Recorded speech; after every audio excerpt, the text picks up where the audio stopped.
figured we might, spend the first 10 minutes or whatever talking about that funny thing with that Resident Evil 4 video. Yeah, why I thought not? you were gonna say we're gonna spend the first 10 minutes talking about 65 and then move on to the other movies. I could possibly talk about that movie for that long, Rags. What do you mean? I'm sure we can think of something. Mm-hmm. Well, it'll be talked about, no problem. Because yeah, I don't think there needs to be much chatter about the old like mercenaries mode was going to be talked about. It's maybe that could be sequestered here along with that other topic. Because I was going to say that like is good. Yeah, if you want. I haven't, You know, I haven't played it yet, so it's good. It's what you'd expect, and I want more stuff in it. I It had a all lot of fun works. with it. Yeah. I think I've S plussed everybody. I've only S plus. Well, I was about to say only. The only person I haven't S plus plussed is Luis. The reality was that I really like playing as Krauser and Hunk, and to the point where I wouldn't mind having them unlocked for campaign just to see how the game plays with their crazy approach. That could be cool, actually. Yeah. But Luis, it's cool that he's in there and that you can play as him. But I don't know. I was like, he's a bit slow, and I think that's deliberate, right? Like to try and mix it up in terms of what power everyone has. But I didn't feel like his damage compensates for that. He has he might have the biggest damage move out of everybody, that TNT drop, but it's Yeah, it's but rare. I found the melee attack kind of weird as well. It kind of locks you in a bit too much. Like it feels The pipe. like it kind of locks into like a lengthy animation. It doesn't seem to have as great of it. Like it, yeah, I don't know. It's Yeah. because like Leon's obviously like a great all rounder, and then Krauser is super duper fun, especially with his like power up. And his knife is really useful as well. And then Hunk was cool as well. Yeah, I thought Hunk was like, cool. Just sort of, it's just all about like blasting people with as many bullets and having the instant kill for melee attacks is like, it's kind of traded off because like Leon and Krauser, like the good thing with the melee attack is the area of effect, getting multiple enemies. Yeah. Hunk only gets one, but it means that you can stun and instantly kill like big sort of mini boss enemies. So that's super useful. Mm-hmm. I find that he helps. It's kind of a funny trade off in terms of how long it takes to kill the average ganado, but then like it's been said, any of the main bosses you can insta kill, but the Krauser's special ability is amazing. It can kill most of the specials in like 4 hits. Slices through them, and that's a huge area of effect as well. So plenty of fun Also, to be had. His bow is awesome. His bow is awesome. That's true. And that's like a totally new thing. It's stuff like that. I'm like, man, don't you want to put that in like the main campaign in some way, with a special mode? Right? You made it. You designed it. You know, you created it. Might as well. Give it a good shot and everything. So yeah, I guess you could say that's like the addendum to talking about how Resident Evil 4 Remake was a banger. Good stuff. Well, hopefully they add some more characters, right? Like, it wouldn't surprise me if they add Ada as like a playable character. Mm-hmm. Now, the reason this has been set as a foundation is that something else happened. Because I've already seen it. It's already been mentioned in Super Chats. I think it's making its rounds of the internet. I saw it thanks to I think there's an account on Twitter called she's Susie Hunter. She's done a lot of Resident Evil 4 stuff. She had a lot of That would explain why I haven't seen many Susies around here lately. Yeah, she's been hunting them. But I think that she was like very, very happy with the game. She's done a lot of coverage and a lot of cool Easter eggs been covered by her. And she posted a picture of Probecat's YouTube channel saying, "Oh, great, now I'm going to get shit tons of comments about how wrong I am about the game," which seemed something like that. It seemed a little bit defensive, and I was like, "Hey, what's this?" And we check the good old name of it. For those who don't know, Probecat makes really awesome videos. There's a strong summary. Yeah, he's like commentary-less, right? Like that's the idea. Usually it's the commentary comes through in the editing and the choices of like footage being displayed, you know, like one-to-one comparisons, like developer interviews and stuff, like sort of filtering in. Yeah. So you'll like show the one that I remember, I think you showed me, it was like Halo, how it was made before and how it's made now. Bungie, yeah, like Bungie compared to 343 Industries, and it was just showing like the way that the developers would talk about development and how like Bungie would often talk about the rationale behind the choices, whereas 343 would just kind of like say the choice that they made and why, and that it was good. Like, and then obviously like a lot of really like great statements about just like attitudes on video game development and like the attitude that Bungie had versus 343. And it's like, yeah, I really like that video. I like a lot of the videos he's made. So, you know, Why ever would you mention Crobecat? well, the Maker of amazing those videos. awesome videos with clips and contexts that can be compared, and you see points being made. I remember watching his one on I can't remember if it was all about Far Cry or if it was about. It was about Far Cry 2 versus 5, and how like Far Cry 2 has a lot of like baked into the engine kind of interesting gameplay details of like the way that you could affect the environment, like just attention to detail and level of detail that's kind of missing in later games. Though later Yes. games like look better visually, a lot of the interactivity is reduced. And you can see that in a lot of the comparisons between like Dead Rising 1 versus 4, of just like really like pulling back the amount of like interactivity and like physics and crazy stuff in there. And so it was a bit of a surprise to know that he was making a video that tries to all I'd heard without seeing any of it was that he's going after RE4 remake. And it's like, okay.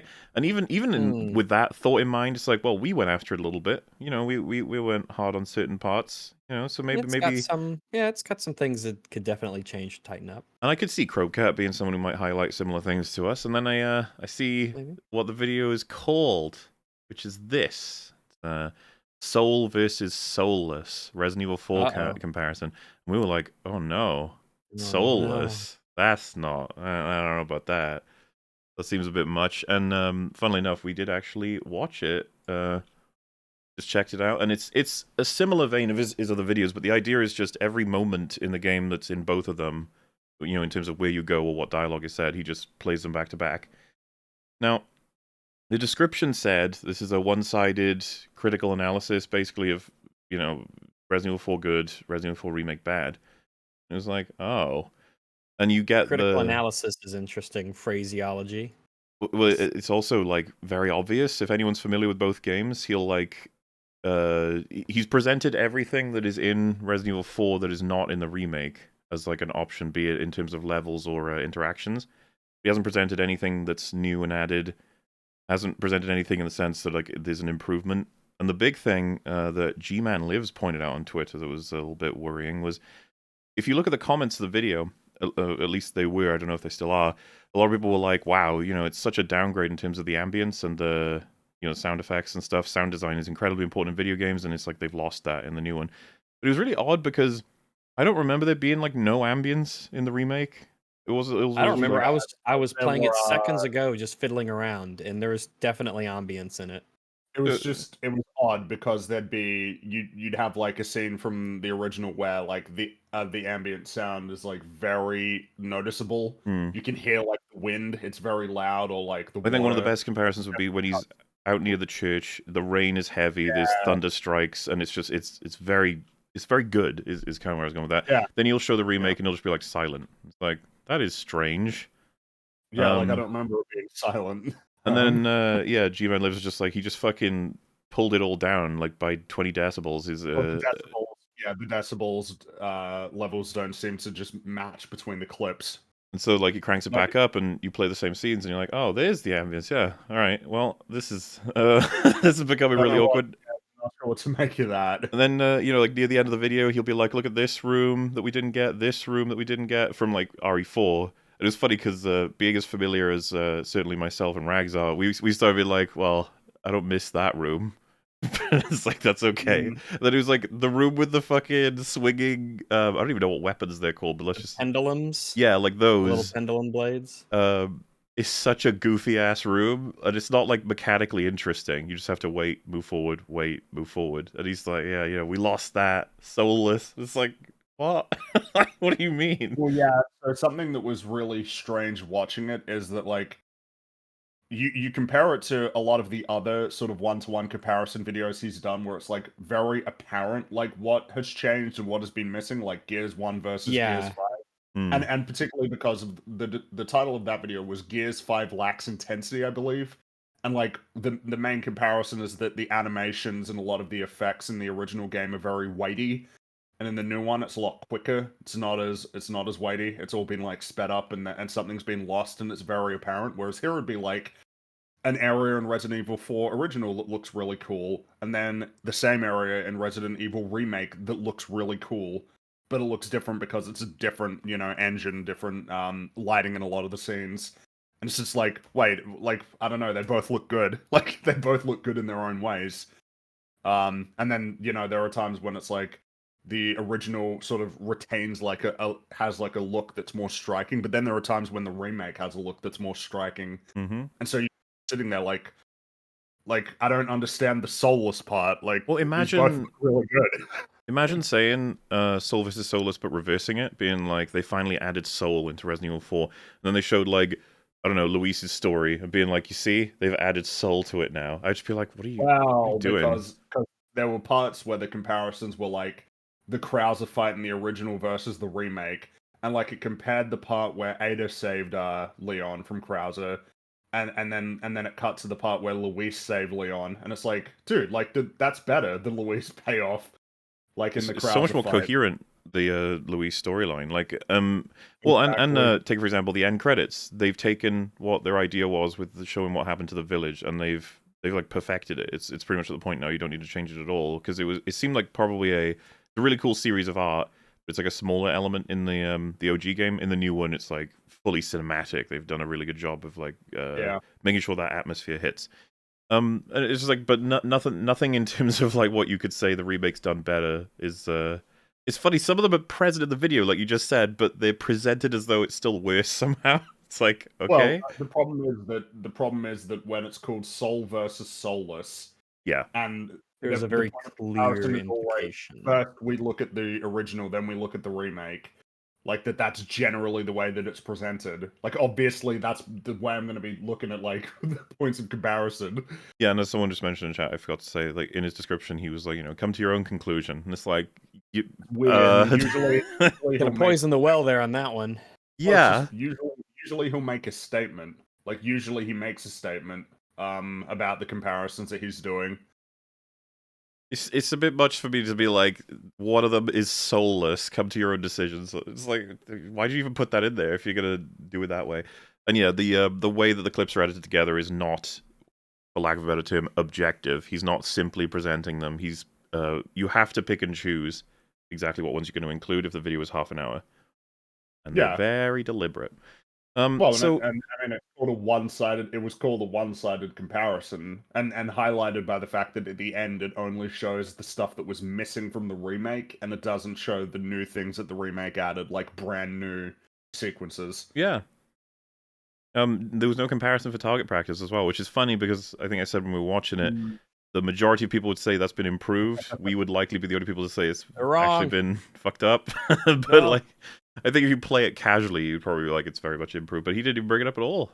I think it's because it would be hard to present them both and say the remake is the soulless one, It's not going to really fit, is it? So this video didn't go over well with a lot of people, and you started getting very poorly, a big chunk of dislikes as well as the Crowcat, like it's annoying too because you got a lot of people on Twitter being like, "Well, yeah, it's Crowcat. He makes shit videos." It's like, no, he doesn't. No, he doesn't. He does not. So yeah, I was seeing like huge circle jerks about how bad the video is, but at least, right? It's his perspective. He's presented it. He still could argue they maybe balked a bit of it, blah, blah, blah. But at least, that's his opinion, and he's sticking to it. Only, I just found out today, it's a little bit different now, the old video. I'll send, I should have sent you guys the before as well. I will now, but I'm showing it on the screen. Wait a second. That's what it says now. It used to say this. But now it says this, which is Resident Evil 4 Remake is a masterpiece. So, well, that's not what you said before. That's like the opposite of what you said before. In this video, we're looking at how the Resident Evil 4 Remake improved over the original while still keeping the soul. So he's obviously very mad that people thought the video was unfair. I don't know what to make of that. Like, I'm not sure. I feel like there's, I don't know.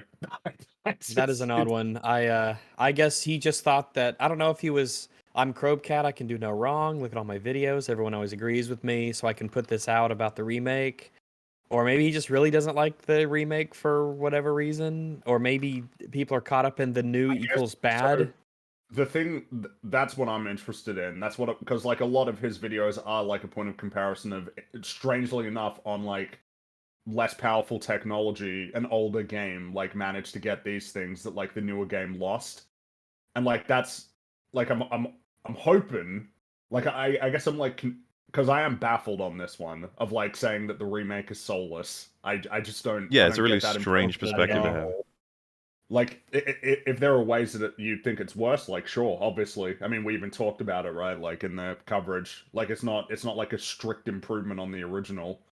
In a lot of ways, it's quite a different game. But like, soulless is not a way that I would describe that game. Like that game was clearly made with love for the original. Yeah. This a lot of people have taken this to mean that he's like trying to cover his own ass, right? Like escape. Like I never said it was soulless. It's great, but like I don't think. I think it's a little bit too blatant for that. Seems to me like more of a very defensive, like, oh fuck you guys. Oh yeah, it's amazing. Yeah, sure, it's a masterpiece. Yeah, okay, sure. Yeah, the remake's a masterpiece and improves upon the original. Sure. It's really tough to say. I don't know what I think about it. I don't know if this is like a, because like in a sense it doesn't come across as like buckling, but maybe I don't know. But I mean, it'll definitely staunch the bleeding of reputation, at least. Yeah, or could it backfire? I don't know. I don't see this as like something that will benefit him. No. I think he's he probably considers himself quite an enormous, passionate fan of RE4, and that the remake fucked up in a whole bunch of ways, and that he would categorize it as it's lost its soul. That probably is genuinely how he feels. I just don't think he's got very good arguments for it. Yeah, I don't even know what the arguments were. Coming through in the comparison, because yeah, it's just like a lot of the time it's like, yeah, they both look good. Like, I mean, this is, yeah, that one's not as good. Oh, well, that one's better. Like, you know. Yeah, it's a whole collection, and you almost need his commentary to help explain to me what I'm supposed to be seeing. Yeah, that's the thing. This is a time where the lack of like narration, which is rare, you know, like it's one really of the just. Like, I don't know what he's thinking. What do you mean? What are you trying to tell me? Which is so interesting, because like something that I found so impressive about his video making is that he doesn't need commentary. Like the editing is so precise, and the usage of references is so precise that you know what's being communicated. Yeah. He often doesn't need even like text to explain what point he's trying to make. But here it was just like I was lost. Like I didn't understand the comparisons at all, in terms of through the lens of one is soulful and one is soulless, you know? Yeah, if you had contextualized it as, you know, it lost a little bit of its soul along the way or something, I think people would be fine with it. But oh well. Soulless. Yeah. But I guess now I'm curious, like what, because the video was uploaded yesterday, I saw it in my feed yesterday. Now it's only a day later and this has already happened. What is the continually evolving conversation going to look like, or subsequent videos? Well, and the thing about it is, like, no matter what the motive was, how does it look? It's like, well, it looks like he's spineless, unfortunately. It looks bad, yeah. Because at first it would just be like, you know, like, oh yeah, I guess you didn't make like a very good video, which, you know, like that happens. Okay, so if we could have a look, right? You know, top comment. One thing I sure do miss is the diegetic and creative menu systems. So many games these days just have black rectangles. It's like, yeah, that's fair. I think that's fine. Sure. Next one. I love how the original description said, come to your own conclusions, and after people disagreed with his, he changed the title and description completely. Right. Like, that's what the takeaway is. Well, yeah, it's hard for that not to be what your mind instantly jumps to. The reality is that this was always going to be like a difficult one, because everybody really likes this game. This isn't like Dead Rising 4, where it seemed like people were not like excited or happy about that one. Or like Gears, where a lot of people have a lot of attachment to the older games and the newer ones not so much. Like, not to say that it's like an instant slam dunk, right? You need good references and everything, but like in this case, Like everybody's really, for the most part, really enjoying the remake. This was always going to be a hard case to argue. Yeah. I feel like it's a hard case to argue because I just don't think it's soulless. Like It definitely isn't soulless. There's definitely things I don't like about the remake, but you just can't argue that it's soulless. I don't think that's wild. I think it just would have been better off, like just doing like just having a Resident Evil 4 versus remake comparison. Old versus new, or like I don't think that original there's versus anything wrong remake. Yeah. with the desire to have a comparison of the games, like especially considering they're 20 years apart. In a lot of ways, they're quite different, and then it could be interesting to see what's the same, what's different, the ways that it's, like for like in terms of quality, better or worse at times. I think that's worthwhile. But yeah, soul versus soulless. I don't. Which so many comments are pointing that out, and then you got, I disagreed with the original video, but changing the title and description is just absolutely pathetic. Yeah, kind of. I think so. If you can still think you're right, that's fine. But I would legitimately want to know why you think the new one's soulless. It's so strange though. I really would like to know why he called it soul versus soulless and then said draw your own conclusions. Like, if you wanted to draw people to draw their own conclusions, wouldn't it just be Resident Evil 4 comparison? That's what the title should have been.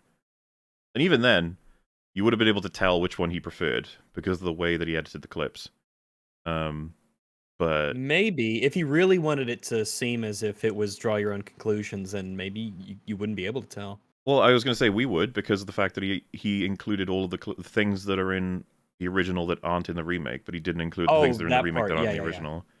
Yeah, I mean, if he really liked that minigun room in the castle, I guess, but I don't know.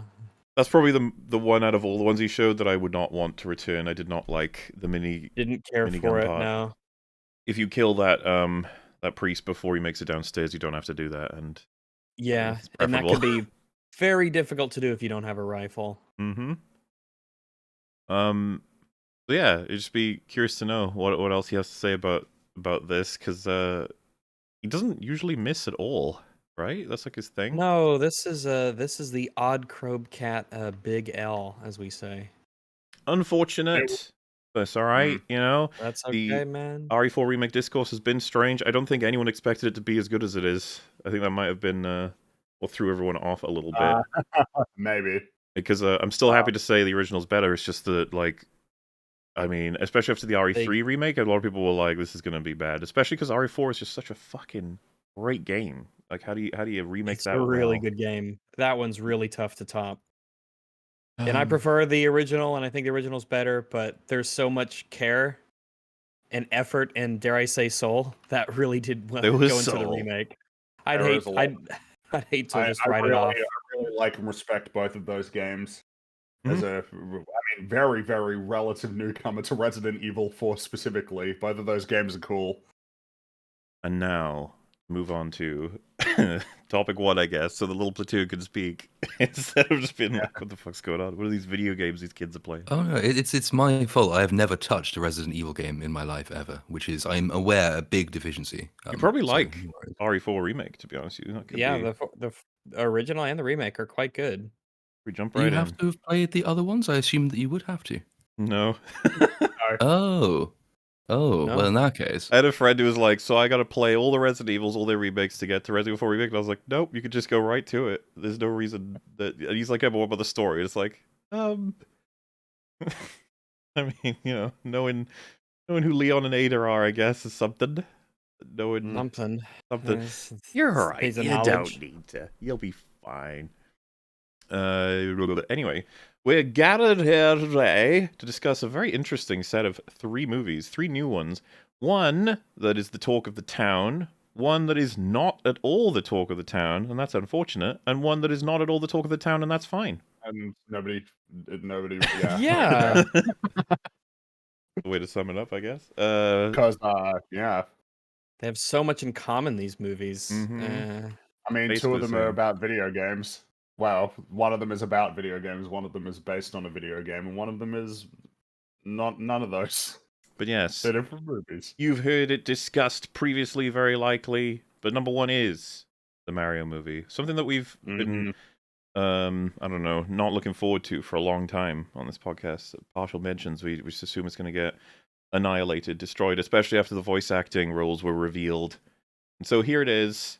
We're just going to talk a little bit about what it was, what it did, Mm, and where it sits. Because I'm half and half interested in talking about the movie itself, but also what it means going forward, like the meta surrounding this thing. same here.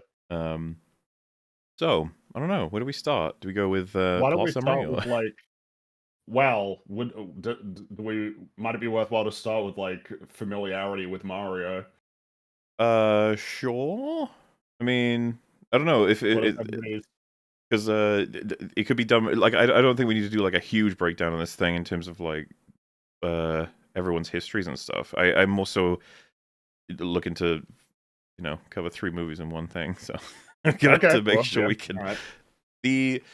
I'll probably just go with like a lot of people have seen this thing. Apparently, it's Yes, it is the already in a week the highest grossing video game adaptation. It is the biggest opening for an animated film ever.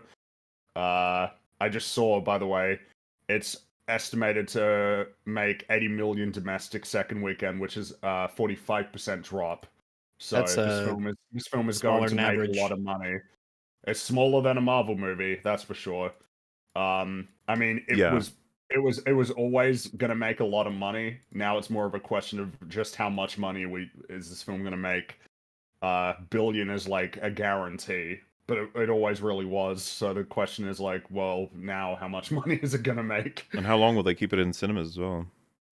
And of course, what does this kind of success mean for video game adaptations going forward?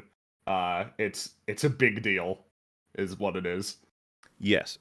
So before it came out, we assumed it would be making a lot of money, and then after I watched it, I was like, oh shit, they've done all the things they needed to do to make this thing probably a foundation for a shit ton of things to come. But it's still getting different kinds of responses from all different parts of the internet. For example, of course. critics have famously not been very interested in this one, like Rotten Tomato level critics. And people have been like they're always wrong or right or what. Like it's always so funny to see the scramble over. They'll use like past examples. See, critics said this movie was bad when the audience knew it was good, and then people were like, yeah, but there's been films where critics said it was bad and the audience said it was good, and the critics were right. And then it's just like, you eventually realize like, oh yeah, it doesn't mean anything. Not really. There's interesting things to be gleaned from them, but not in terms of like a meaningful, like a thing that should actually inform like your perspective, and like you figuring out what you think about the film in terms of its quality. Because a lot of the reviews, like a lot of the more negative reviews, tend to just sort of like hit the same beats. It's too focused on Easter eggs and the plot's thin. Like it's there's not much being said really. Yeah.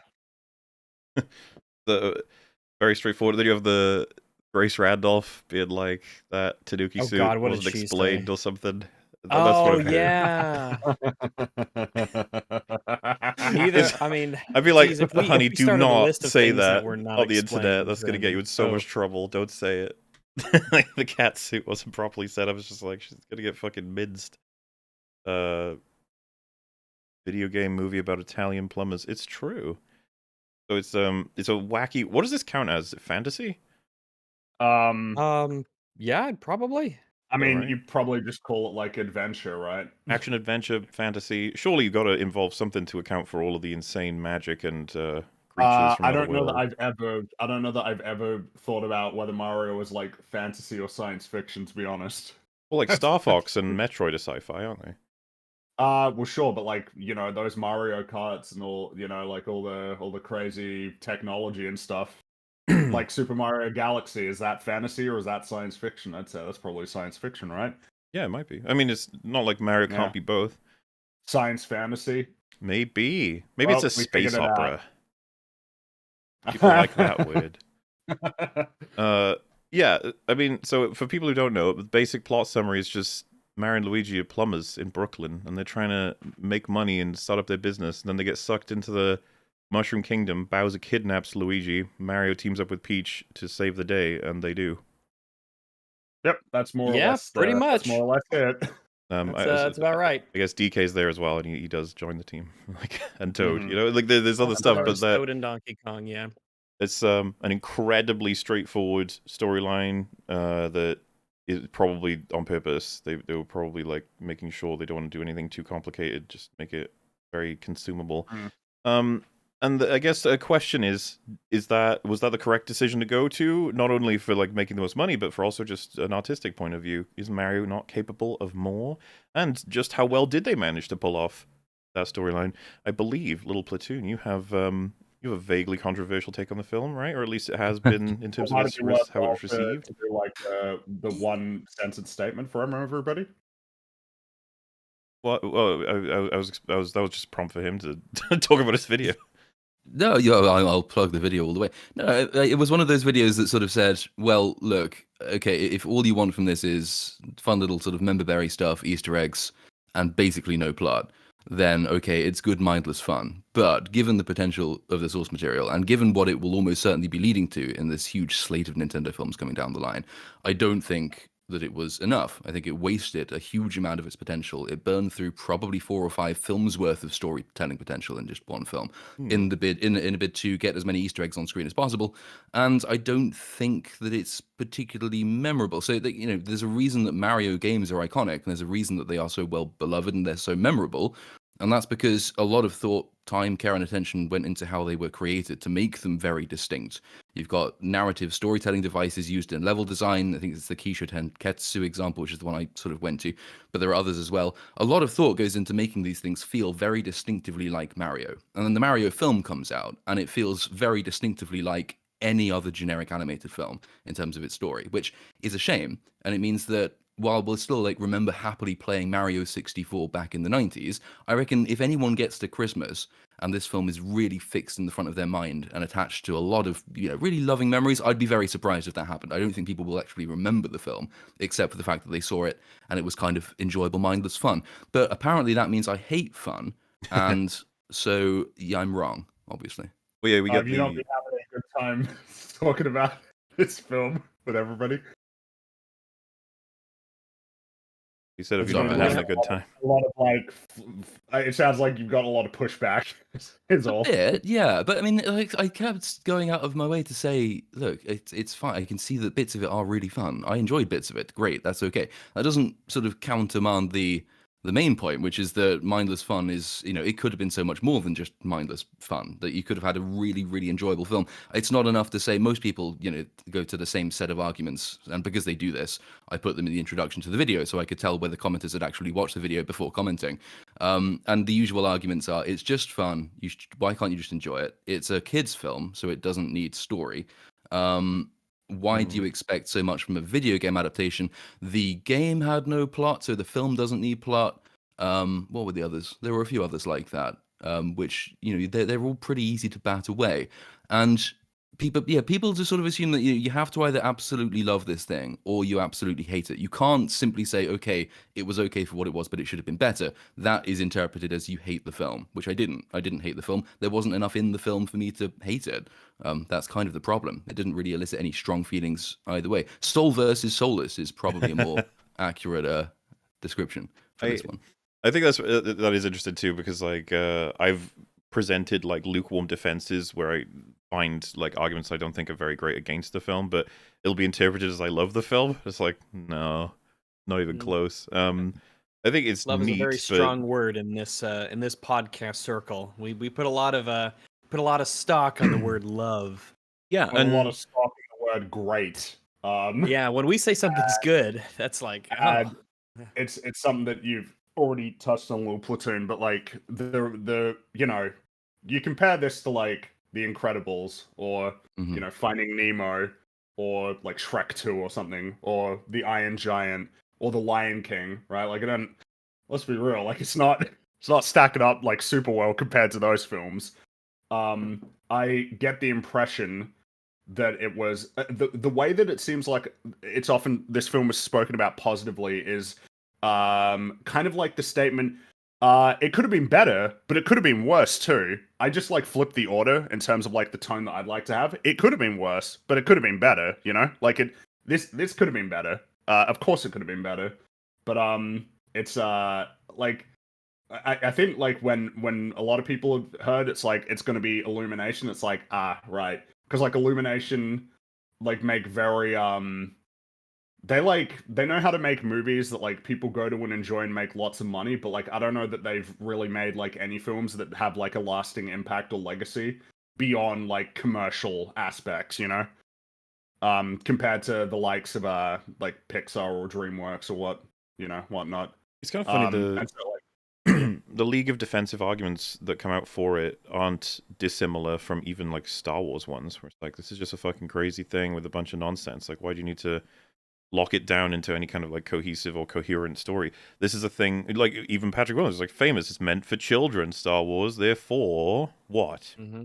And it sounds to me like it's two wires being crossed at once. It's the best faith interpretation I could have. It's almost like when they hear you criticizing it for whatever reason, be it story or whatever, they're thinking to themselves, like, kids aren't going to care about that. They're going to enjoy it anyway. Why are you, like, making these comments as though this will affect children's enjoyment? It's a kid's film. And you're sitting there thinking, like, I'm not even commenting on whether how much kids will enjoy it. It's not, like, it's got nothing to do with what I'm trying to say. I'm just talking about, like, how well executed the story was. And if everyone comes to concede, like, who cares? Kids will like it anyway. Just be like, well, then, do you actually say that when we have something like an Incredibles come out? You watch it and go, man, that story was really good, but who cares?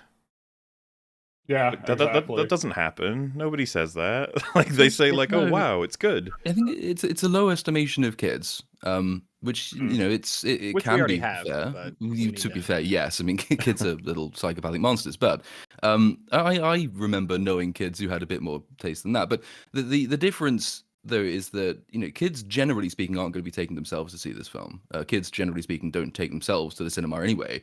It's not themselves to whom they're talking when they go back from the cinema having seen the film. It's not to themselves that they'll be thinking, hey, remember going to see that Mario film with me on my own. No, it's a family experience first and foremost. Like you're going with your friends and you're going with your family.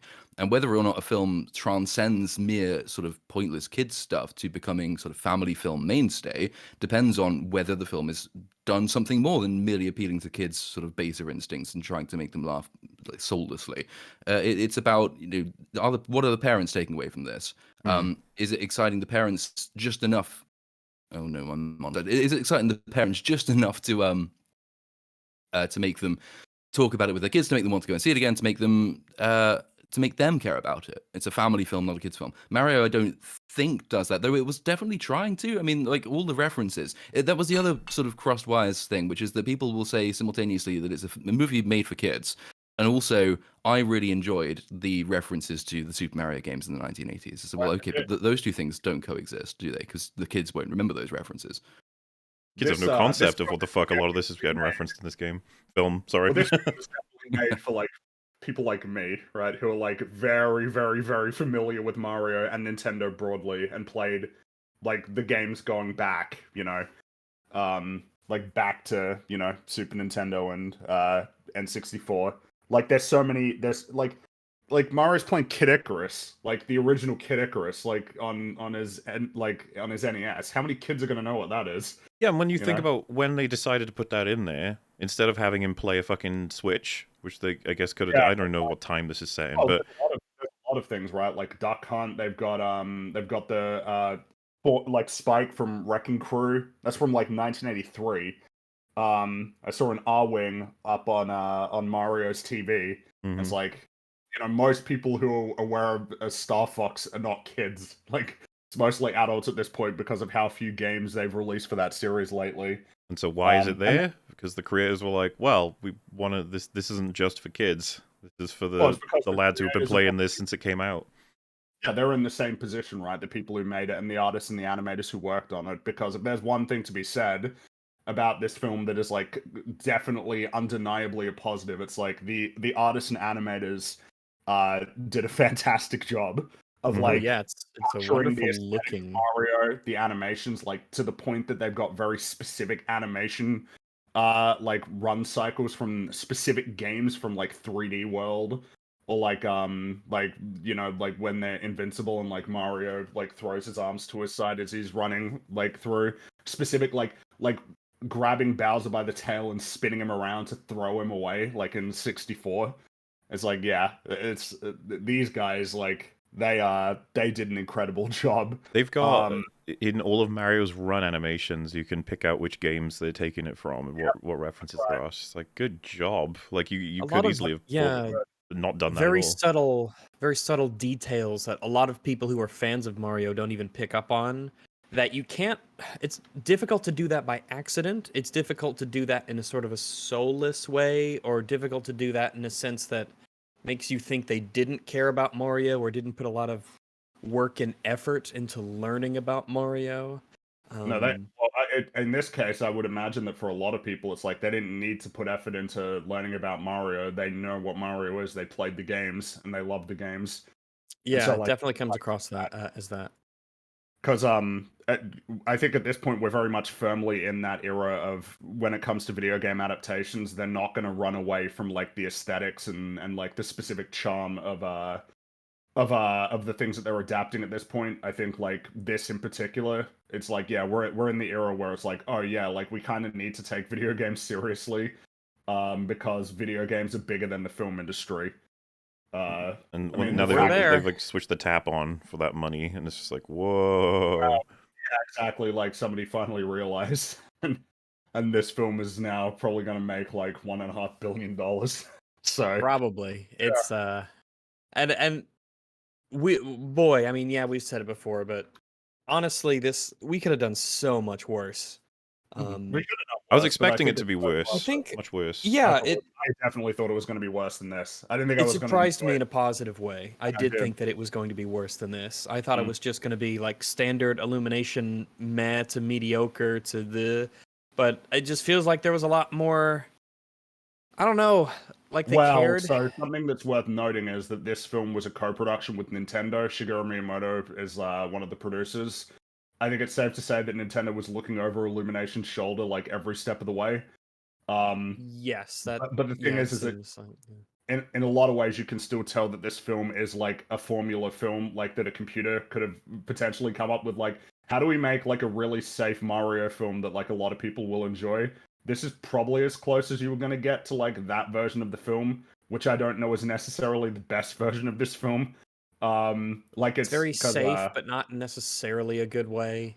It's just very standard and basic kind of plot beats and happen plot along is, the way.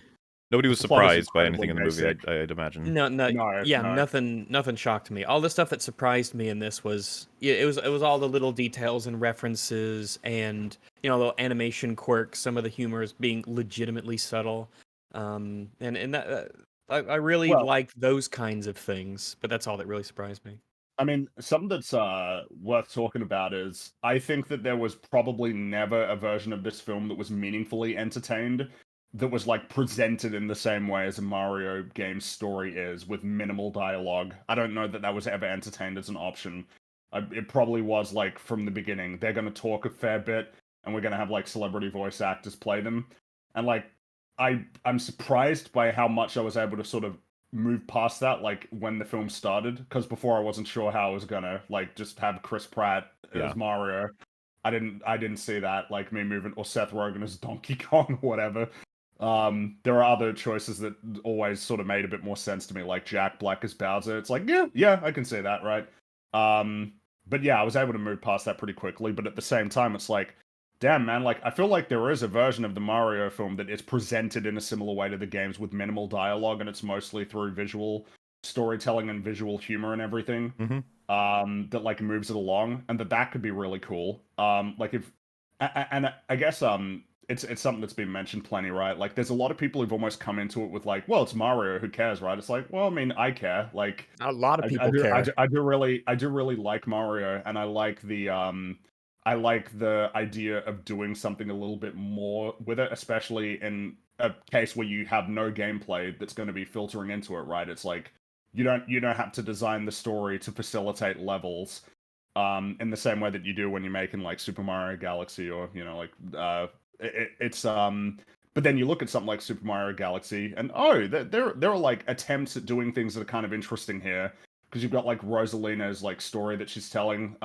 like that's kind of like an interesting way of injecting narrative into Mario. And then like Super Mario Galaxy kind of has broader themes almost that it's going for, about like the nature of like life and death in the universe, and like the rebirth and the cycle of life like in the universe. And it's like, that's kind of interesting. I don't know why we presume like Mario can't do something that's like a little bit more narratively hefty, just because a lot of people's perception of Mario comes down to the just like, oh yeah, Princess Peach got They probably ruled captured by that out, Bowser, and they were Mario's gotta like, get her. we're gonna do, sticking together and looking after your family, whatever, and saving the world. Just very normal, like happy, good stuff. Oh, a lot of people Extremely pointed out safe as well, kinds of things, like, yeah.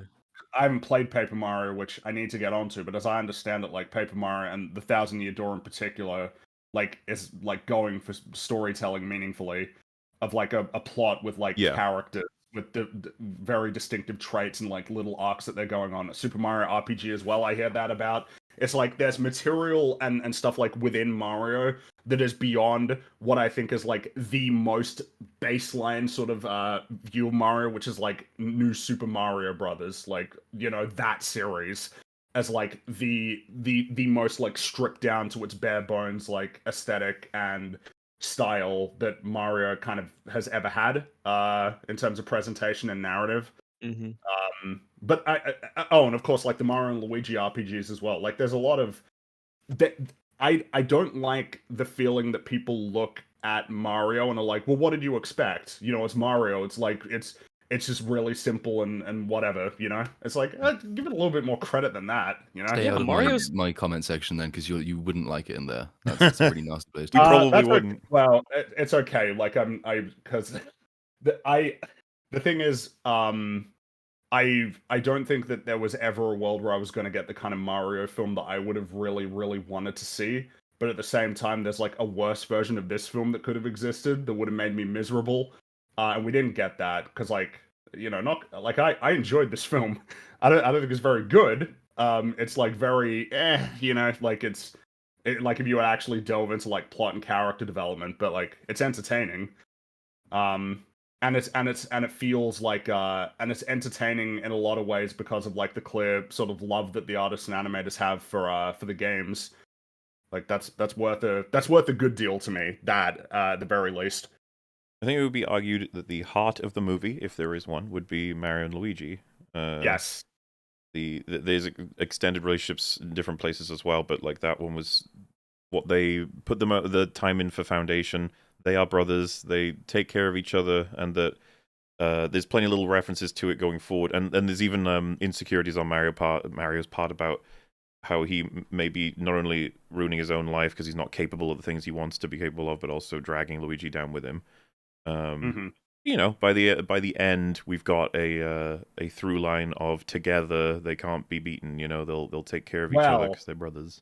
It's a through line in the sense that they actually explicitly state that once, and then they explicitly state it once again at the end of the film. And there are more references though. Yeah, I have to give it more credit than references. That. Yeah. Are like, there though? I mean, I get the point about the setup and the premise. I did enjoy. I thought that was good when you have it's Mario's dad, isn't it, who accuses him of dragging Luigi down with him with his harebrained schemes and ideas, and that's good character setup. And I like that establishing relationship. I didn't detect a huge amount more by way of connecting tissue between those two lines, which basically just states the premise for you. I mean, obviously, there's the one scene where he's looking a bit miserable and Peach consoles him, Peach having just decided that his mission is hers anyway because reasons. I don't remember another scene apart from that one though, and even that's not really, that's just like, well, yeah, you care about your brother, we're going to rescue him, aren't we? Yes, we are. Okay, moving on. So we have the scene where Mario talks with Donkey Kong, and they set it up. They use it to set up, part of a joke where they have similar potential familial issues. And when Luigi's being interrogated by Bowser, the way he speaks about Mario and how he looks up to him, and when you have the baby Mario and Luigi scene as well. Well, yeah, because this is what I would say is like what they were going for storytelling wise, and I think it's actually like pretty decent. The Mario and Luigi is like a pairing. Mario's much more of the go-getter guy who never gives up, like very much like a scrappy sort of underdog, and Luigi's always like the more timid, kind of reserved, brother. But like he will follow Mario and he will do things that are brave, but do so very nervously and anxiously. And there's when Mario says like, as long as we're together, you know, like we'll always be okay. There's like a lot of references in the film that what that means before like their big arc is complete is, as long as we're together, I'll protect you. As long as we're together, you don't have to worry because I'll stand up for you. I'll stand up to bullies. I'll help you. I'll make sure that you're okay. Like it's very clearly in the flashback, right, where like Luigi's little toy castle gets destroyed, and then Mario jumps in to protect him. But then this time, when he's on his own, he gets captured. Like the feeling of being pretty much useless on his own. And like in the scene when they're doing the plumbing in that house and they're getting attacked by the dog, there's an interesting visual where he's using the mirror as like a shield, but he's using it just to protect himself.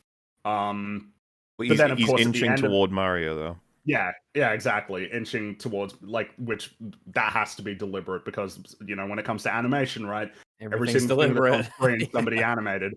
And then the fact that all leads into the payoff of Mario's going for the invincibility star. He's about to get, you know, scorched by Bowser. And then Luigi jumps in using a similarly shaped shield, in the case of a manhole, to protect Mario. And then restate, as long as we're together, you know, we'll be okay.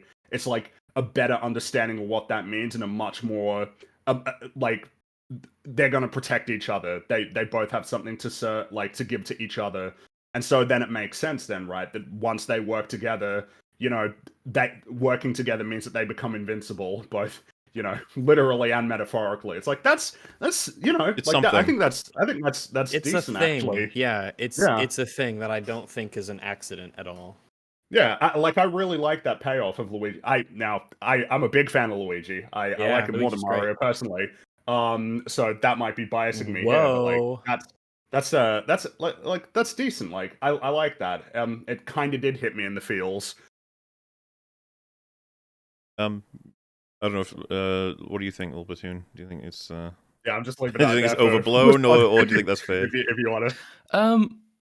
No, I think most of that's fair, but it's a lot of this is incredibly sort of front weighted though, right? Which is why, I mean, I'm completely with you in that I think they set up the characters pretty well at the beginning of the film. My problem isn't so much that, it's just that you do some quite good work at the beginning, you pay off at the end with, and there is the slightly complicating matter of the Power Star as well, given that we'll never lose as long as we're together is okay, but you'd also never lose if one of you had got the Power Star anyway.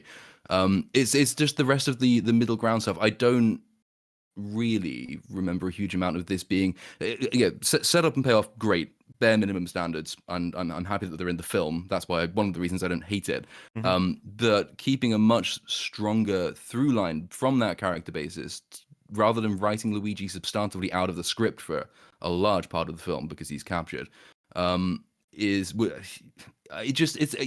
done the basics well, I think, well enough anyway, but kind of disappointing in that it could have been more than just that. Like, it's more than just they have a brother relationship, and there's a bit of character growth, kind of, and then the end. What you've sort of honed in on is kind of like there is actually a difficult choice in terms of like the way that they present the story here, which is kind of interesting when you think about it. They had kind of two clear choices, right? Either Luigi gets like captured and we got to save Luigi, or you do what a lot of the games do where Peach gets captured and we got to go save Peach. And so like your options are Mario and Luigi are separated for most of the story, or Mario and Luigi go on the adventure together. I think they both present different opportunities for storytelling. Like if you have Mario and Luigi together for most of the film, like working together, you can sort of like see what it looks like when those two are working, like operating together and failing before succeeding, right? As an option. But at the same time, then you lose like the payoff of them reuniting, right, at some point in the film. That's the thing, in defense of their choices, like that's probably one of my favorite bits when they connect back together, and it's like that wouldn't hit as hard at all if they're if you, for every moment you shorten the time they're away from each other, the less that moment hits. And then of course you have the problem of if we run it so that they're rescuing Peach, a person that Mario doesn't even really know at all. In fact, he wouldn't have met her if she got kidnapped. Maybe he meets her and then she gets kidnapped, I'm not sure. But like him having the goal of saving Luigi, and by extension the Mushroom Kingdom, and by extension Brooklyn, is like, I don't know, I feel like that is a little bit more focused than him and Luigi saving Peach. Well, when they don't have a relationship with Peach, unless of course we change it all, right? And that they're in You know, we're Yeah, not you'd have doing to the Brooklyn restructure thing. it. We just do they're very aware of Peach. You know, they all live Right. in the Mushroom Kingdom, that sort of thing. I think that the basic structure of it works well enough, and I'm with you in that it makes more sense to be rescuing Luigi if you're not going to set up a relationship with Peach first. I don't recall anyway being convinced about Peach's relationship with Mario's ultimate questline. That did seem a little bit too convenient. It's just like, well, he meets the princess. Princess decides, okay, I'll help you out in the course of helping me out. And I've never met you before, but we're kind of quite closely attached now, and our goals are so closely attached. My problem more with Luigi's being written substantively out of the script, though, is that you can use the prison sequence, I think, to tell you more about Luigi's character than the film true. actually did. That there is plenty of examples of, capture sequences being used to actually reveal more about a character rather than simply to have the character on a holding pattern while they're in a cage. We learn a lot about Princess Leia when she's captured on the Death Star. It's just the most sort of proximate example. So, and that, so when Luigi goes into the cage, I might be being unduly harsh on the film, but I don't remember after he's in the cage learning a huge amount about him. Yeah, I think it's mostly like jokes that get done while he's in the cage. I don't remember there being much in terms of character. So what just said, by the way, why are you breaking down a kid's movie? It's like, what? I don't understand. Did you guys feel that way about The Last Wish? Like, fuck me, I enjoy breaking down stuff like that. Yeah, Last Wish is phenomenal, and it would be. I mean, it's like, where do you start? Maybe this person's new. Maybe. So here on EFAP, I'm Rags. Hi. On EFAP, we think just because something is appropriate for children or even intended for children, that doesn't mean that it should be poorly written. We think that kids can actually, dumb as kids are, there is something in those little noggins that can that can recognize characters doing things and stories and cause and effect. And also, we want to build up at that impressionable young age this appreciation for stories that are well constructed, that have good cause and effect, that have good internal logic. If anything, it's arguably even more important that movies that are for these younger people are really well made. It gives them high standards from an early age, which is probably a really good thing, especially nowadays. But just because something is for kids, that doesn't mean you should be lazy and say fuck it when it comes to the story. Kids are dumb, we don't have to care, we'll just make flashing lights and colors. I think we need to give more credit, and we need to. I think we kind of owe it to kids to give them better stories. What's almost equally funny about all that too is that when they were making this, they weren't going like, I don't know, the fucking Red Hat Man, he rescues the Green Hat Man. It's for kids. Who cares? Like, no, they probably would have done this meticulously. All kinds of storyboarding, whiteboards everywhere, many meetings, all kinds of like back and forths and corrections, and they were all adults that were doing that, by the way. With kids running around making this film. I'm bored of statements like that. Go away. We're talking about the movie. Sorry. I want to talk about it. And so, let us continue. I think that's probably the strongest element of the movie, and it's not particularly amazing or anything. Like the Mario Luigi thing. It's like, okay. It's like, what else has it got? It's like, well, I get we could go Peach next. Probably the weakest part of the film. I would agree. Peach is just there. Very, very bland. Very well, I think bland. Is kind of everybody else is fairly well defined. Well, I say fairly well defined, all right? Like it's pretty easy to distinguish everybody from one another and like their strengths and weaknesses. Peach is just like pretty dull, I'd say. She has a lot of the same traits as Mario, but less because Mario has a few more than just determined. Yeah.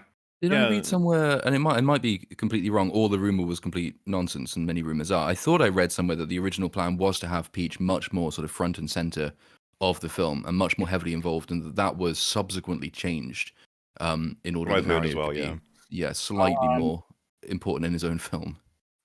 So the thing is, with Miyamoto as a producer, like I could imagine that Miyamoto would just basically say this is like kind of the hierarchy that the characters should have in terms of like importance in the role that they play in the story. And I feel like he's always going to advocate pretty hardcore for like Mario being the hero who saves the day. So yeah, maybe that was the case.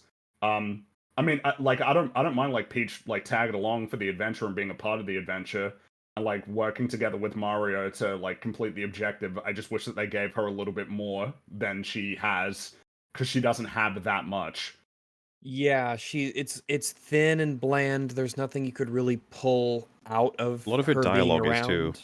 sort of like, "Let's Yeah, go. We need it's to more of save the Mushroom Kingdom. Come on, it's missed everyone." That sort of opportunities stuff. is all that it's It's a just missed opportunity. all these lines could have been something neat and interesting, or they could have been said or stated in a way that's more that implies more of a character underneath it, but it's just so direct and it is what it is and there's nothing else, going on there. Bad. It's just not. It's not. Nothing. It's not much. Yeah, it's Yeah. just I It's can't like feel a lot of passionate the time. about anything to do with her. And that's something that I think is in a couple of parts to this film. I don't feel anything about it. It's fine. It's there. It does its thing. Peach. There's hints of good ideas. So they do that little bit with Peach and Toad, where it's revealed that the Toad who goes on the mission with them, whose name I don't. Does he actually have a Just distinctive Toad, name? right?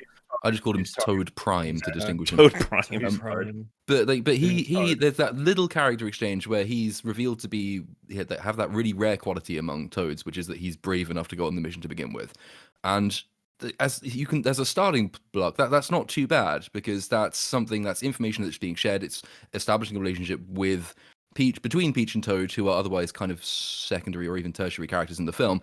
It's a beginning. It's just that once they sort of establish that this Toad is uncommonly brave, they don't really do anything else with that, or indeed with that relationship. So it explains his presence, and it allows them to do the walkout scene toward the end when Peach picks up the axe and Toad picks up his frying pan. Yeah. But it's kind of shallow. Like that's the problem with a lot of the stuff about this film. Like it does like premises really well. There's a lot of potential there. It recognizes some of that potential, but it doesn't ever really flesh it out very much. So it's not memorable for those reasons. And for anybody who's like, what are you to do with someone like that? You try and like look at all the elements of her character. So, like she was from presumably Earth or whatever, Brooklyn, but she was Earth we or assume Brooklyn, I agree. one of those places. She was presumably from there, and she came here, and the Toads raised her, and then they chose her for their queen, and that's been her life. It's like, so what do you do with that? And it's like, well, I don't know. Maybe the fact that this event could be the first time that she is like operated in a more political way, like actually had to try and do outreach with other lands, and she could be really insecure about it. Symbolic up to now, maybe. Yeah, and she has no idea what she's doing, and she has like a bit of a breakdown in terms of like, I shouldn't fucking be doing this at all. This is insane. And make her a little bit more insecure about her role as princess. And the problem is, it's just there's nothing there. She's mostly like, with almost every character, she's just reassuring and assertive. It's just like, there she goes. Peachy. Well, yeah, it's like because I think if you have her sort of have that feeling of like maybe I'm not cut out for this, it kind of like I feel like that's a good parallel to Mario, right? Where like everybody's telling him that he's screwing up and like he's not that worthwhile, like he's not that interesting, he's not going to amount to big things. That if you have those two together and she has her own concerns about the role that she's going to play in all of this. And, like, Mario could just be like, whoa, I mean, like, you're doing your best, right? And that's all that you can do. And I don't think you're doing a bad job so far or anything, right? Like, that sort of reassurance that they can sort of reassure each other rather than just Peach reassuring Mario. Doesn't have to be complex or super deep. Yeah. Could just be a nice little, we are going to use each other to encourage each other. And, we both got our, kind of problems. Really, really simple, really basic. Would have been something. Mm-hmm. Would have been something. But yeah, I think there's a lot of interesting things they could have done with Peach. Unfortunately, I think they chose the dull, boring option. Well, the thing that's kind of interesting to me is if we were to have a conversation about how well are each of these characters adapted, if we move past the fact that they all talk a lot more than they do in the games, I'd say that Peach is like quite different in terms of just her temperament. And I think that like if they had gone for like a version of Peach who still tagged along for the adventure but was like more similar to Peach in the games, it would have served as like a greater amount of contrast in terms of the characters, because I feel like she's got so much in common with like Mario in terms of, I guess, her like attitude in a lot of ways, that like if she was more I guess you could say like regal, elegant, kind of like soft-spoken, but still, like it's part of the action. Kind of like you imagine Peach like in Smash Brothers, right? Like there's a lot of examples I can think of in that game, like in the subspace emissary mode, where like I remember there was a part where I think it was like Fox is fighting like Sheik, and then Peach just decides to stop it to have like a little tea party, and it's like it's kind of fun while she's here in the midst of the action as well. But I feel like if you had her more like that while going on the adventure with Mario, it just would have added a bit more variety to the characters. And you can add a thrust by having not just Luigi captured, but Toad as well. Her Toad sort of thing. Oh yeah, because And that's then you her have big Toad and motivation. Luigi able to do their thing, you know, while they're in prison cells or whatever. Yeah, exactly. You could even I have guess what them nearly escape. You know, a scene like that. Mhm. They manage to find some way of getting out of the cell, and they nearly make it, but they don't quite do it. You just something like that. Yeah, exactly. Because yeah, their core motivation is basically to protect the Mushroom Kingdom and the Toads that raised her, and it's like, yeah, you can do more with that though, like in terms of tying it directly into the story. Because really, the key example of that was when Bowser shows up, and then is like torturing Toad, and then that's the thing that makes her buckle. Essentially, is like, yeah, don't hurt him, and you know, then I'll do whatever you want, basically. Yeah. If you could have like more of those sorts of moments in the story, because it's like it's kind of like she sort of serves more of like a plot element than a character element in a lot of instances, because she's the guide for Mario through the mushroom, like through the kingdoms, and like revealing information to him and explaining the dynamics of the world. It's like because she has that role to play, it's like a matter of, well, how many lines of dialogue can we devote strictly to character on her part compared to progressing the plot, in a way that really isn't the case for Mario, because Mario is constantly getting to react to like new situations. Yeah. So DK. Is Yeah, it he's got safe a to lot. say that before the movie came out, this is the voice actor that had us the most concerned? Or Yeah. would that be Mario's? I think I was more I assumed that he would pull me out of the movie more, the most, hearing Seth Rogen as DK. But you know, it could have been any of them, really, right? It's always dependent on how they do everything. I've already seen plenty of people saying it, but like somehow, I don't know what spell they cast, but you like typically you get kind of used to Chris Pratt as Mario pretty quickly. Doesn't take too long. Yeah, it was I was quickly over any like apprehension that I had, and he just sort of like, yeah, that's fair enough. You know, it feels like an they had inoffensive performance. I wouldn't. It's not notable, which is probably a success, because if it were notable, people would be probably criticizing it. But he does a good enough job, and you kind of just accept that this is just how Mario's going to sound for the next 90 minutes. DK was voice acting, yeah, just loud and slightly irritating.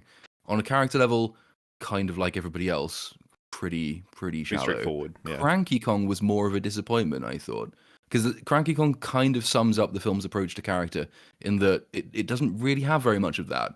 So Cranky Kong, like, think of how cranky you could make Cranky Kong. Cranky Kong is supposed to be cranky; it's in his name, and there's a couple of lines which are kind of Cranky Kong-ish that I recall, but for the most part, he sounds very much like pretty much everyone else in the film, and doesn't have a huge amount by way of personality, and that can be said of almost any character in the film. Like they're all diluted. Yeah, and Donkey Kong's kind of no exception. He's a bit louder and brasher. It might have even been an opportunity discussing earlier, you know, Peach's role in the plot.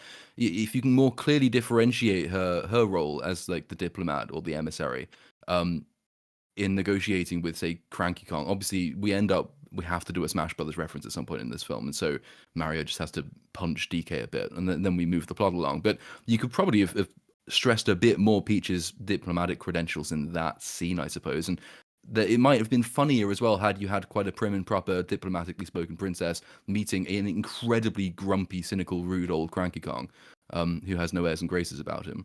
That might have been quite funny. Would be a good first challenge for a princess who's finally having to do some, you know, real diplomatic duties. This is the first person she has to deal with, and that's where Mario can help her find her confidence, and she could do it. Yeah. Good job. Look at you go. How about that?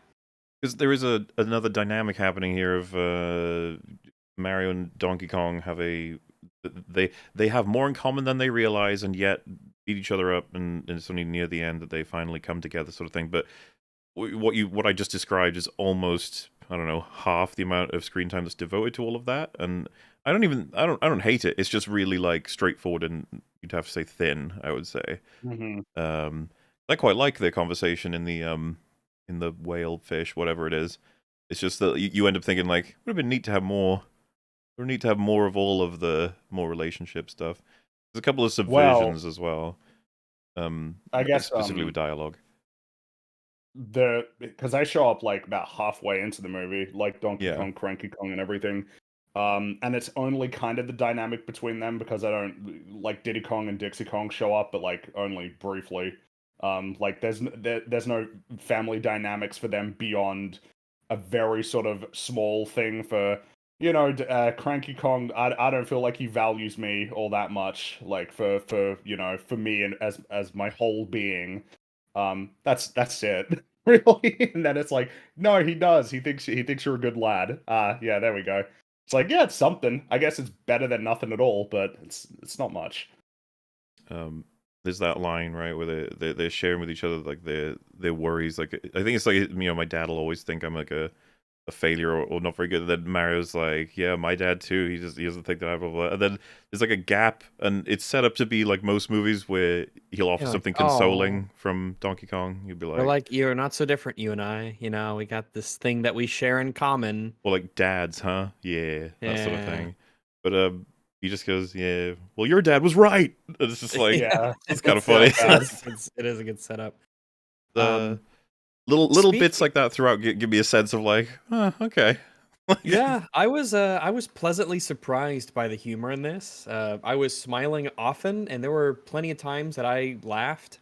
I think a lot of it's very very varied humor, I would say. There's some stuff that is totally just, there it is, that's the joke. Some of it was awkward and I didn't care for it. Some of it was nice and subtle, and it was left to be subtle.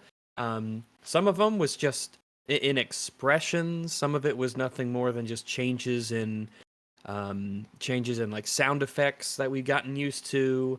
There's a wide variety of different things that they did in terms of comedy, and I think a lot of it worked for me. And I know it's super subjective, but I didn't expect to enjoy this nearly as much as I did, and I think the humor played a big role in that. It just really worked for me. Visual humor works slightly better than the verbal stuff. I'm trying to remember, because there's a couple of the more verbal jokes which they tended to telegraph a bit far in advance. So when you sort of set up Mario doesn't like mushrooms at home, you know exactly what the punchline of that joke will be when he gets to Mushroom Kingdom. That you can see that. Yeah, there's a lot of very line. easy jokes that you're just kind of like, yep, get that one out of the way. But like Rax said, I mean, there are others which are better than that, and the visual stuff I thought was probably slightly more funny. But that might be just because it's a game reference. I mean, they've been hit by so many blue shells to see the blue shell being so incredibly destructive and ruining everyone's day. That was kind of funny, because at least it wasn't me for a change. But it was funny enough, I guess, in places, without ever being sort of uproariously, sort of riotously funny. Yeah, it's almost like the comedy is the exact same place as the storytelling, where it's like, yeah, there's some stuff in there, also some lame stuff. Yeah, in terms of joke construction, it's all most of the jokes are pretty conventional. It'd be like one of the safest movies ever made. It's extremely safe, and it will reap the rewards for that, for better or worse. Probably a bit of both. I thought Dungeons and Dragons was going to be one of the safest films I saw in a year, but the Mario, I think, is probably much safer even than Dungeons and Dragons tried to be. But that was probably my main gripe with it, which is that we are pretty much inevitably going to get some sort of expanded universe with all of this stuff. Whether the films connect or not is, I suppose, open to question. But it's inevitably, Nintendo has created Nintendo Pictures for a reason. There's going to be more of this stuff. And if they're given sort of the lesson that, okay, all we need to do is to do loads of Easter eggs and member berries, and then play this plot writing as simply and as safely as we possibly can, and that's all it takes to be incredibly successful, then you've got, okay, maybe you have this expanded universe of just sort of faintly pleasant films that nobody really remembers, but you can't help but compare it to, say, like the origins of the MCU, back when the MCU still tried to tell stories. And there's a reason that people remember Iron Man in a way that they probably won't remember this specific Mario film, and that's because they didn't settle for just saying, hey, look, you read the comics, this looks familiar to you, isn't this fun, move on. They did actually try and make him into a character and tell a character, and to bring you along on a journey that the character could be said to have gone on, which I would be disappointed and kind of sad if this NCU in whatever form it takes doesn't at least try and tell a story with its characters that's more than surface level, because it will sacrifice the opportunity to be something that's really, really brilliantly memorable for safe bucks, which is kind of depressing. I guess the question. I like how it's already a foregone conclusion that there's going to be Super Smash Brothers. Basically, like that's the expectation. But the thing that I wonder is, would they take the same approach with something like Zelda? I don't know if they would. I don't know if you take the same approach with like that and Metroid or Star Fox, if those were things that they went to next, or like even that. I guess the question is like, are they all going to be animated? Is it all going to be Illumination? Or because DreamWorks is owned by Universal, are they going to do them all with Universal? Right? Like these sorts of questions, kind of like part of the discussion. I'm not sure what lesson they learned from this. Probably the wrong one. Typically is. It seems that way. Yeah. So, music, soundtrack. What do we have to say? Should we talk about Bowser? We have. Oh, so yeah, that's fair. About what, Fringy? Bowser's probably. Of course. We should. Yeah, that's actually a good way to get to music after him too. We should talk about what we will all agree is the best character. Yes. In the movie. Isn't that right, little Platoon? Whatever you say. All right, I don't even know. Yeah, I like Bowser quite a lot. He was really a joy to watch. He was just being a big evil Jack Black guy. I really liked the voice acting. I think he nailed it more than anyone else did. Yeah. He was clearly having fun. They put his talents to use. I like what they did with the character, just his inflections and, just being evil, trying to marry Peach, take over the world, that sort of thing. Super standard and basic, but it was executed really well. Yeah, don't... nice, fun villain. Don't let Mandalorian convince you that Jack Black has no talent, okay? Like or Lizzo. I heard she's a phenomenal flute player, but it's really interesting to see the back-to-back, because he was obviously either poked to or that he actually really gave a shit about this. Like, his Bowser, he's trying. I get the impression that he was the person on the celebrity voice cast who cared the most about Mario. There's a good chance he's fucking played it, or his kids have, or, there's that element that could very well be involved. Well, I mean, he's been involved in video games before. There's Brutal Legend and that sort of thing.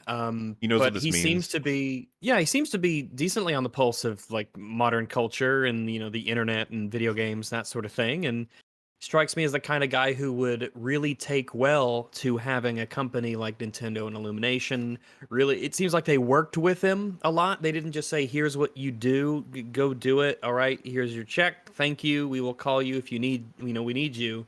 But it seems like they actually really put a decent amount of effort in saying, "Oh, yeah, this is Jack Black. He sings a lot. Let's give him these singing sections, and he's got this kind of voice, and so we're really gonna let him inflect and be, active in the way that he talks." And so he probably just really appreciated that, being respected as a human being. So that's neat. And yeah, it's that kind of performance that you feel the energy, and so you're like, all right, kind of, yeah, I'm okay with this. Like, because I think when it was announced Jack Black is Bowser, that's just really funny. It's like, what's happening? I actually had a different. That was like the one that felt like it made the most sense to me. I think they're all funny. It's just such a surreal situation that all these because it's not what it almost comes across at first that they're going to be cast in some kind of like live action way, which is obviously what the previous Nightmare was. Dennis Hopper as Bowser in that case. But you can still imagine it that way, and then you could be like, well, it's voice actors, and then it's still the absurdity remains for a shit ton of the ideas. But even still, like, it's just not something that was expected from anybody. Yeah. I still remember the different reaction. There was those like clips posted of just everyone laughing their ass off with the announcement. But who's laughing now? Like box office. But I'm now thinking about when Bowser talked in Super Mario Sunshine. Yeah. Mario, how dare you interrupt our family vacation? Mario. It's yeah. Just having Bowser talk is kind of like, it's kind of funny. It's probably like the hardest, in a sense, it's both the hardest one, but also like with Jack Black doing it, it's like, I feel like see what could happen. That's like the easiest to get past. If they make like 3 of these movies where he's voicing him, it might end up being that they hire him to voice him in the next game, That would be interesting. What do you feel about that, Fringy? I will say, I don't think I want like any of that to ever like sort of rub off on the games. Like, I wasn't saying whether or not it's good. I'm saying it could happen. Like No, I guess what I'm saying is I don't want that to happen. Like I don't want that kind of influence on the games of like remember the characters. the comics, like superheroes, ended up they start to follow along and get influenced by all the movies that come out. Sure, but like I don't know, does this film make more money than Odyssey that sold like 35 million copies? No, You know, or it like doesn't, Mario Kart but 8 that sold. if they see it as more. only a benefit rather than a detriment, then they might just do it. Do they see it as only a benefit? I guess that's the question. Well, why the fuck did they put him in the movie if they don't see it as a benefit? A benefit for a film. I don't know what they think in terms of like their objectives when it comes to the video games. Well, I don't know if I see Nintendo ever like significantly deviating from a lot of the choices that they've made consistently with like Mario, especially mainline Mario games, by way of presentation. it's always a possibility. You never know. Yeah, it's always a possibility. I don't think it's happening, and I don't want it to happen. Oh, I think we're in for a lot of misery with video games getting more and more popular and moving into like the movie industry in a way. Yeah. It's definitely gonna, like, fast forward 10 years and the comic people will be like, first time? And you'll be like, yeah. Well, not really, Right, but yeah. yeah. Because video game adaptations have been shit anyway, well before this. The funny thing as well is this is so suitable for this conversation, being that the Mario adaptation is what killed Mario being adapted into movies. It killed everything for Nintendo for like 30 years. I'm pretty sure that film is the reason why they Definitely didn't not want first time. Yeah, they don't want to do it with anything, pretty much. But now, yeah, Halo I think Season that's 2 gonna is change. coming. Yeah, that's the thing. We're in misery already, but We are, we yeah. may get some stuff we can enjoy. Yeah, exactly. Like The Last of Us. Oh. What Fringy? For how could you say something like So that? controversial yet so brave. Oh my goodness, you are very brave, Fringy. The Peaches song is I like it. I like the Peaches song as well. It's really hard to not just like everything around Bowser. It's almost like you're either the movie and you're like, man, it's a shame you're an evil bastard because you're really likable and fun. The imagery of Bowser sitting at a piano singing like a soliloquy about Princess Peach. It's like that's I like that. Well, and yeah, we were talking about like the shame with him is that they didn't really do him justice at the end. So I'm with you guys in that I think he's easily the most characterful of all of the characters in the show, and he is funny, and Jack Black does a good job with the voice acting. His plan is goofy, but you know it's kind of well acknowledged that Bowser's a bit of a simp, so that makes some sense.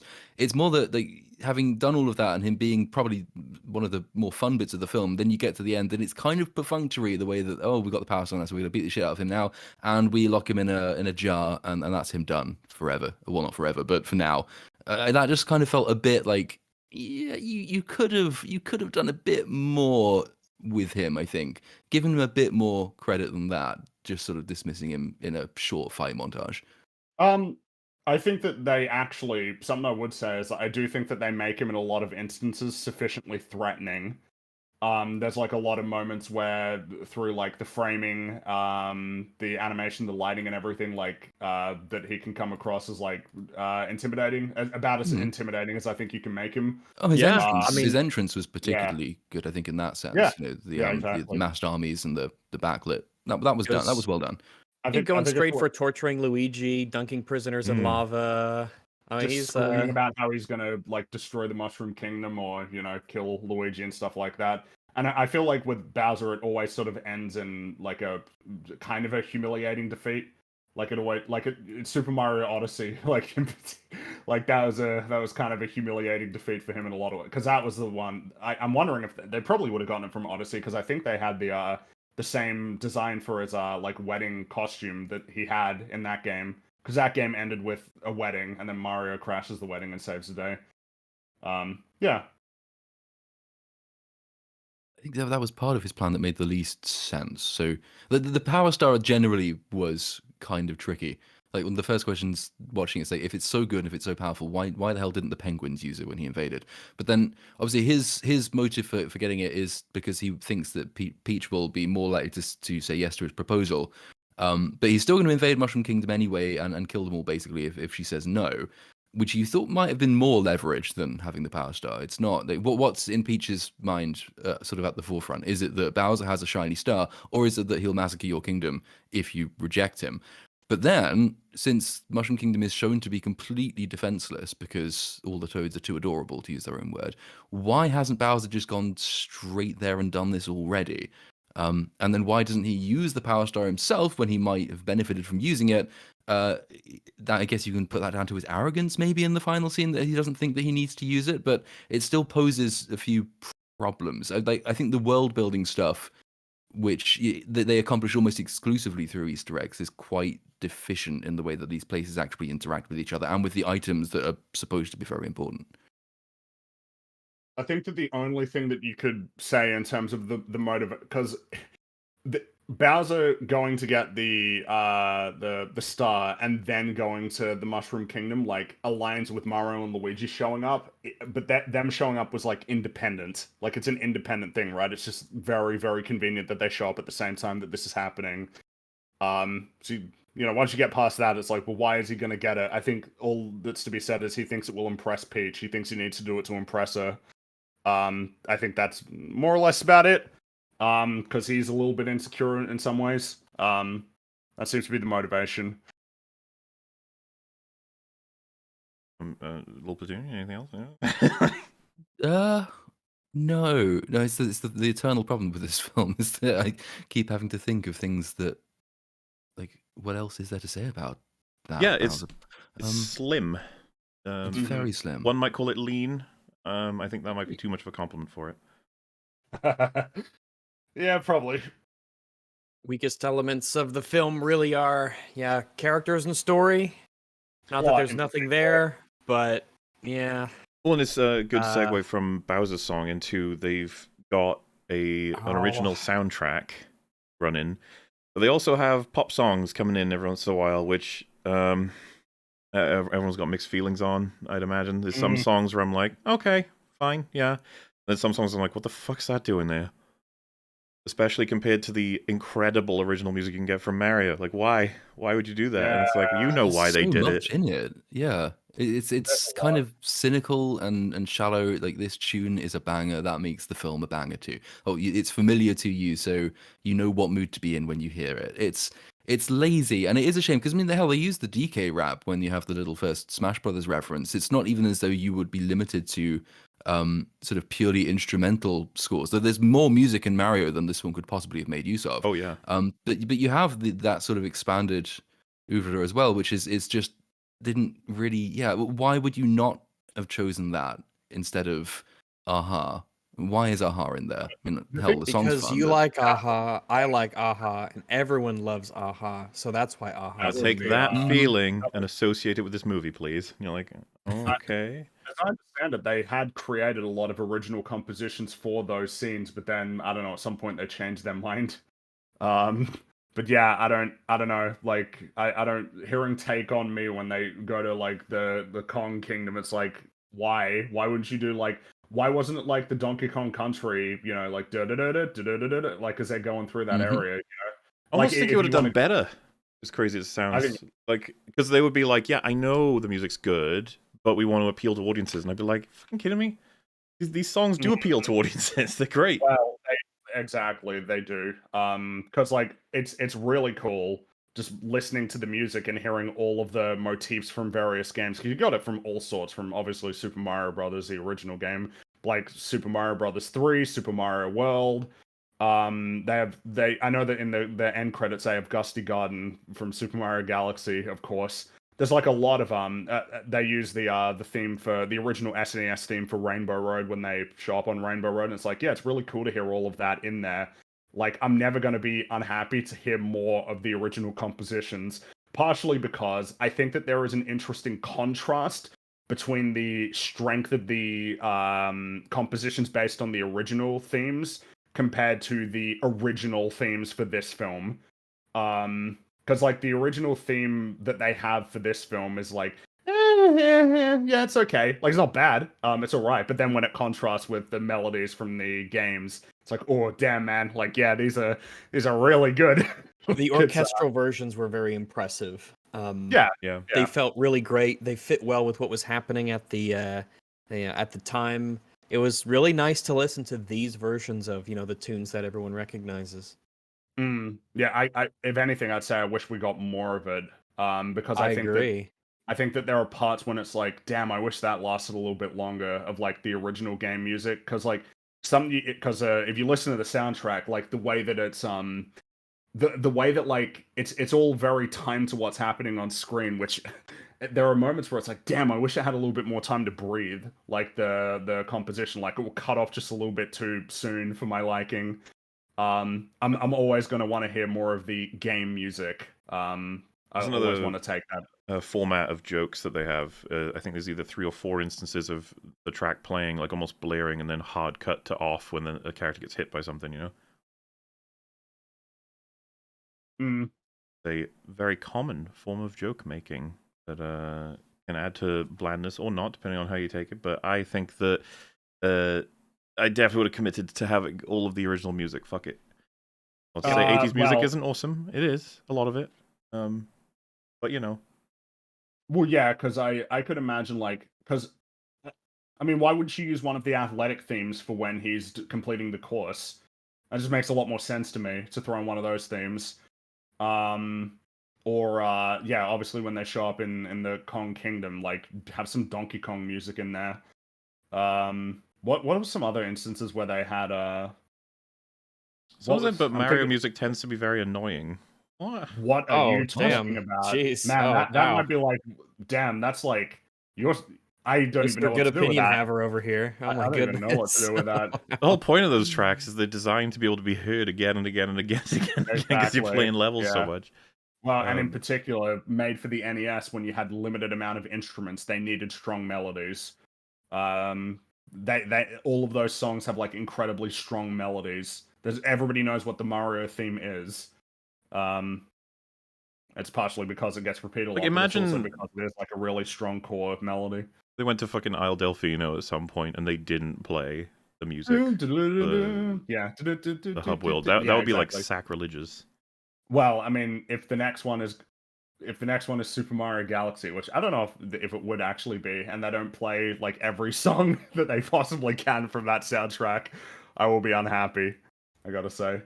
Yeah, it's almost Platoon said it right. It's like you can't even possibly shove all of the amazing Mario tracks into these movies. It's not gonna be possible. There's too many. Well, yeah, because when it comes to Rainbow Road, right, it's like you got a lot of options for Rainbow Road, and Rainbow Road has maintained a lot of like the Rainbow Road for Mario Kart 64, like that main theme has often carried through to a lot of the subsequent ones. But even then, like they all still have their own their own unique elements, like DS Rainbow Road versus Wii versus like GameCube. And even like picking music for Mario Kart, right? Because they use the menu theme from Mario Kart 8 when they're building their karts. Oh, that's right, because they had another pop song there as well. Mm-hmm. Damn, I can't remember which one. It's like, why can't you use like more Mario Kart music? Like, please. I implore you. Like I said, I'd be curious to know if it's just like provably a better move for the box office or something. I just was that one day, you know. I want to see the alternate universe, yeah, where there were no pop songs and it was all just really neat remixes or different versions of the music we all know and love, the classic stuff. So Thunderstruck was a weird choice, even if you accept that you are going to use pop songs as opposed to original music. You're on a road. You're doing an AC/DC song, and it's not Highway to Hell, which Maybe it's just used too much. But then again, they have fucking, I need a hero in there, so... Yeah. We're going to have to talk about that song later. I want to talk about it when we hit Tetris. That would make sense. We're going to have to talk about that song and how it's invaded my life. They do a big old Mario Kart reference. Huh, do. Yeah, they do. Indeed. They do a lot of Mario Kart references. Which was a smart move. Half of this movie felt like it was on the go-kart, which is fine, but like, damn. Well, Mario Kart sells better than like the mainline Mario series, so like it almost shouldn't even be a surprise that they did Mario Kart stuff. I would say as part of what this film's going to benefit from, or it wouldn't if not for the game's existing, is that people would be finding this a lot more jarring if they didn't know what it's adapting, because it's just like, we need to go from everybody does. The Donkey Kingdom to the Bowser place. We have to do it through a shortcut, which is a giant rainbow road. We'll go on our carts. It's such a what? But it's like, well, But no, people who know what Mario Kart is are all just like, yeah, like let's Well, and go everybody on. heard it. I think That was one of the other really common arguments I heard as well, which is that this is a movie that's unashamedly pro gamer. It's made for game fans, and it did a good job for them. It doesn't matter that a general audience might not understand all of the references, or indeed any of the references, if they're certain other reviewers. But you know, it does a good job by game fans. I can see that. I mean, hell, I've played quite a few Mario games. It was nice being able to sort of scan the screen for references. That's fun for a bit. It does sort of start wearing off. But I don't. I mean, would you agree that there has to be a distinction between pleasing game fans and pleasing a general audience? I mean, it's not, again, to use the inevitable comparison, it's not the approach Marvel took. It didn't say, well, we have to do something either for fans of comics or for a general audience. It did try and sort of blend the two, and it becomes more memorable for that reason, or more universally enjoyable for that reason. Suppose a good story and a story that respects X thing aren't necessarily the same thing. Like, because I would think I would concede it's like, yeah, it's respecting its source and it's treating gamers without being like, you know, like for a while gamers are just like gross basement dweller type situation, while this movie's like embracing the game aspects. But I don't know if that has anything to do with how good the story is. Like this film is not spiteful toward its audience, which is what people feel about Marvel these days. You know, it doesn't hate us. It Therefore doesn't. It's good. Well, yeah, it doesn't. This movie doesn't mock the fact that Mario's a thing. It doesn't make fun of people who like it. It doesn't do any of that stuff. and It's I'd just say like, something yeah, as well as it's a they celebration actually of it, if anything. they avoid a lot of opportunities to like make fun of Mario and like the wackiness of Mario. A lot of the time they just kind of play it off as like what it is without Yeah, sort of being it's very like, matter of oh fact. yeah, you're a giant like walking turtle, right? Like they don't make those kinds of jokes often. They even make jokes about turtles, but like that felt restrained compared to what they could have done. It's not like they're embarrassed by what this is, like other video game adaptations can be. that's the thing. How Halo. you could have like a really good story, but if it shits on a particular demo, like their audience, then it can like absolutely flatten people's enthusiasm for the thing. But Oh. I don't think Illumination does that ever, though. Yeah, it's too safe. Why would they ever? Yeah. Well, yeah, it's like Illumination's going, why the fuck would we ever do that? That would be stupid. Who would be foolish to denigrate the thing you're trying to monetize? Why would you do that? And you got like, even if they did, Nintendo would probably be like, no, we're actually chill with gamers. It's shocking, I know, but we actually think they're fine. So Yeah, because there's one or two sort of knowing self-references, but they are all quite sort of well-spirited. None of them are mean or ridiculing too much. So there's Bowser's speech near the beginning where he's listed like, what does he say? Is it Koopas, Goombas, and whatever the hell these things are, with little spiky turtles? But that was kind of funny and nice. And then there's, I know Because that's Peach like, makes fun of Mario's it's height. like, yeah, we don't know what those are either. We don't know what those are called. You Hmm. know, that's the joke is, you know, it's not putting it down. It's, if anything, it's like it's like the audience. It's like a meta thing, you know. And Peach makes fun of Mario's height, but even He is then, short. he is very short. Yeah. I'm trying to think if there are other comments in the film particularly that were sort of meta and self-knowing. I'm sure there are some, but they're sort of slipping my mind. Princess is in another castle, I guess. Oh, There's yeah. that one. That was a weird. That felt weird. Nah, it's just it's That one was of the weird. most well-known memes, so you got to put it in there. That's all that felt like to me. It's like, oh yeah, Princess in another castle.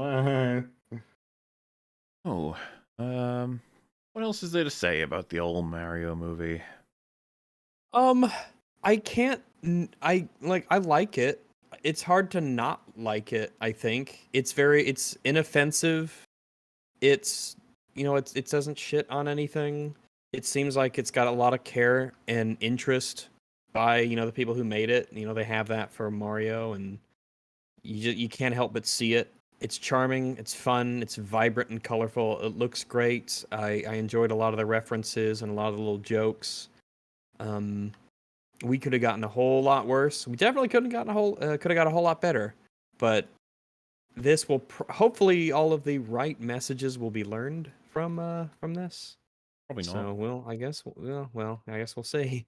Is this the But, peak? yeah. It is what it is. The film. Maybe, I don't know. I don't even think this is the peak. It is what it is of our night. I assume you're talking about 65. I am, yes. That feels more it is what it is than this. But I see why you'd say that. But maybe we're just thinking of that concept differently. Probably. Maybe. Yeah, I don't know. We could sort of wrap on the old Mario there, unless there's anything else anyone wants to say. Word. No. I'm interested to see another one. Yeah. Give it another shot, And for I'm sure. very curious how what happens to the movie making landscape now that this has sort of decided to finally embrace a video game movie. Well, and it's going to make a lot of money. It's worth because putting it in the context of other video game adaptations recently, because this film might end up being the highest grossing film of the year, and The Last of Us was one of HBO's biggest shows. It's kind of, you know, like that's I feel like that's not something that goes ignored pretty much when it comes to like trends. But I mean, in the case of this film, the reality is you've seen a lot of films like this. There are a lot of films that are like this. They're just like, you know, like Well, I don't know. Don't forget to combo with Arcane, of course. When that finally has a second season, it has the benefit of being promoted by LOL and Arcane Season 1. And if it's good, that'll start to, you know, have a big old cultural impact. And it's like, damn, man, we got video games leading the charge in a lot of different ways. What else is coming out? So this Fallout is in production, isn't it? Borderlands, I think it's coming out this year. Interesting. God of War is in development. Fallout show is, I think Isn't it's already BioShock in development as well? Filmed. Yeah, BioShock's being made. Horizon, I think, is getting a Netflix series. Gears of War is getting a film and an animated series, I believe. I'm trying to think about what else is on the. They're making another Mortal Kombat, which we will likely check out. The first one was something. Yeah, it certainly was something. Ghost of Tsushima or Tsushima. That's being. I think the guy who directed John Wick, all of the John Wick films, is doing and that Halo one. Season 2. Oh God, you're right. The list goes on, by the way, and it's insane. Like, video game adaptations are fucking rolling out of the woodwork. We got shit tons coming. Street Fighter recently got announced. They're getting a new live action film. And the more Five Nights at Freddy, Minecraft as well. There's a Minecraft movie with Jason Momoa. The more they come out, and the more superhero movies are less reliable for the box office. I feel like the shift has finally arrived. And hopefully. But is it a shift to anything good? I mean, I think that was sort of my meta comment on Mario, which is that Mario, okay, it is what it is film. It's kind of enjoyable enough, I guess. But like, if you extrapolate this out and say, well, all you need to do to make a good, successful video game movie is just a lot of references and very little plot, like that will probably burn out. I would have thought more quickly. No, So, I mean, isn't that going to get tiring? I don't think so. One thing that I think video games will have as like an advantage over superhero films and Marvel in particular is the breadth and the diversity of the genres and tones and types of stories and formats of stories that you're going to get with video games is so broad compared to like what is done with a lot of superhero films that I don't know how that runs dry, right? Like the Mario film versus the Fallout television show. What they're going to have nothing in common. Even like the Fallout TV show versus like a Gears of War animated series versus Arcane or something, right? Yeah, like, look at the ones we just referenced. Mario movie, Arcane, and The Last of Us show. Like, look at the difference in those three alone. And, of course, a big thing that will probably help as well is that this is going to be done by all studios, as opposed to, like, Marvel, which is one thing under Disney and Marvel Studios, and DC, which is one thing under Warner Brothers. It's a crippled corpse trying to copy and paste them. You're not going to get that with this, because let's say you only had the rights to God of War. You can't copy the Mario Bros movie. Exactly, and why would you want to, right? Because the appeal of God of War, and particularly if they're doing the Norse stuff, is different from the appeal of a Mario movie. Because I mean, we saw it with The Last of Us, right? Like people entered into The Last of Us with a lot of expectations stemming from that game that are going to be very different from a lot of people's expectations of a Mario movie. And I think it reflects, right, in sort of the way that people talk about those, and it will reflect in, I think, in the way that people talk about, like, upcoming ones. However, we are in for some shit, for sure. of course. absolutely. But, The shit must flow. And but boy, will it. if you were Dolly gonna, Willikers. if you asking me like, oh, do you want which landscape, if you had to have two, which one would you want? An abundance of video game movies or an abundance of superhero films? It's like, yeah, I'll give the video game one a shot. Dude, another I 10 think years there's of a lot Marvel's more reign diversity. or switching over Yeah. to the reign of video game adaptations, like, it's Exactly. easy. And honestly, I think that's easy for everybody, because even if it's going to be bad, it's different. At least it's a lot of At least it's variety. You know? different bad. Yeah. It's The Marvels trailer didn't reinvigorate your love of superhero Gotta films. say, it no, didn't, actually. actually. Well, I doesn't- loved it. Doesn't look great. I'll say that, you know? That I can't wait to see the box office of that movie. Show me. Give it to I'm me. curious. Yeah, and Guardians too, I guess. What is the influence of the decline at this point? Because like Super Mario Brothers made more money in a week than Ant-Man made in its entire theatrical run.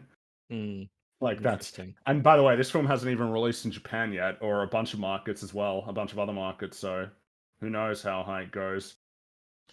But I guess the put a bow on it, right? The general sentiment is, but entertaining.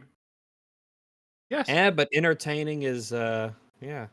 You've seen a lot of films like this. Oh, here's a question. But Would all four of us, would you recommend it? I would. If you like Mario, I'd recommend it. If you didn't like Mario, I don't know why I would recommend this necessarily over any other like middling sort of animated film. Yeah, I guess but it's pretty fair. Yeah. I wouldn't recommend against it. I don't think, for basically like anybody who was. If anybody said I'm kind of interested in watching the Mario movie, I'd probably just say, yeah, you might as well check it out. Better You'll than probably nothing. enjoy it. Toss it on if you've got a chance. It's Mhm. no passionate recommendation for me. No. And Same. even as like a Mario fan, it's not a passionate recommendation either, I'd say.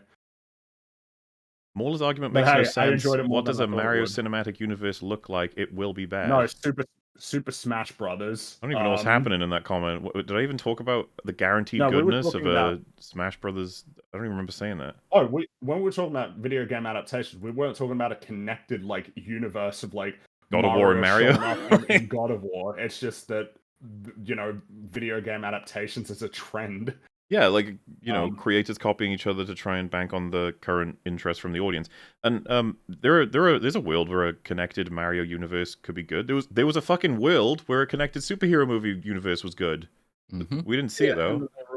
What do we think? Actually, I'm curious. What do we think the sequel for this? Because there will be one for this. What do we think the sequel is going to be? Like, which video game do you think it's going to derive most of its inspiration from? What they might do is, I wonder, because they did a whole lot of kart stuff in this, if they're gonna try and stay away from the kart stuff in the next one and stick more on a more platforming adventure kind of thing with Yoshi. Yeah, because you've got the post-credits sequence, With haven't you, which Yoshi, is Yoshi. yeah. Which Yeah. that was kind of surprising to me as well, because you would think now people are sort of trained to expect important post-credits scenes. My cinema was full during the film. Half of it left before the mid-credit scene, and there were 3 other people besides me who actually stayed for the last one. So Yoshi might actually come as a surprise to people if that's a more general pattern. Well, he did show up but in they the film. did tease him. Yoshi's, Yeah, there Yeah. were a few of them there. Yeah, definitely. Briefly, which that would have been a difficult choice, I have to imagine. Of like, do we actually? Restrain the Yoshi. Yeah. I love Yoshi. Love him a lot. He's a good boy, and I feel like everybody likes Yoshi as well. I would Everybody likes expect the Bowser's little gonna critters. stay out for a movie maybe, and we have Wario. I think I think Wario is. I guess I'm interested in like, because I would say that even though this film kind of was like in some sense kind of a hodgepodge, it was much more narrowing in on the most broadly recognized aesthetic of Mario and like the Mushroom Kingdom and everything, which makes me wonder if next one's going to be Galaxy or Sunshine, or if they're going to, Dinosaur Island, like Super Mario World, kind of influence more directly. I'm not sure. I'm not sure if you they're have a even lot of adapting options. it that way. It could just be that they might not be, treat Mario yeah. as a grab bag of sources, and then they make their own thing out of whatever they want from each of them. Sure, I guess the thing is that Galaxy in particular is quite well defined as its own thing. Uh-huh. And so is Sunshine too, which makes me Yeah. wonder. I feel like Sunshine ain't that I feel like that one is least likely to get anything like significant. I think they'd Um, probably consider it too limited in scope if there was a film of like yeah, Mario goes on holiday and then he has to defeat a goo right, monster. exactly. Whereas yeah, Wario seems like the next. I don't think Bowser will be the villain in the next one. It'll be Wario, or it'll be Bowser Jr. or the Koopalings, maybe. Could be I halfway think it's through probably. Wario breaks Bowser out of castle, something like Yeah, that. and they team up.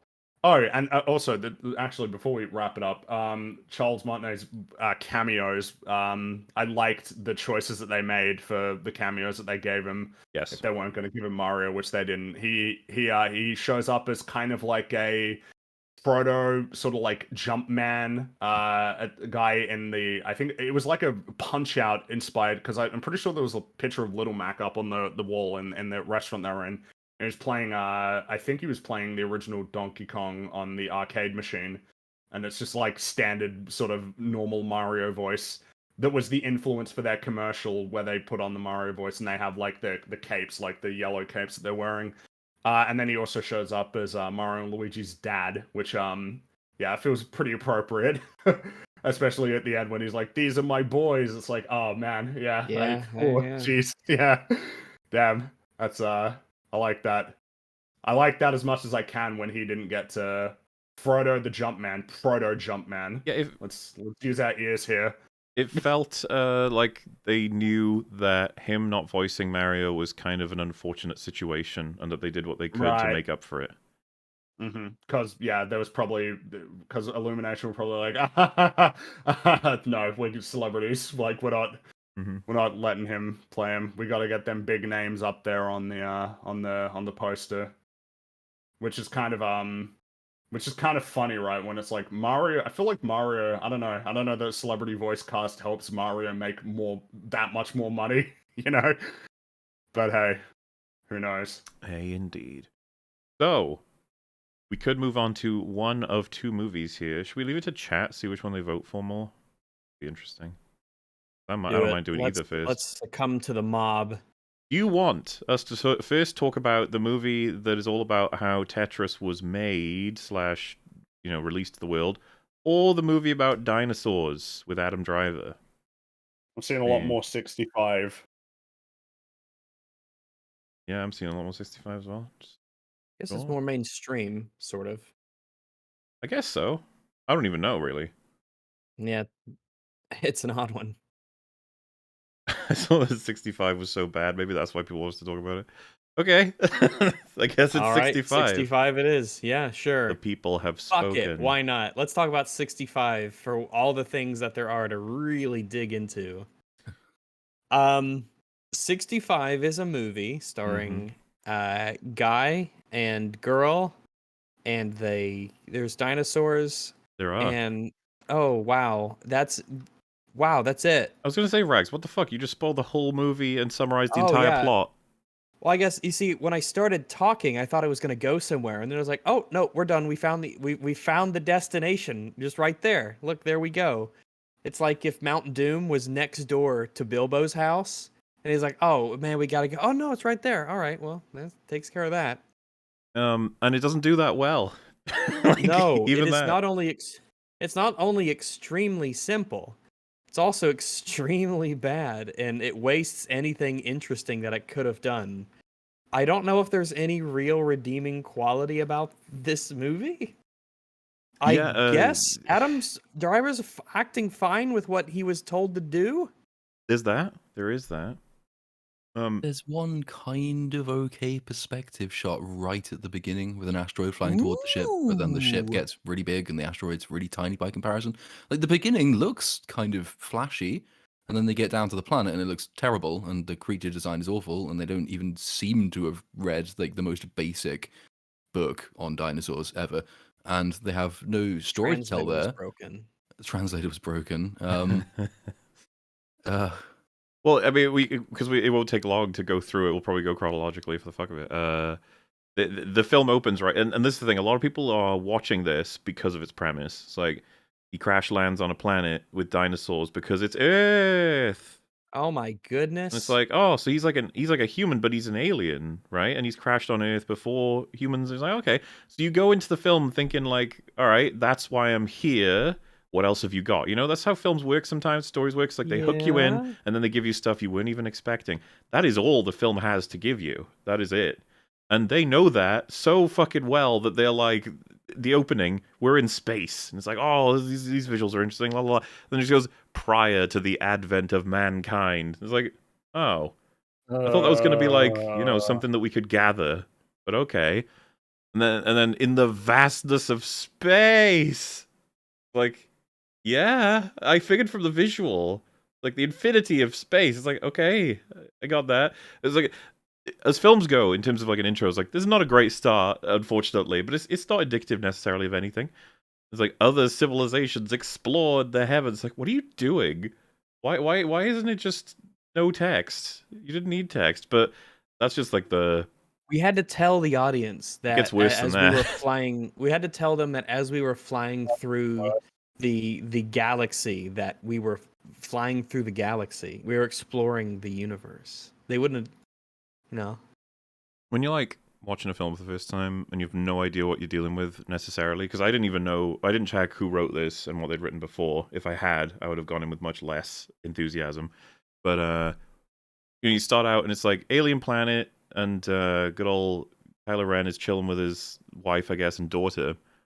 And like the whole conversation he has with the wife is about how he needs to go on a trip for a while in order to make money to be able to pay for the treatment for his daughter so that she can live. And it's just like, okay, you told me all that very point blank. You could have found a way so on the nose exposition. It's like you could have found a way to do that interestingly. Who is ill, but I don't want to leave her. Well, you must leave this planet to save our daughter who is ill. Daughter gives performative cough. Then he leaves. Yeah, I hated her coughs. They were driving me nuts. Like, The pact has been sealed. The plot has been established. We can now move forward with our lives. and yeah, it's just so blatant. But then he goes to talk to the daughter. He basically repeats all of that. And you're like, okay, got it again. Cool. Just making sure you understand. And then it's like, Okay. all right, now that that's done, skip to when he's in the ship. And you're just like, yeah, God, this is already feeling a little paint by numbers movie, but sure. And the first thing you see is the asteroid hit the ship. And like, you're like, oh, no shields, no defensive measures, and no detection? That's all very strange. Like, baby's first sci-fi, you think that's how that would work? And like, you see this huge field very easily with the naked eye. And then the ship goes, there's an asteroid field ahead. Yeah. It's like, Probably yes, there is. probably mention this to the pilot so that he can do nothing. You know, before you get there, like instead the of ship when doesn't you're even already getting hit. like avert the direction in any way, shape, or it doesn't think to go like, you know, we'll chill until the pilot wakes up, or we'll go around it. It just goes, no, we'll just go straight in and warn them. Hopefully they wake up.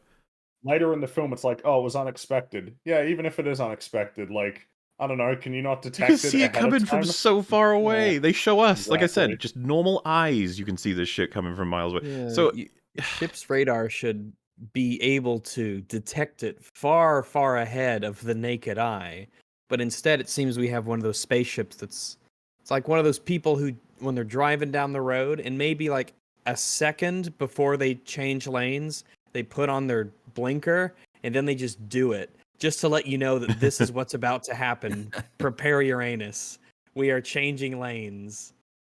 And yeah, unfortunately, it minces the ship completely. He loses like a shit ton of all the most important parts of it, and every passenger. They just get blown the fuck out. Some of them are blown out when he's already crash landed onto Earth. Whoa, spoilers, Mahler. That's the funny thing, right? Like, you could.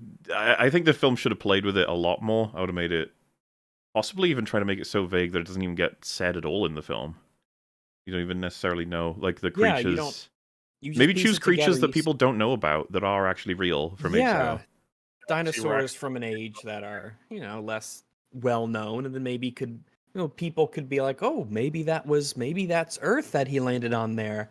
Doesn't affect the story in any way whatsoever what the name of the planet is, but it would have been a nice little, maybe that was Earth when the dinosaurs were on the Earth, and dinosaurs are cool.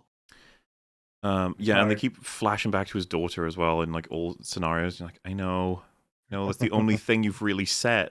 So, like, I know. But yes, luckily one of the passengers survived. Well, their hyper sleep thing survived, so he could get her out. And yeah, and that's like your premise. He's trapped on a dinosaur-infused world with a girl, and they need Dinosaur to. infused. we got to This talk world is about infused with dinosaurs for extra flavor and a bit of fun. Hell yeah! we got to talk about the title thing. Right. That does happen straight after that. Sort of is established because he gets her, and to be fair, he has a wound, and he uses sci-fi goo to make it better, and it was kind of like a moment of, well, at least there's that. That feels like a thing that would happen. So yeah, and he's got a little sci-fi gun. It's like, thank fuck. I hate it when they never have any He's weapons. got a sci-fi gun that doesn't have sights on it. It's Fuck it. It looks like he moves it around like it weighs 1 pound and it's a cheap plastic prop. It's like, oh, okay, all right, well. And right. He does consider killing himself because of this awful scenario, but decides against it. The thing that happens, though, I hate it so much, is he's walking around and he spots a big old footprint. And he's like, whoa. And doesn't the music get like hyper overbearing at that point? This film has shockingly little confidence in anyone watching it to know anything about what anything means. It was, they will not let you misunderstand. It's very bad that he is here and this is the scenario. But it was funny because, like, 65, a lot of people may not have caught straight away. A million years ago, that's the idea. But this happens in the film at this point. I can probably show this fully, right? 65 is actually a reference to the IQ of the writers. It's a very subtle hint left behind for you to pick up. This happens like a fifth of the way in, funnily enough. It shows this, and you're like, okay, fine. Like, intro movie credits, I guess. Just the, the 65 with the planet in the background, it's like, it's fine. And then, I don't know how fucking long this takes. It does that. Like, million years ago, you're like, yeah, I got it. Oh my gosh, wow. And see, it's like, hits we're keep done? coming. We're done? Okay, cool. Yep, I got it. Yeah. But we're not done. And then it says, not a done. visitor Keep crash coming. landed on, and you're like, no, you're not gonna do it. You wouldn't know. And it's just, You don't think I'm that stupid, do you?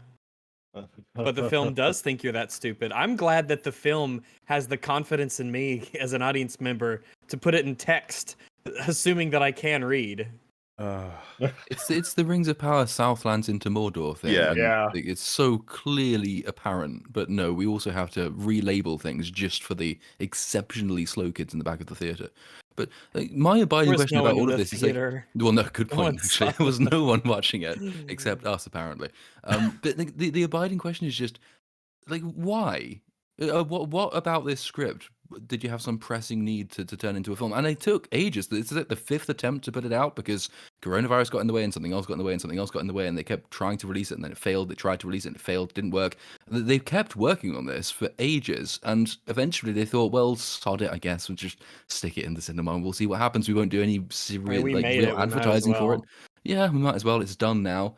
But just like the premise alone should really have disqualified it. I mean, why do you need to do this? What was the point? Could you not have written literally anything else? It could have been a fun little action movie if, like, this movie that's written well with a super simplistic plot where Adam Driver's just dealing with all these dinosaur shenanigans with this chick. That could have been neat and interesting. There's a lot you can do with that simple premise. And nothing neat or interesting was done with this simple premise in this movie. You know for a fact that the creators were like, he has a daughter, and he's stranded with this little girl. You see the parallels, and you just be sitting there like, are you fucking kidding me?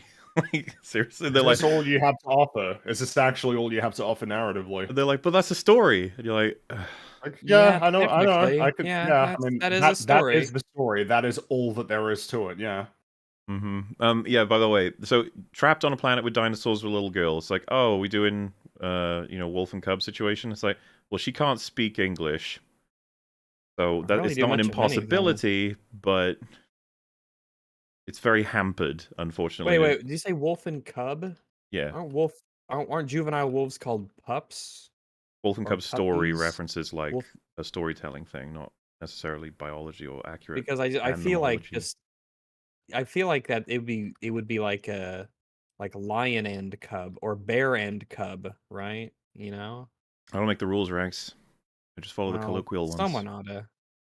The idea is, well, oftentimes they're not even familial, the two. It's like the Oh, idea, right? okay. Like you have It's like a lone wolf Mowgli and then and a... Bagheera. Sure. Well, it's just that's what that's The Last of Us, Logan, like Children of Men, like Yeah, a lot of the time they sort of- are actually yeah. disconnected from different worlds, sort of thing. Yeah. A little ape and child. Yes. And I quite like it as an archetype. It's always fun and interesting to clash two very different people in a situation. But it's been said before, I think Mandalorian's probably the best example of fucking it up. It's like, it is a baby, it doesn't add anything. It just goes goo goo gaga. It's basically cargo. The thing is, I don't want to say that it's like, and I know that's not what you're saying, but to make it clear, to rule out like doing these more unconventional kind of pairings with like a character who can't talk or a character who can't communicate with the other person because they speak a different language, or like one of the characters is like deaf or something, as like these sort of barriers to communication. Like these things can be leveraged really well. In this case, I think it's done pretty poorly. Yeah, or you could just be like- shit at it, and we don't Well, really it's learn just, anything in about this these case, like, characters ever. Adam Driver like consistently forgets that she can't like speak English, and that there's really no reason for her to understand anything that he's saying, but often she does. I would Anyway, be fine Yeah. with him talking at her or in general, because that's just how he's dealing with the situation. But there are often times where he says something to her, and it looks like he thinks she understands what he's saying, and it's like, but she doesn't. Yeah, Why are you but doing then that? to his defense, she will randomly pick out like the important words and somehow sort of know what they mean. It's sort of the worst of both worlds, where you have a breach of communication, so you don't get any interesting like back and forth story stuff. But then you also get like, it makes Adam Driver look like a moron in this movie because he's acting in a certain way that you wouldn't if someone was there communicating with you. Because when he watches this movie, you think, oh, like if I was Adam Driver, what would I do to communicate this? And whatever your idea was just now, it's better than whatever was in the movie. I mean, Yes. this movie sucks at trying to portray an adult Adam Driver as being someone who's trying to Oh, and- communicate with. Yeah, I definitely didn't mean to imply, like, because on the Wolf and Cub thing, you could even probably run a story where it's a baby and a guy and make it work. Because Mandalorian was but- never in a position where it could never work or anything. It's just that there are choices you make. If you're going to hamper yourself in terms of easy avenues for payoffs and development, then you're going to have to work that much harder. And this film makes it so she can't speak English, which is like, okay, if you want to do that, you're going to have to do a bunch of other stuff.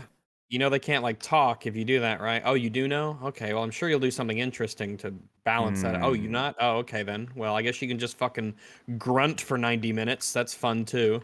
Oh yeah, I guess that's worth mentioning at some point. Not necessarily not now, but it's an hour-and-a-half movie, and it's fucking long.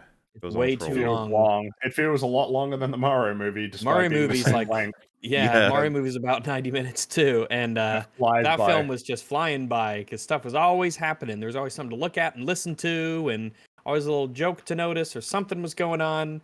And in this, boy, wow, very little occurs. And you'll what never little does be- occur, half of it is repetition. You'll never be surprised either by this film. You'll be shocked by how shocked you aren't.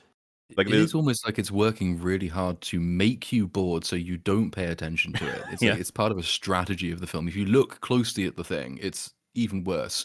So if it's just sort of boring bad and it stops you looking at, say, creature design, then they've probably done a reasonably good job, because at least you won't be picking out the really, really nasty, shitty flaws in the thing. Well, and to give an idea of what kind of film you're dealing with, right? He looks down over like a ledge and he sees some dinosaurs running around. He's like, and then one just jumps at him, seemingly out of nowhere, just onto him, just going blah blah blah blah. And then like beats it up with the gun, and he's like, "Is it dead? Is it dead?" And he moves real close to it, real slowly, real close. And he goes blah blah blah, and this goes Oh like, god, dun! Mahler wasn't actually dead. It's not, but now it's dead. Okay, we're good. It's such a like. That was exciting though. It's one of those scenes it where you're just moves. like, man, how many times have we seen that scene? Like 1,000 at this point. 1,000. It's fucking annoying. Yeah, you just like, oh, there's so little, and I know all of what it will be, and it's still somehow worse than I imagined. Yeah. This movie is just like a waste of film, Yeah, everything involved is just it got wasted, unfortunately, and it's mainly because the script is fucking abysmal.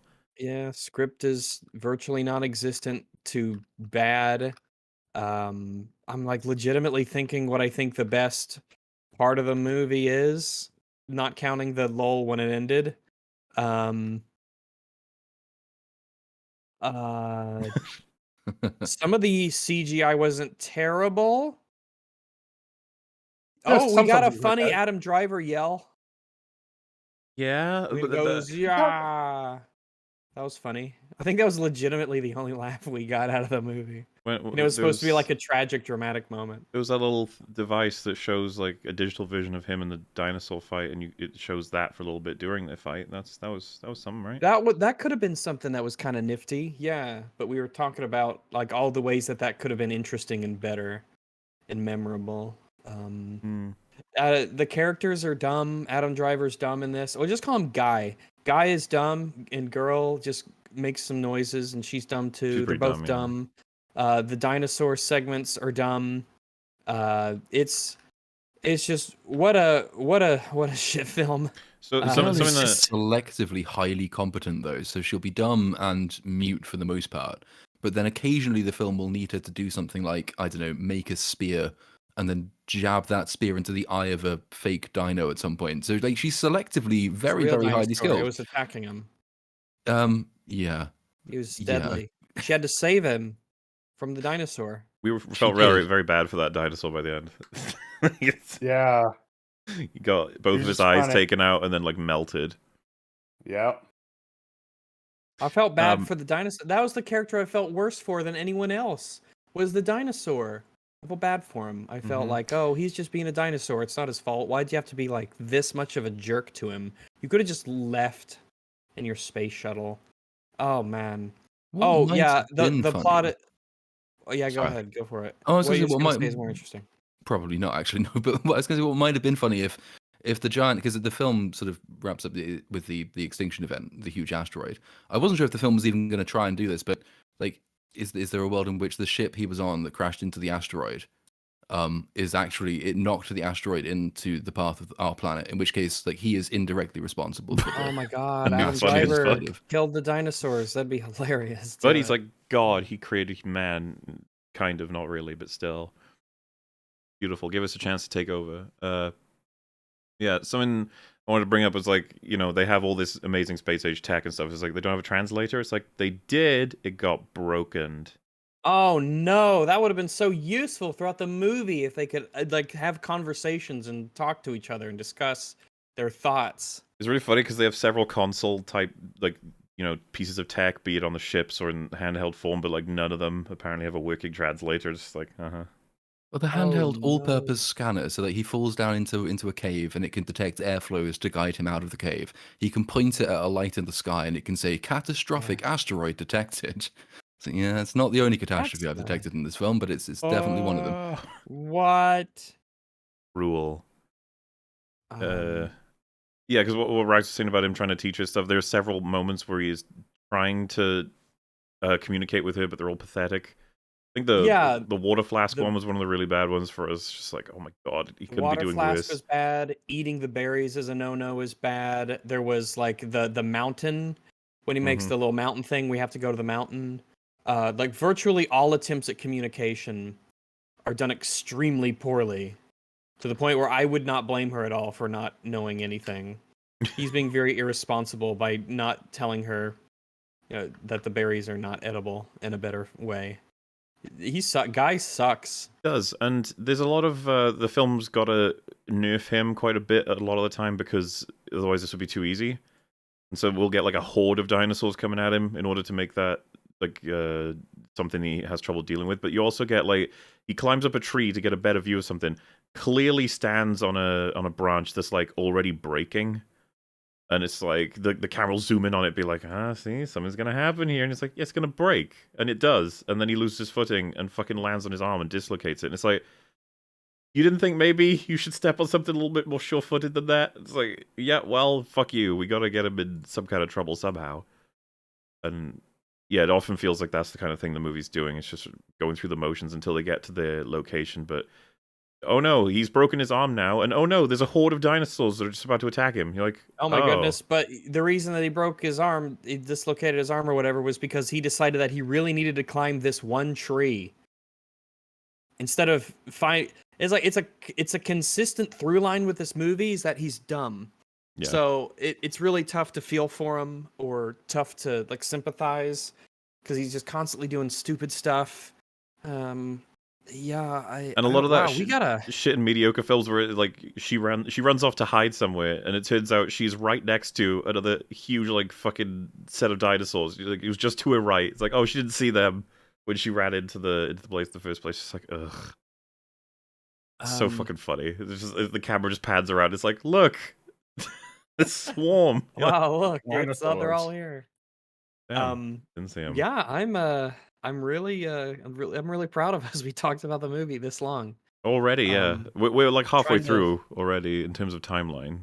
So we're getting there. It's close to the end.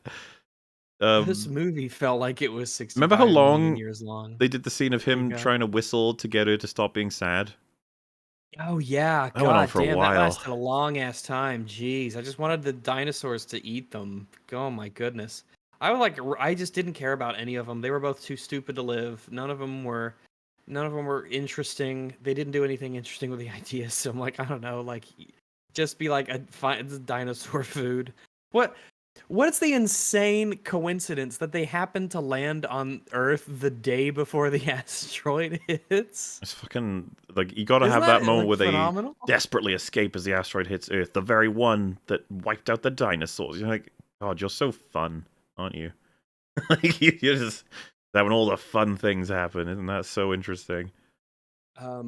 They had they hit the asteroids on the way into the planet. Mm-hmm. And then, even though that should be like many years away or something like that, they're just like instantly crash landing on Earth, and then the asteroids have to catch up with them. I guess I don't Which know. doesn't feel like it lines up, but whatever. I'm not really sure what's happening there. Yeah, I'm a little confused. There's this Not part gonna lie. where they are in a cave, and the big open entrance of it, T-Rex head comes through, whatever fucking dinosaur it is, I don't really care. And he shoots it in the face, and I think I remember you, Rags, being like, you'll kill it if you shoot that thing in the face. You have a sci-fi gun. Oh yeah, it's like a laser gun. It shoots it several times, and it's blood all over it, and its eye is apparently burst by this exchange. And then they're like, run! And they run into like the spooky cave and go real deep, and it's like, you were winning. Why did you do that? I'm shocked it survived that, because remember the other one, they like hit it and it just like essentially dies. I was confused if it was he one shots that one, doesn't he? So there's the one later on where he shoots it once in the head and it dies, and then here's the thing, I think it survived, but I was confused. I thought there was a third T-Rex. I think there was 3 in total. Was there, or was there not? I'm not sure. I think there's 3. Or I thought it got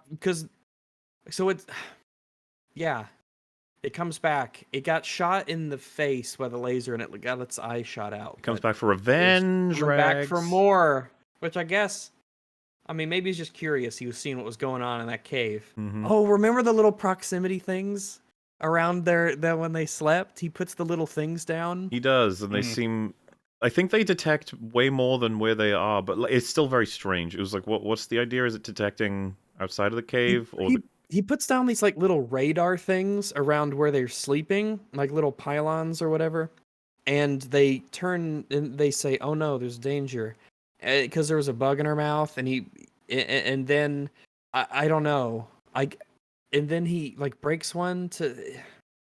The sci-fi tech in this sucks balls. They could have done something interesting with cool sci-fi tech, like a science fiction survival kit. When you have. So what was it? I think it was like the Foundation series that Asimov wrote. There was because it's super far in the future, and there's a gajillion planets that humans are on, and they go all across the galaxy, and the scale of the traversal area is extremely vast. There's these allusions to, with an A, this idea that if you are in a spaceship with your crew and you're going out from to this planet to that planet, wherever you're going, and you crash land on a world that's habitable, then your job is to essentially become settlers for that planet. And so you all start getting together, making kids, building civilization, and that essentially is part of how humanity spreads, is they tell everyone that you're supposed to essentially make this planet a new planet for humanity. And so you'd think they'd have these ships that are crossing the galaxy that have these super cool like sci-fi survival kits, and really neat things that they could have pulled out and used. And he's like, oh, I don't know if they're going to find us. We're X miles from, the last beacon or whatever we sent out. It might be years until they get here. We don't know. They might be. They don't explore any of that. Any of the cool sci-fi elements of this movie are just nothing. If anything, it works against the movie. They dismiss it right at the beginning when he sends the distress message, and his first version says, send help. And then his second version says there's no need for recovery. It's like, but you've just, the film has established that you're a spacefaring civilization that explores other planets. You've just landed on a habitable planet. You don't yet know about the Megadeth asteroid. You might think that actually there's every reason for them to come and pick you up, regardless of whether you happen to be alive or not, because there might be a ship a week away for all we know, that's true. Or like 2 days to the left or right or up or down or wherever. That's we don't know. That's a conflict of like different intentions though, because I think they wanted us to take away from that. He's just like, don't come rescue me. I just want to die because I'm sad because of the daughter thing that they reveal a little bit later that she died. But the fact is like. I don't even think they would accept that. If you sent a message out to this highly advanced civilization, like, oh, I crash landed here on this habitable planet, don't rescue me, they'd be like, what? I don't know, like any Robinson Crusoe, right? That story is from the perspective of him writing down all the things that he does. And so it could have been like an interesting, I'm sure it's been done before, but fuck it, do it again. It's a neat idea. This premise of essentially Robinson Crusoe in space. I've crash landed on this alien world. How do I live and survive? Do I eventually meet up with people looking for me, or they just happen to, our civilization is expanding. So any habitable world like Earth would be, that'd be like crazy real estate, any sci-fi element that could have made this really cool and interesting and, dare I say, world building, is it's here. There's nothing here that's interesting about it. It's so lame. It's just guy in the woods with some chick, and then they go home. Well, they get deep into this cave too, and they're like, well, there's no real ways to go further now, so I guess we're fucked. The whole time we would just like go back. And then he's like, what if we use the grenades to try and blow a way open? It's like, oh yeah, that can't backfire. There's nothing that'll go wrong with grenading the walls of a cave.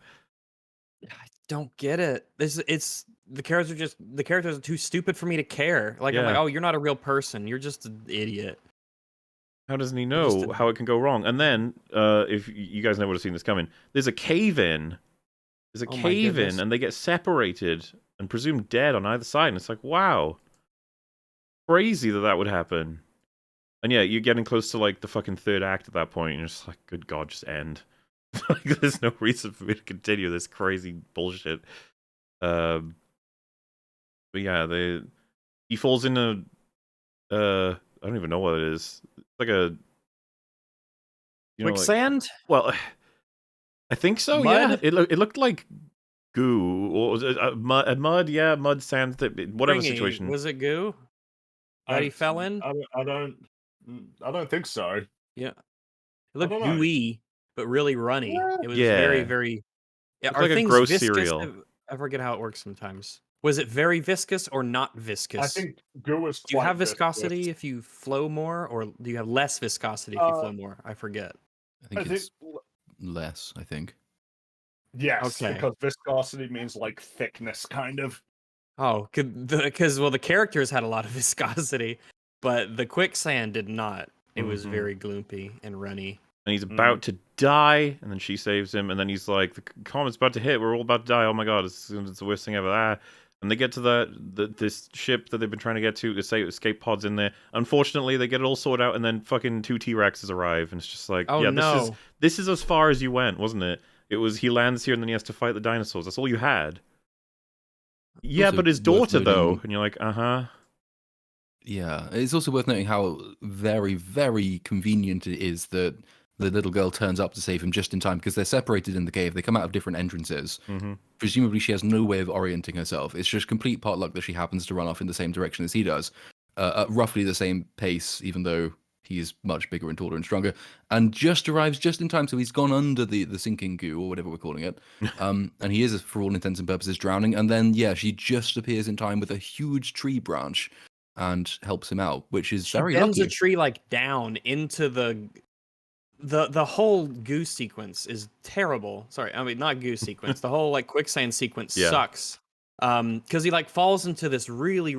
It looks like he should just be able to swim in it, but he like sinks into quicksand and it goes up over his head, and then she happens to randomly stumble across it, and she takes this like this tree that's really bendy, and she bends it down into the quicksand, and he grabs it, I guess, because he knew it was there, and she saves him.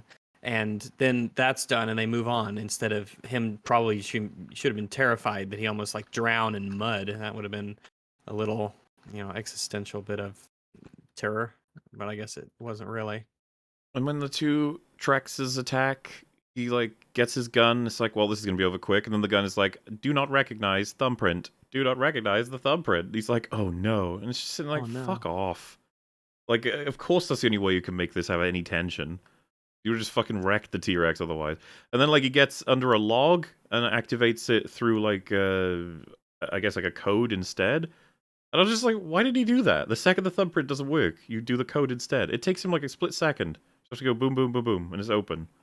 Why don't you just do that? Well, his character isn't portrayed as being, like, a warrior or a soldier or anything, but he's really good with that gun. When it works.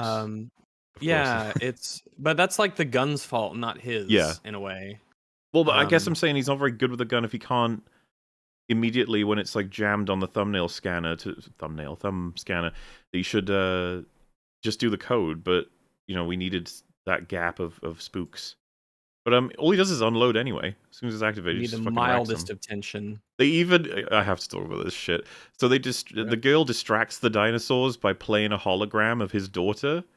And he's like sad when seeing it. And then they have the T-Rex is so distracted by it, it tries to eat the hologram.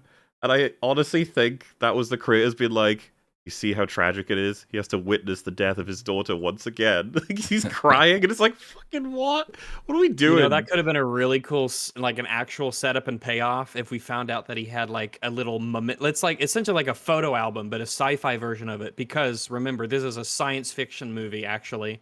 But he has like the photo album thing, and it makes the holograms, and he uses that as bait for the dinosaurs later. Where his daughter like saves him. He couldn't save her, but she ends up saving him. Oh my God, that's something. That's something. I think, dear God, that's something. that's the thing about like how you portray a thing though. Just watching the dinosaur like go and a hologram. I'm supposed to treat that as like incredibly sad and symbolic of the loss of his daughter. I'm just like, nah. I think it's funny. I'm sorry. And I'm like, oh, you suck. All this sucks. This movie sucks balls. Okay. Yeah. It sucks so bad. I'm surprised we talked about it this long, and I've already said that before. We've almost hit credits because he just kills the two T-Rexes, and then the third evil one arrives. Oh, we didn't talk about her saving the baby dinosaur and it gets et. Oh, that was That was funny. Yeah, That was funny. Sorry, hilarious. you're right. Let me go back and find it. Yeah, because they're wandering around, Oh my God. and she spots this cute, happy dinosaurs in like a mini tar pit, like going, "Oh no, I'm dying!" And then she's like, "No," and runs to it, and he runs to it. And this is like, oh, it's such generically happy, like we got him, and he's safe, and he's like, "Yay, I'm a safe, happy, cute dinosaur now." And then it walks off and gets eaten. It's like a fucking comedy beat. But I don't think it was. I think it's supposed to be tragic. It's I like, think it was supposed to be tragic, but it was funny because they see this large creature in the mud and they save it, and it gets eaten by the little ones. And then they have to hide from the little bitty dinosaurs. even though you know for a Remember? fact that you could Because- annihilate them probably without the gun. Yeah, he'd Well, probably just kick him and they'd fuck off because he's big and strong. Throughout the film, they give up on like food that they already have to expend more energy to hunt something else. That's Yeah. that's All a the thing that time. happens in movies and shit a lot. It's Yeah, like, I know I just killed something, but like and I've got this free meal right here. But what's that? A little small scrawny thing that's running away into the woods? I better go chase that. like it's like they're animals, like dinosaurs were animals. They do have self-preservation instincts and like a desire to not waste energy when they've already got food, But hey, drama, right? This movie Well, sucks. Especially with, you say drama, like the way they have the bad guy dinosaur show up at the end with the missing eye, Yeah, Like, and then dramatic. I know dramatic you, pauses Adam to the Driver. camera. Like, you took There's so my many- eye. Dramatic pauses when it's like, what are you doing? If he wants to eat him, just let him, like, just hurry up. Get this movie over with. They're trying to inspire a sense of like truly man versus nature or man versus dinosaur. I'm just like, you did such a piss poor job of that. They really did. Like I find it like really hard to say much about this film. It's so like we've almost so like lame. expended every last moment of it. I think it might be one of the lamest films I've seen in a while. This is a really lame movie that didn't have it. There's no reason it had to be lame. It didn't have to be lame. The whole hook was a cool factor, and they wasted it. Yeah. As they're wondering, it's like, is this worse or better than Jurassic World Dominion? Oh, well, Dominion's gotta be. But I'd assume Dominion's worse. I haven't seen it, but I assume Dominion's worse. This is mostly bad because it just doesn't. I imagine this is more boring. This is definitely more boring than Dominion. Yeah, I haven't seen Dominion, by the way. Okay, no spoilers then. It's not very good. No spoilers. Wouldn't want to spoil that one. Just passing mentions though, like he's about 2 meters away from the fucking T-Rex at the start of this, and then he manages to outrun it at night all the way to like dawn. Somehow, it's like an open field. He's just running. And it keeps showing the dinosaur chasing him, but it keeps editing the dinosaur further back every shot. It's that old trope. Classic. So clearly, so much faster than he is. Yeah, and it never quite manages to get there. Just very convenient editing that one. Yeah, he baits it to the geysers, and it just one of them hits the dinosaur, and then he's about to get eaten because it's only wounded it, and she stabs it in the face, in the eye specifically, and then he gets like hardcore fucking melted. And you can't help but feel bad. Oh, really bad for him. Yeah. They land in Yellowstone National Park, and Old Faithful burns him, and he gets so grumpy. I think what it is I don't like about it is it's like dinosaurs just trying to like survive, and he gets this horrible death, and like it's punctuated by the fact that he was about to just get vaporized. You know, get a horrible death anyway. Oh well, no, that would have been instant, right? Well, yeah, depending on where he is, I guess, but. It's like he got a horrible end right when the world was about to end anyway. I think that's what's funnier is that where they leave... It's like when you're about to win in a video game, but you still have to get that last kill on some guy. Kind of. I'm pretty sure the asteroid like hits right in the area that they were as well, just to add more dumbassery to the whole thing. Like, where they're lifting off from, the asteroid passes by them. The asteroid's right there. Like, they miss it by like maybe 30 seconds. Like, really? Couldn't be like, you know, they leave like the day before it gets. Yeah, that shot where it's like, look at that, they're just right fucking next to each other. It's just dumb. And also the fact that he just think about that, right? Like he crash lands right where the fucking thing like is gonna hit. You know, like Earth's pretty big. It's a big place, yeah. Most of the Earth didn't get impacted specifically by the meteorite. Obviously, the whole world got like massively screwed up because of it, but. It just had to be right there, and then he escapes just in the nick of time as the... Well, they do a skip. Like, he gets into, like, fucking orbit, and the asteroid moves, like, a meter. Like, it skips so hard. Just like, yeah, look how close it was, guys. Yeah, he made it. If this film showed a bit more restraint... If it showed even like a modicum of restraint, like imagine if you had the title show up here at the end, it's like, see, yeah, there you go, without any of the extra text underneath it, just the title. And then hopefully by then everybody would have figured it out. Oh, that was Earth proper, you know? Mm-hmm. Instead of just putting that at the front with all of the, and the vastness of space before humanity. Yeah, by saying before humanity, you've already ruined it because we could have assumed that Adam Driver was a human from Earth. There's no reason why you couldn't have done that. It could have been an alien. That would have been neat. Well, yeah, but it's just a guy. They didn't even give him the pointy ears or the Star Trek forehead bumps or anything. They didn't give a fuck. I gotta say, like, I'm getting so frustrated with, like, I like aliens. I like actual, like, aliens that aren't just, like, people or people with, like, blue paint on. Like, I like it when they're, like different-looking critters, like in Mass Effect, you know? Where, like, you've got, like, Quarians and Turians and Solarians, even though all of them are, you know, they stand on two. They're all like hominids, but they're distinctly different in their shape and their, like, their profiles are all distinguishable. You know, like the Vanar and stuff, like much more critter-looking like aliens. Hanar, yeah. Did I say? Yeah, Hanar. That's what they were called, right? Yeah. I like seeing aliens, and I'm tight because we saw it in that trailer for the Marvels as well, right? Where they've gone to like some alien planet, but it's all people. There's humans, I'm tired of it. Yeah, it's like I understand why they did this in Star Trek in the 60s, you know? exactly. But like But now you have the resources, you know, you have the money to just do the aliens and get all of the incredibly elaborate makeup or just visual effects. I mean, what so- if, because the aliens, it's not just the aesthetics, which can be interesting, but imagine them going through this with an alien mindset, like an alien culture, where Adam Driver Exactly. plays like this is a military ship making just like a cargo run between two outposts, and the ship crashes, maybe because they're at war with another alien species, you know? And then as it crashes, he discovers there's this little girl who's a stowaway, but he's this hardened battle guy, and he's no nonsense and everything like that, and he's got this big, you know, warrior honor culture, and she's just like a little girl or whatever. And instantly you have something that's like neat and different, and, you know, I guess not too different, but, you know, it's something other than just, oh, look, it's some guy. That's what I mean, like, because this film would probably try and sneak away with being considered like, oh, it's your normal, average, generic film. It's like, normal, average, cool, good, generic would be more like what Rags just said, plus, like, you have engineer character who's maybe more comic relief, chill, he was there on vacation, character who is the saboteur, the one that actually damaged the ship and reduced its abilities to see, I don't know, fields and different things in order to, he wants to kill someone in that group or something. As part of some of the drama that has nothing to do with this actual ship. But they all crash, they all have to work as a team. You know what it reminds me of? Pitch Black. Ooh, work as a team. Oh, yeah, Mhm, Pitch Black. We got to do that trilogy. We gotta watch Pitch sometime. Black again at some point, so I Gotta always loved watch that it. film when I Yeah. was younger.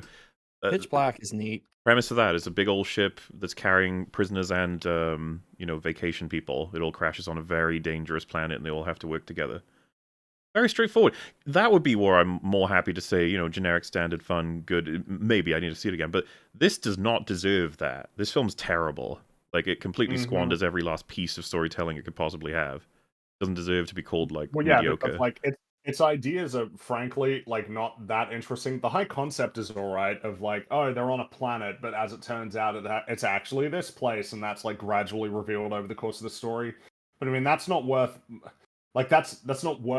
anything if the execution is like this feeble. It's like like all of the ideas are really basic, and even those ideas aren't executed well. And there's plenty of stupid stuff in it. It's just I don't know.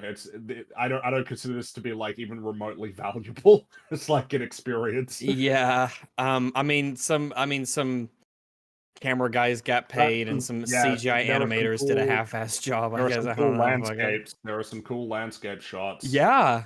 Oh, and it's also the soundtrack is incredibly insistent and generic as well. Yeah, It's got yep. that too. It tells you how to feel at Well, every moment. Sometimes I like that we have episodes where we can talk about stuff like this, because this will all be forgotten by me, so at least it's now recorded and can be played again and again, theoretically, by people if they wanted to know what I thought of this movie, because I will not remember what I think of this movie in about a couple months. Like, Yep. there was stuff in it, my brain cannot hold on to stuff like this. It's just like, nah. This is just the movie that decays in your mind. Your brain knows to just push this out to make room for something else. Your brain is like, yeah, you could remember this movie, but you might need to know the year of the Battle of Hastings, so we better hold on to that one. Yeah, we're gonna keep that instead. Yeah. I only watched it 2 days ago, I think. Admittedly, there was a lot of whiskey involved in a house party in the intervening day, but I was forgetting most of this film as we were describing it. So I'd forgotten the cave sequence completely. It's that unmemorable. That takes It's too long kind as of- well, that scene. All of it takes too long. It's kind of like a performance art piece in its own way. It's just like, how oppressively bland can you possibly make a film? So, well, this is a pretty good entry. Yeah. And I saw someone saying, like, why would Adam Driver have agreed to this? Like, he's doing all kinds of movies. Yeah, first off, it was money. But It's second work. off, I mean, this could have been cool. Yeah. And Yeah, the like- concept of, you know, a kind of movie like this, there's nothing about this which is I think that I was the way still the way it was sold to people through, you know, word of mouth was better than the movie. Like, you start out with a man who's doing a thing with a ship and it crashes in some kind of sci-fi accident, whatever, ends up on a planet with dinosaurs. He's not human. That's the reveal. It turns out this is Earth from ages ago and he's an alien. It's like, oh, okay. And you just find out, like, that's all the film had. That was it. You find that out in the first fucking 5 minutes. They tell you before you can even understand any characters. They're like, humans aren't a thing yet. Like, oh. Well, what about the ones where like humans aren't a thing yet? Okay. All right. He looks like Adam Driver though, but okay. Oh, hey, is kind this of Earth? again. This is Earth. You're like, This is Earth. This was 65 million years ago on visitor planet arrived Earth. on Earth. You're like, Now go tell your Yeah. friends. You're like, oh, okay, it's a great idea you got there. oh yeah. I'm not gonna tell anyone about this movie. Ooh. This movie sucks. If you didn't Yeah. gather our feelings about this, like, Mm-hmm. I'm happy to move on to the last one now. If you guys Yeah. want. I'll I'm just happily move on to, assuming it's not done anything box office wise, and so there's no threat of a failed. sequel. Threat. Failed. There's no threat of Yeah. people talking about it ever again. I don't think. I think I had a budget of 45 million and made 55 million. Didn't even get to the 65 million. It didn't even Damn. get to 60. Oh no! Didn't even get there. Did you mention it was written by the guys who wrote A Quiet Place? Which, when you said that, I was like, oh, well, Yeah. okay then. Oh, written and directed by the guys who wrote A Quiet Place. Yeah, and I think Sam Raimi produced it as well. Don't know what that means. Don't know what that means, but yeah, Yeah. knowing the people who wrote A Quiet Place, which once again has its premise and then just fucks up everything going forward, it's like that doesn't surprise me at all. Oh, not very good. And Yeah. which means we've got one major portion of the scale left to fill with Brings this us to selection the, of three. To the best film out of the three. Tetris, a movie Yes. that is not really what people may have expected. You almost want to immediately tell people, no, not a bunch of blocks with a bunch of expressions running around trying to complete lines in the world of Tetris or something in an animated way. It is the story of how Tetris became what it is today. It's how it started. Pretty cool. And it's a story that I knew, I think, from talking to you, Free, before this film was even conceived of. Yeah. And it always struck me as like, that probably could make a good film, actually. Well, it's I love Tetris. I think it's one of the Who best video doesn't? games. Tetris is pretty cool. Yeah, I think Platoon, like do you love Tetris? Actually, no, I've never got on with Tetris, but I love the Damn. film. Oh my god! You are well, human. that's Fuck is something. wrong That's with you? something, I guess that's okay. We found the watch out. It's one. alright, we forgive you. Yeah, I really like Tetris. Like it's at its core, it's like, damn man, if you want to make a case for a game, it's like you nailed it, you got it. Like I wouldn't change anything. It's like conceptually incredible, like and in terms of playing it, like the amount of versatility that the core gameplay loop has. It's like, damn man, Tetris is, oh, like it's hard to beat that. Yeah, and because we're yeah. probably going to skip around the whole film a bit. But I really enjoyed that we didn't just get a retelling of history. There's a couple points that the film wants to make, I think, broadly about not just, I don't know, the creator or video games or art, but like human experience. It's kind of cool. There's the sequence in the nightclub where they're all listening to, like, it's the final countdown sort of Yeah. like sequences with that. And he's like, come on, how could you possibly resist like dancing to this? This is just like universal. And you start to think about like what does Tetris represent in this film? And it's it's such a fundamental fun experience that it's like it's transcending borders of culture and political systems, geography. Yeah. It's something that it's like everyone should have a chance to play it. Yeah, and so like what we see is reflected in sort of the characters and their motivations is that our protagonist Hank Rogers is essentially, he's got the purest motivations of like, I love this game, I love what it like is and represents, and I just want it to get it out there. Yeah. As well as with a genuine appreciation for the work of the creator Alexei I'm probably going to Pajitnov. I'm probably mispronouncing his name. Like a real appreciation for his work that isn't reflected by basically any other characters in the story who are like vying for the same thing. And so yeah, I'd say that's probably like the core theme, which I don't know if you were expecting a theme from you know what I mean? Like I don't know what people expect from like a Tetris, a Tetris film. Something about its style. It incorporates 8-bit like filmmaking all the time. In terms of one of the things that struck me when I first watched it was how cool it was to bind primary characters in terms of how significant they are to the story to 8-bit counterparts that they show on screen as like players. It's just a fun way of connecting that aspect, right? And they make sure that, like, I think they try their best to keep this story as limited in terms of the boring elements as possible, because there's a lot of like red tape things that can happen where an audience might get bored. It's like, I don't care about, I don't know, how things are move forward, licensed and tax and stuff, but like you try your best to format all of this in a way that'll be very entertaining. And they take liberties. Is kind of where I'm going with that. There's a car chase in this that we all assume didn't actually happen, but it makes for a fun scene, and that's why when they say based on a true story, they are definitely heavy on the based on. Yeah, it's like certain broad strokes about the nature of the complications regarding the rights and how they were distributed, like all that's there, but like I don't think there was a car chase. Probably not. I don't think that happened. And obviously the timescale is like condensed for more like snappy drama. Of like characters being in the same place at the same time while all the things happening. There's obviously like deviations from reality. But I mean, it seems like it's all deviations for the sake of like their broader thematic objectives. Yeah, that's there's the purpose to impression a you lot get. of it. Yeah. Yeah, like it wasn't. Yeah, exactly. It was deliberate, and it wasn't just like, oh well, this will be more exciting. It's like, well, maybe it will be, but like, yeah, it feeds into something bigger. Yeah, all the characters are very straightforward, and you understand exactly what they're invested in. And sometimes you'll have the use of sort of color and style to represent the places they are from, or what kind of personalities they have. Especially when we get to like the Russian characters, the surrounding elements, or the soundtrack, or the way that they dress. It's all very fucking oppressive every time you see them. It's always the color scheme, right? And all, yeah, it's always gray when they head over there. Kind of hilarious sometimes. I think the place where they monitor calls, it's like black and red, I think, are the main colors you could actually like identify. And just like so fucking evil. But of course, part of what we get of in this movie is the fall of that era of Russia, as well as dealing with the rights to Tetris that involve America, Japan, fucking it's all these different characters. They're all involved, pushing around and lying about different rights, different things, and it all just leads to everyone wants the money from Tetris, except the creator who just wants to get all this shit over with. I think it was one of the more impressive things about it, actually, was the way in which it. Yeah, the Tetris rights battle is, of course, sort of the hook and the thing which the narrative hinges on, but its best work is done around that, I think. I mean, particularly its characterization of sort of this collapsing Soviet Union.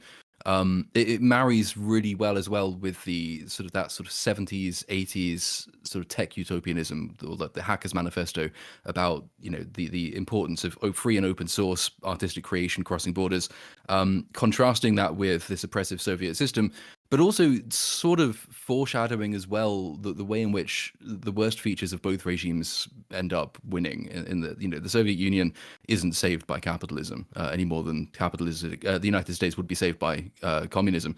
It's you get the worst characters from both. Robert Maxwell, admittedly not an American, is a brilliant villain because he shows sort of the crony and corruption which exists within the supposedly morally superior system. There's no coincidence that he's the one who does all of the backroom deals with the sort of the money grabbers, the proto-capitalists of the Soviet Union. And if you chart sort of where the Soviet Union goes after Gorbachev sort of breaks up the Soviet Union and becomes more capitalistic under Boris Yeltsin, you see sort of the Maxwellification of the Soviet Union, which this film is kind of teasing is already happening. I think that's quite astute social commentary. It's not just Soviets bad, Americans good. It's actually, no, the Soviet Union as a system was terrible. The people within it want the same things as the people, oppressed in a different way in America would like for themselves. It's a culturally sensitive film. It's a very character sensitive film as well. And portraying that sort of common humanity as against the oppression of the money grabbing classes is, yeah, it was a really, really enjoyable watch. Actually, I came away from it thinking, yeah, I'm actually glad to have seen something on TV for a change. Yeah, and I was going to say, by the way, that character you referenced, Robert Stein, the fucking guy, his voice is such a hard not to notice when watching this film in terms of yeah, I think it's a little bit different compared to his natural voice, I assume, but he's playing such a fucking British guy. He and he's so Roger Allam's character, Robert Maxwell. Yeah. Who you can recognize his voice from. Baritone. Yeah. You're like, don't worry, son. I'll take care of all of this. It's just like, oh my god, why aren't you voicing every villain? Like, what? I thought Taron Egerton was great. He was, yeah. Maxwell, it should be said as well, is such a brilliant person to have picked for your overarching film. He is so fascinating as a figure in history. This is a guy who worked simultaneously for Mossad and the KGB and MI6. He's largely responsible for the continued existence of the State of Israel because he was the one who negotiated with Czechoslovakia, which was I think his homeland, to smuggle weapons and aircraft parts to Israel just before the war for the war for survival, basically. Then so he's portrayed as the hero there. He tried to cure famine in Ethiopia by doing a Live Aid equivalent for games at one point, and at the same time he was stealing something like £450 million from the pension funds of all of his various companies. And that the last of those emergency funds set up to refund people was only, I think, paid off last year. So he's this titanic figure at the center of everything. The press, video games. Microsoft was the largest UK video game distributor by 1990, I think it was, basically the year that he mysteriously died. And it's another sort of fascinating old history is that what would have happened had none of this happened, or had he remained alive, or had Microsoft not closed down, would the UK have had one of the earliest, biggest video games companies in the world to rival a big publisher like EA today, for example. And yeah, just hinging that on Maxwell there. I think they slightly they made it a bit corny with the shredding of the documents, which is obviously to hint at the huge impending financial scandal that's about to embroil him. That was a little bit too on the nose, but the rest of the character work was fantastic. And choosing him with that presence, with that pivotal role, and because he is such an international crook and fraudster, and also enigmatic, like beguiling character, he was a brilliant choice. I very much enjoyed him. I think I'm now realizing, like, I think I mixed up the names. Was Robert Stein Toby? Fuck, why am I forgetting his last name? Toby Jones. Robert Stein. Yeah. I was mixing up Maxwell and Stein. Sorry, my bad. So that may have sounded confusing, but I think you can follow along from, if you've seen the film anyway, from what was being described. It's a lot of shit's going on. They had to balance a shit ton of characters and events, and they had to do it all in like 2 hours, which is pretty difficult. It's a brisk film. Something's always happening. Yeah, they don't waste any time. There's always like a conversation happening to progress the plot, or we're learning something about characters, or we're learning a little bit about how people deal with the worlds that we're in. Because you get this almost like Western corporate world, and you get the like the Soviet oppression land, and you kind of bouncing back between those. It's really efficient, like at the beginning, in terms of delivering a whole bunch of information that is really important, like. And using like the pixel art kind of style to kind of obfuscate, I'd say obfuscate, but just kind of like elevate the exposition and just like introduce to you all of the key players that you need to know about in this story as they all sort of converge on the rights to Tetris as it goes. It's like, damn, that's like efficient. Yeah, in terms kind of tricky as well, because it's kind of a complicated, like, it's a complicated core thing of like a bunch of different people have different understandings of what they own. Relating to Tetris, and like you have, sort of. If you have like 100 events to give to the audience, they go to like event 25, which is when, let's say, Hank has to get the loan from the bank, and they're like, well, why don't we, as part of him trying to get the loan, have him explain the first 24 events, and we can play the first event, which is just him, but is trying to sell Go, which is like a fun. Sort of a way to introduce Tetris, right? Because like Go is one of the most oldest and classic games of all time, and then it's like Tetris, brand new on the scene, digital as well, and it's like it's about to become one of the most classic and understood, recognized video games of all time. And and then you have him explaining all of that, and it catches you up and pushes you way further into the story than it may have felt natural, right? Because you need to get all of it, find a way to skip past a lot of stuff, but also give what needs its due. Its due. Well, yeah, we need to establish pretty clearly what Hank's like interest and investment in the game is, and that his investment in the game is beyond that of any of the other characters that we see, except for Alexei, right, the creator of like, because I think he says like, when I go to sleep, I see blocks in my dreams. It's like, yeah, he loves this game, and it comes through in his like desire to actually make sure that Alexei like gets something for his work and contribution. Because it's kind of something that looms over the whole thing is he's not going to get anything, is he? Not only is he not going to get anything, but he's also going to like suffer essentially in the process of trying to get this game out there in the world for people to play and enjoy and like have it be disseminated broadly. But then, at least it sort of culminates in like a happy ending of him coming over to America. They found the Tetris company. He actually gets his dues, makes a lot of money. it's kind of like one of those rare instances of like the good guys really prevailing in terms of like getting something for the work that he did for his creation, especially when you've got all of these people like converging in just to get as much money as possible out of it. Yeah, and we have so many different players of significance, but they still try to intertwine a little bit of like characterization comedy drops here and there. Yeah, I One was of the surprised ones, by how funny this film was. yeah, got me laughing at a couple bits where I really didn't expect to. Is Kevin Maxwell, right? He's clearly like in way over his head, desperate to prove to the world that he's ready to take over his father's business, but at the same time, like nobody quite treats him that way, and it frustrates the hell out of him. Overcompensates, but at the same time will actually he still will, like, you'll go to Moscow, he'll try and do the deals, he's trying, but it's never quite it always falls short. He even says, like, because credit to him, right, like he refuses to do bribes, a piece of integrity his father doesn't have, like, who tries to grease the wheels, so to speak, of everything that happens. You didn't have to do that. You have a lot of movies, especially ones that are based on true events, that try and just have the character and be like, this is what they did, this is their role, and then they're out. But they tried to characterize the ones that take up a lot more screen time, which is fun. One of the guys I quite liked, I forget his name, but the one that they're mainly dealing with for Elorg, who's... Oh yeah, the I don't remember his name, but yeah, he was entertaining. Quite liked him because his something P or his M? primary motivation was for the good of the country, right? So he wanted the best deal that brought the most amount of money to the country. And that was at odds with some of his superiors who recognized that the USSR was falling apart and wanted theirs, wanted to get out with as much as they could, which is commented on in the movie. A lot of people are starting to just grab whatever they can before everything falls apart. Which is really interesting, right? Like, in terms of motivations from everybody in this movie, he ends up being what is almost a good guy because he sees that the deal with Hank is actually the most profitable one. Well, it's the most generous deal. Yeah. It's the deal that, because it's like a deal that includes royalties, like payments on every single like game sold on Game Boy, and a bigger upfront, I think, as well.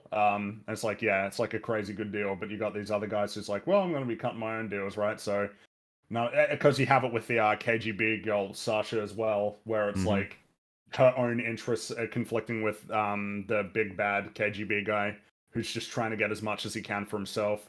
It's like, yeah, like you've got there's a it feels like sort of all of the different perspectives that there could be on like Tetris and who should get it and like how it gets disseminated and who should get what. Like every single kind of angle that you could have on that is explored to some degree. I like the moral nuance of it as well, in that it doesn't just portray the Russians as this mono evil block of people. It's clever to portray essentially the most honorable of the Russians they're dealing with as the people actually most ideologically committed to a Soviet Union, which we all know to despise. And it's the emerging oligarchical class, which you see growing in this film, the ones who are just in it to get money for themselves, which are really cast as the villains, which is not something that you usually get. Normally depictions of the Soviet Union are much more sort of quite absolute than that. It's normally just that Soviet Union bad. If you're committed to the Soviet Union, you're evil. But this film's quite clever with that. It does portray them as being honorably wrong, as opposed to morally wrong. The morally wrong people are the money grabbers. Some of it, I guess, an interaction I really enjoyed how it evolved over the film was when he first meets with Elorg. It's very straightforward that he has no idea what Hank is saying until the translator comes in and he waits for each of the translations before responding. And everything's working in terms of communication as you'd expect, but as the film goes on and the stakes raise and more lies are exposed, sort of thing, he gets faster and faster with his responses until he starts overtaking, like, the translator, and we hear him say stop at one point until eventually he's shown the comparison. He says, this is a console, this is a computer. The reason you've been screwed over is because this is considered the same by a lot of people. And then he just goes like, but one has a keyboard.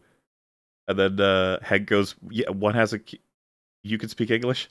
Exactly. He's been hiding his power levels. Yeah, it's a fun thing that clues were given, and that stuff like that it doesn't have to be in the movie at all. It just shows a bit of a talent for not only like script writing but characterization, and it creates a bit of dynamism in how people interact with each other instead of a more dry portrayal of how everything works. Well, they seized a lot of opportunities to have comedy and build character in a story where it's like that's not necessarily the expectation that you would have of like a biopic on the origins of like Tetris getting on the Game Boy, you know? Yeah, I think that the changes they have made to history for, because I don't even know exactly what they are probably for the best to make an entertaining story. Well, it's I believe that like because I think Hank Rogers and Alexei Pajitnov were like talked to about it like for the film, but then eventually it got to the there's a quote where I think Hank says they tried their best to accept our changes when they had to with authenticity, but when it started getting to creative flourishes like the car chases and all that, it was like, okay, now it's all them. Like, Yeah. yeah. He says it's a Hollywood script, it's a movie, it's not about history, so a lot of what's in the movie never happened. But some stuff did. So like, for instance, apparently it was Hank Rogers convinced Nintendo to bundle Tetris with the Game Boy instead of Super Mario Land. So there's like aspects of it that are true, and then broad things that, and then deviations and significant ones. I guess that might even still play against it in the long run in terms of viewers, though. I mean, I think it does a really good job of blending sort of the history and artistic license. But if the impression is given that it's a video game movie about the history of video games for video game fans or video game nerds, then it will be a shame if people are put off because they think that's all it is, as opposed to a much broader story and a compelling and a fun story as well in its own right. Even if you're not particularly interested in the origins of Tetris, it's still a really enjoyable film to watch. If this was all fiction, I think it makes for a good movie. Yep. Absolutely, it does. It's just so I didn't expect anything like this from a movie like Tetris. This turned into like a Chernobyl light political drama, and I was like, what the dang? We got like characters and car chases, and we got this wonderful style to it, and this is not at all what I was expecting, but in a very good way. They do a good job as well of making you feel like Hank isn't quite safe whenever he's in Russia. Everyone's watching, listening, and lots of threats are made until the point where you literally like have one of the villains in the film. He's dropping pennies off a bridge and he's talking to Alexei's children, and he's like, "Which do you think would fall faster if I dropped them both?" Just like, this is uncomfortable because of how badly it could end. But obviously, if you have any benefit of knowing how this story ends, then you'll know it works out eventually. But it still follows like a 3-act structure. The second act low point comes in exactly what you'd expect. There's a stress of his work versus his family life. The main character, there's a lot of stuff. It hits all in all beats, and it's like an easy recommendation. I can't see why anyone wouldn't enjoy it. It's pretty straightforward. It's very film. It's got a lot of it's very approachable by all kinds of different people, and it does as well. It does capture that sort of the magic of that era of technology, which was always going to be the big question to ask. Is that in a world where everyone can play PS5 or Xbox, whatever the most recent one is, or get a really expensive computer, brilliant graphics, how do you recapture the magic of the Game Boy when you put that on the screen, which seems so basic and simple and commonplace to us? But I think the film actually does a really good job of doing that by all of the storytelling it does around those props. So the Game Boy itself is made slightly more like a religious icon because of the story that is being constructed around it. And because I'm lucky enough to be doing some work on Judas at the moment, and if you get Ken Levine talking about this era of video games, that magic and the excitement of it really does come through. Like everything is so bold and new and experimental, and you've got so much creative freedom, and there's so much risk involved as well because of that great creative freedom. It's a germinal industry. It's a time when arcade machines were driving video game innovation as opposed to handheld consoles or homemade consoles. This film actually conveys some of that magic as well, I think, and it's that sort of bold experimentation and all of the risks that the characters have to go through because of their sheer love of the art that they're creating. It's a video games as art movie as well, and it does convey that pretty well. There's a reverence for Tetris and video games in general in this film for sure. Yeah, the way that they talk about it, the way that it's well, because it's so primitive to us, but at to the them, time, exactly. At the time, it was on the forefront. But then there was because there was the scene when Hank and Alexei were just in his apartment, just messing around with Tetris, and it was just like that was where everything sort of melted away, and it was just the love of the craft of like, you know what, maybe you should make it so that like four line rows disappear instead of just one at a time. And like that's one of those moments where it's like, yeah, you peel back all of the stuff about rights and differing political systems and ideologies and everything, and at its core, it's just like humans sharing and creativity. Yeah, that's what I really felt like was the deepest core of this movie was, ain't it fun that we can get to make things and experience stuff together, and that a lot of different systems can prevent that, and that's like precisely what the two main guys, they're just trying to get this game out there. That it's their tenacity, and they win in the end. They do. Because in the end, they consolidated all the rights to Tetris, and they founded the Tetris company, and that company to this day is still just overseas and is responsible for the licensing of Tetris. Because like Alexei, he didn't get anything, and then eventually it took a while, but yeah. Tetris.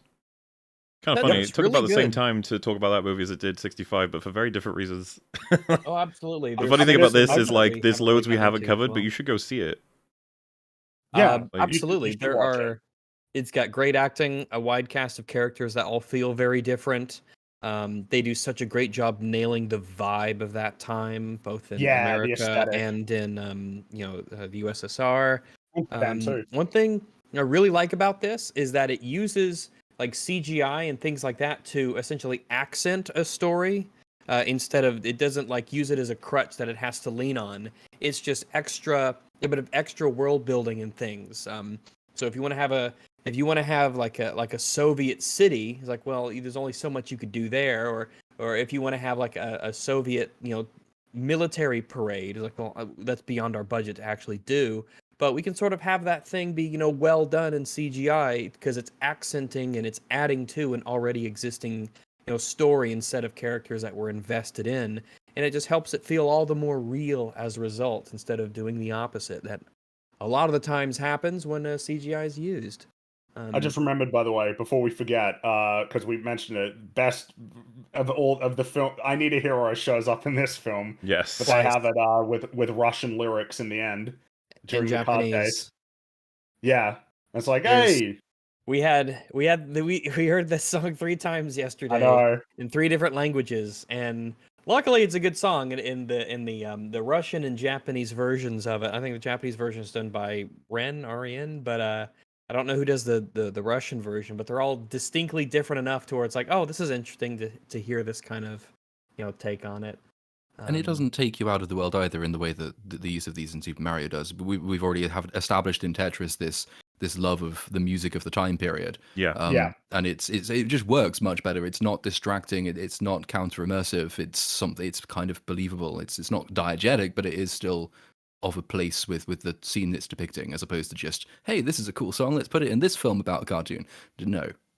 And also, I had to step away for a moment, so sorry if I'm retreading old ground, but the Tetris theme that is used as the leitmotif that is spread throughout the movie is really well done. Yeah, there cool is tune implementation. Yeah, different moods and such. Kind of, the Tetris theme is used to, it's sad and somber here, or over here it's kind of upbeat and interesting. So that was really nice to hear, and I think is really clever that they did that, and it worked really well. Well, There's so like there was a lot of slightly stranger things you feel about some of the soundtrack, I think, in this. It might just be a coincidental sort of use of heavy reliance on synthesizers, but I thought, the use of the Tetris theme was probably the strongest element of the soundtrack. There were bits of the rest of it which I sort of stopped noticing, I think. Like, the soundtrack isn't as great as perhaps it could have been, but it's functional. It's never worse than functional, I suppose, which is a good sign. A fun ride. And an unexpected fun ride on Apple TV. Which is... Is anyone subscribed to Apple TV out there? I don't know. Yeah, it's like, what's that? I think Apple are now going to be releasing films theatrically. I think Amazon did it too, because Air, I believe, was Amazon distributed that one. Because I remember when I was watching it, like, it had Amazon Studios pop. I'm like, I don't feel like I've seen that logo ever before. So yeah, I think that Apple TV is now like looking towards theatrical releases, which is probably worthwhile to do. Like, because I think Netflix occasionally does theatrical stuff. Very occasionally. It seems like it's just an opportunity to make some money.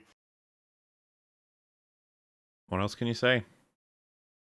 That's the current state. We got a movie about a video game, a movie adapted from a video game, and then 65. I don't know how that fits in. I think it doesn't. It's just not. don't care about that film. No. But, you know, video games, they just seem to be clawing their way further and further into cultural relevance as time goes on. And they deserve their due because they've been fucking doing great for ages. They have. And I mean, at this point, it's like they make so much money that it can't be ignored, right, by Hollywood. For better or worse. For better or worse. Because, yeah, I just wasn't expecting what I got from this. That's the straightforward way of putting it. And hopefully we get more of these as time goes on. Just movies where you're like, oh shit, that's good though. Well, I mean, I feel like you could easily make some biopics on some of the key figures at Nintendo, like Miyamoto or Wada and the like. Like I feel like there's plenty of stories there. I'm pretty sure that there was I think it was I don't know why I'm forgetting his name. Harry Potter, Daniel Radcliffe, right?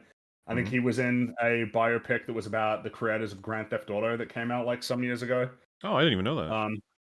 Yeah, I think it was like on BBC or something. I figure that there's plenty of those types of stories to be told about the creation of a lot of these games, because there are plenty of interesting stories, some to do with the technology, you know, development rights and stuff like that. Yeah, heaps of stories to be told. Well, anything else you guys want to say about Tetris? That about does it. Watch it. Go watch it. Go watch it. Absolutely. That's a big recommendation from me. Which wraps up our trifecta of talking about new movies that popped out. One recommendation, one absolutely not recommendation, and then one recommendation with the star next to it. You have to fulfill the categories in order to have the recommendation apply to you. Yeah. Because a star people might think you're making some kind of a Mario thing. Maybe I am. Maybe I am. A star next to it. Yeah. Because I still, by the way, overall agree with Platoon's sentiment on his video. Demand better. I agree. Wish they'd do that for Marvel as well. There's a lot of people still very happy with those films. There really is no reason that the Mario movie couldn't be as good as like the best of Pixar or DreamWorks or Disney, you know? Best of Pixar needs to be said, yeah, because they're not doing so great lately.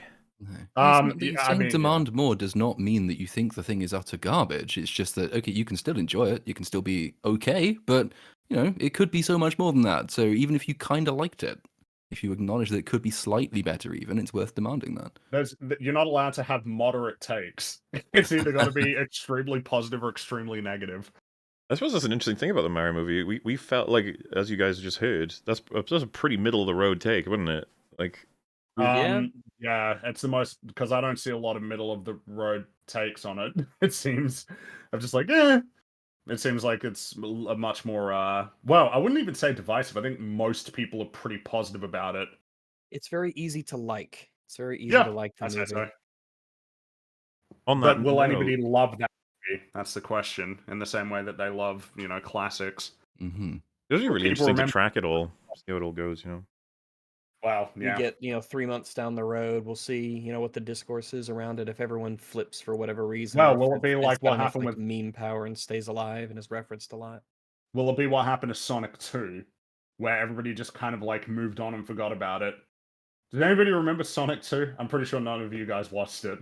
I don't know. I didn't see the first one yet.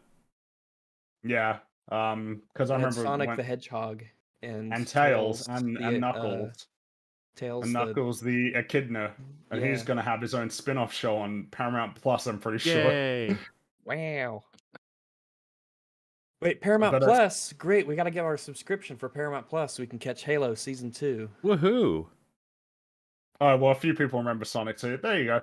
It's just interesting because now that Mario's come out, and it's kind of like, because I'm pretty sure Sonic 2 was the previously like biggest opening for like a video game adaptation, one of the most successful ones, I think, financially.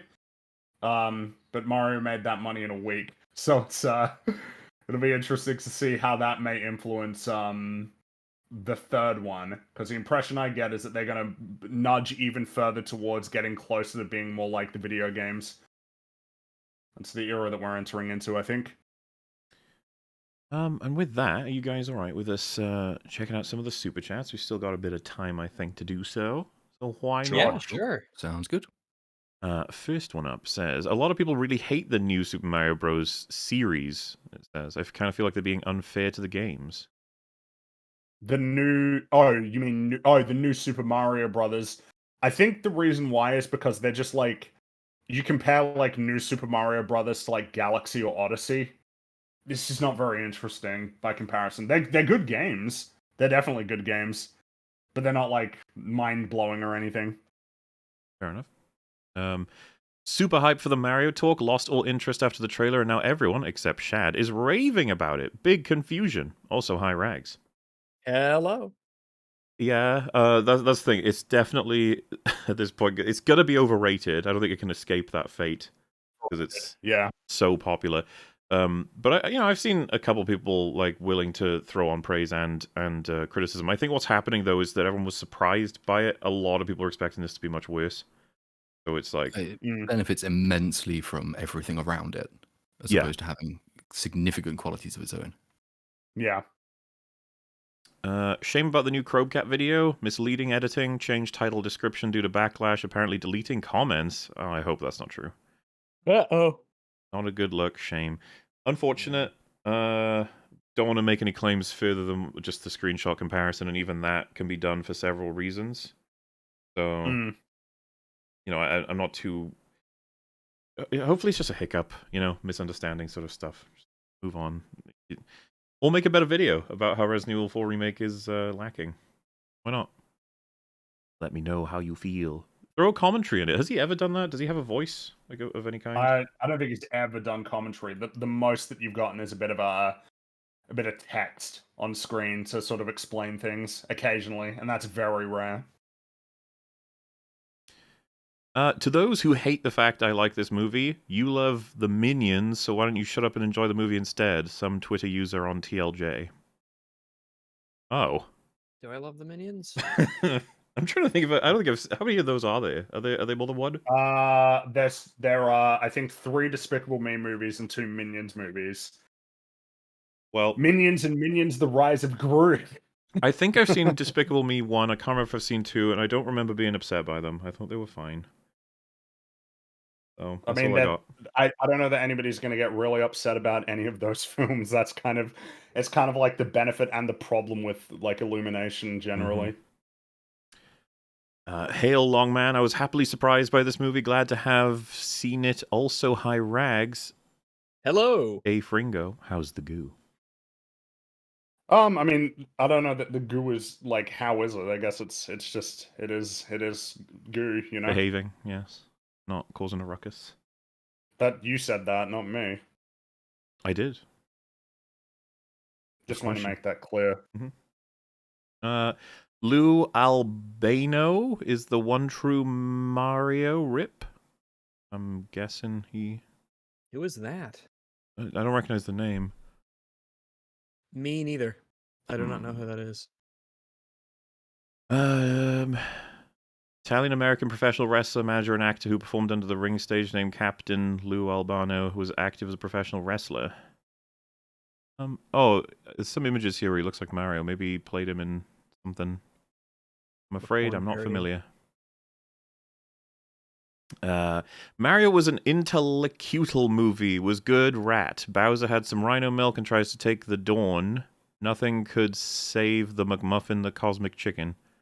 There's a lot of memes and references in there. Not sure what the point was, but I approve. Very dense. I understood those references. Going to watch this after? Might go see the movie tonight. Well, yeah, I mean, I guess, I don't know. Is it worth seeing our assessment of it before deciding whether or not you want to see it? In terms of, like, I guess it would spoil it at that point, but I don't know.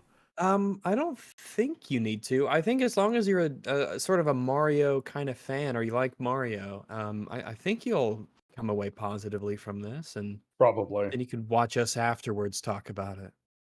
Oh, he played Mario in the Super Mario Bros. Cartoon show. Fair enough. And if you're a Mario fan, it's like worth the roll of the dice, I guess. That's probably what I would say. It's like, you might not like it, but you also might. My GF and I fell asleep to your videos every night. Thank you for the countless hours of entertainment. Oh, hey. You're welcome. Happy to do that. No problem. I'll take it. We'll take it. Hey, guys. Thoughts on Better Call Saul? a very well-made TV show that I think is actually longer than Breaking Bad in totality, right? 6 seasons versus Yeah, it's 5? 6 seasons. Well, but season 5 was split. Yeah, it is more episodes, I think. Something I think I find interesting about Better Call Saul as of now is that I don't see it referenced very much. And a lot of people, I think, sing its praises, and I'm not sure how many of those very people either have seen all of it or, I don't know, feel very passionate about a lot of what happens in it. Because it kind of seems to just have slinked away, you know, even though it recently ended, and it was quite an explosive finale. It even adds on to the ending of Breaking Bad, like goes further than that show did. So, but I would recommend it, especially for Breaking Bad fans. Give it a shot. It's I'd be interested to know what Vince Gilligan's going to do next. I haven't checked his IMDb, but you know. Well, yeah, because you figure at this point he's probably done with Breaking Bad, right? He's spent like I would hope he well is. over Yeah. a decade, well over a decade on it. Yeah. I really wonder how they'll make relatively serious franchises like Metroid or Zelda. If they're as shallow as Mario, I can imagine more discourse then. Yeah. You've got The a thing is- lot of room to work with when it comes to like Zelda in particular. All you have to have is like a very is it just a generic adventure, and then add all the Zelda stuff in there. You know, the items and the the green tunic and everything. Well, But you got Zelda's kind of interesting in that it's a hodgepodge doesn't work quite as well. You got to pick something to yeah, hone you in kind of on. have to stick to one of the Is it series for Ocarina? it. Is it Breath of the Wild? Is it A Hmm. Link to the Past or Wind Waker? Like what would you? It'd probably be like Ocarina would be my guess if they were gonna pick one to adapt. Yeah, one of the first ones, the classics. And as someone's just mentioned, do you let Link speak? You know what yeah. It's gonna I think be. I think it might be tough to do a whole Legend of Zelda movie without him talking. Well, my assessment would be that they will definitely make him speak, Illumination / Nintendo in their adaptation. But as for whether or not it's the best decision, I'm not sure. I don't know if Illumination. Do you think Illumination makes a Legend of Zelda film? Oh, I don't know. Possible. It could be that they could be drawing up. I'm curious, going so broad as to say like Illumination, we want to buy your studio fully. We want you to just work non-stop on Nintendo shit, and the amount of money involved may not even be a bad idea. That'd be a big check. But And maybe that's the thing totally is- it might be worth it. I don't know if our like Legend of Zelda movie has as many jokes or is that kind of tone. I think people. I think would you could expect it do to be a bit all more kinds dramatic. of things with it. You could, but like I'm thinking about what people would expect and want from it. I think people would want it to be because there were plenty of moments of levity in like Zelda games, but there's more of a headiness to it. Dramatic weight Yeah, a lot of the it can time, like with be Ganon and everything.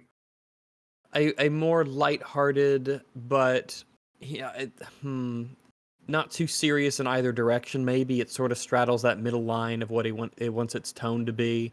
Doesn't push too far in either direction. We have a decent amount of I guess appropriately dangerous peril, like oh no, a lava pit, but I grabbed the ledge, so I'm okay. Like almost like Mario level, but a little bit more. I would say I get the impression that people want it to be pushed a lot more than that. I think that people would want it to be more dramatic, like quite dramatic. That did come through in the comments under my video as well, which is that even people who like the Mario film said, no, this is fine for a Mario film, but what I won't be happy with is if they do it to Zelda. Like, I would want something more from that. Yeah. I can see the argument. Yeah, I mean, but I think there should have been more to Mario. But yeah, definitely with something like Zelda, if it's just a kind of a light-hearted caper through a reference gallery, then people might get a bit kind of tired of that. I think people have higher expectations for Zelda, Metroid. If they ever Metroid in particular, people would have high expectations for that.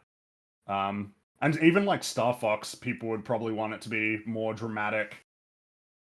Yeah. So Yeah, it'll a be bit more interesting to see how grand, they tackle those sorts of challenges. But I mean, yeah, Star Fox is pretty ripe because it's got a lot of beats that you can just keep one for one and translate over and expand on, like the whole thing with James and what happened to him as like a driving force. Anyone who says that feathered dinosaurs can't be cool or intimidating are fools who haven't seen the Uranus? Look it up. It's rad. 65's Dino's Bad. They were pretty I like generic it. and lame, the ones in Yep. 65. I do like the. I Pretty like sure the they Lost weren't even Brothers. supposed to be. There's a couple of ones that were quite clearly identifiable. The raptors, I think, being obviously of their proper size as well, unlike Jurassic Park's, which are like bigger than they should be. But I thought from about halfway through, they'd sort of given up on creature design completely, and it was just like, well, we've got a T-Rex head asset which we can stick on, I don't know, a big four-legged, vague animal-looking thing, and that's a dinosaur now. Yeah, no, there was nothing of. I'm waiting for the film that can one day do justice to dinosaurs after '93. You know, maybe in Yeah, and '65 today we got was not it. another stinker. Mm-hmm. This has probably been asked before, but would you ever have Thor Skywalker on? Sure, I don't see why not. I think he's like Sure, a yeah, commentator I for don't see why Star Wars not. and media and stuff. Yeah. To be honest, I don't like Bowser's song. Not for the song, but it felt it took the chance to have. It felt it took the chance to have the character. Bowser was disappointing, to be honest. Oh, you think Well, he's disappointing? Oh, okay. I think I can understand people wanting him to be more, maybe more consistently aggressive and intimidating, and wiping out the lovey-dovey aspect entirely. But I mean, it feels weird being someone who's played through campaigns where he is that, just being like, oh, you didn't want, because like, you know, I quite like Bowser's design, which is not even something we got to talk about really. It was just like the fucking design of the characters from Nintendo translating over easily to an animated world, because of course they're just so fucking. They're very refined looks. Yeah. At this point, like everybody, and the distinctive silhouettes of Mario, Luigi, Peach, Bowser, like everybody's got. They're not to be confused with the other. You know, they're And all very so distinct.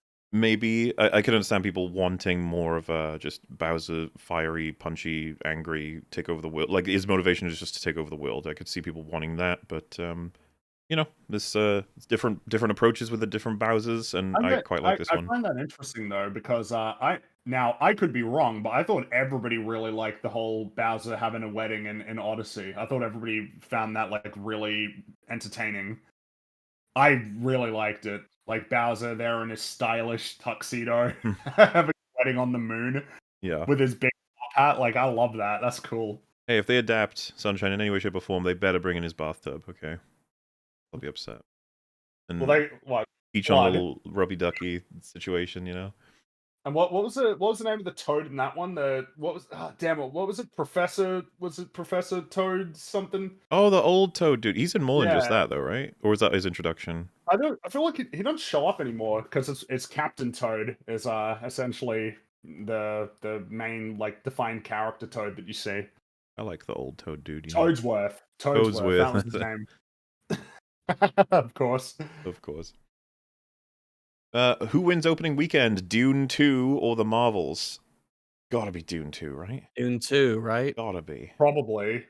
I know that like not the whole world goes to see Dune 2, but no way the fucking Marvels beats it out. No. Are they opening the same week? If they are, that's... They are. I think they are.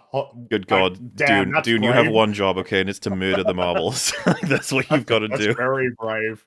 It'll be interesting with Dune, because like I liked part one. I've read most of the books, and obviously there are changes. But they don't really, from what I can see, harm the narrative going forward. But I'm not sure how well Dune 1 has kind of stuck in people's collective consciousness. There's not been a huge amount of talk about it or about the upcoming second part. From what I've seen, maybe I'm just missing it, but I haven't seen a huge amount of sort of hype or expectation. I think it has a little bit of that, almost like Avatar in a way, where, but maybe to lesser of a degree. A big theater experience is what the first film was. It's like a huge spectacle that was made for the big screen. That might be a big driving force behind it. I'm not sure. Yeah, actually, little Platoon, how much money do you think the Marvels is going to make? I think, I don't know, it won't make $1 billion. I think that's quite safe to say. What did Ant-Man make in the end? Ant-Man made, I believe, just shy of 500 million. It was like 470 million. It's under The Last Wish, which is so fucking cool. It is under The Last Wish. Yay! I could see it doing something similar to that, maybe slightly less, given that there's not really any recognizable or likable character in it.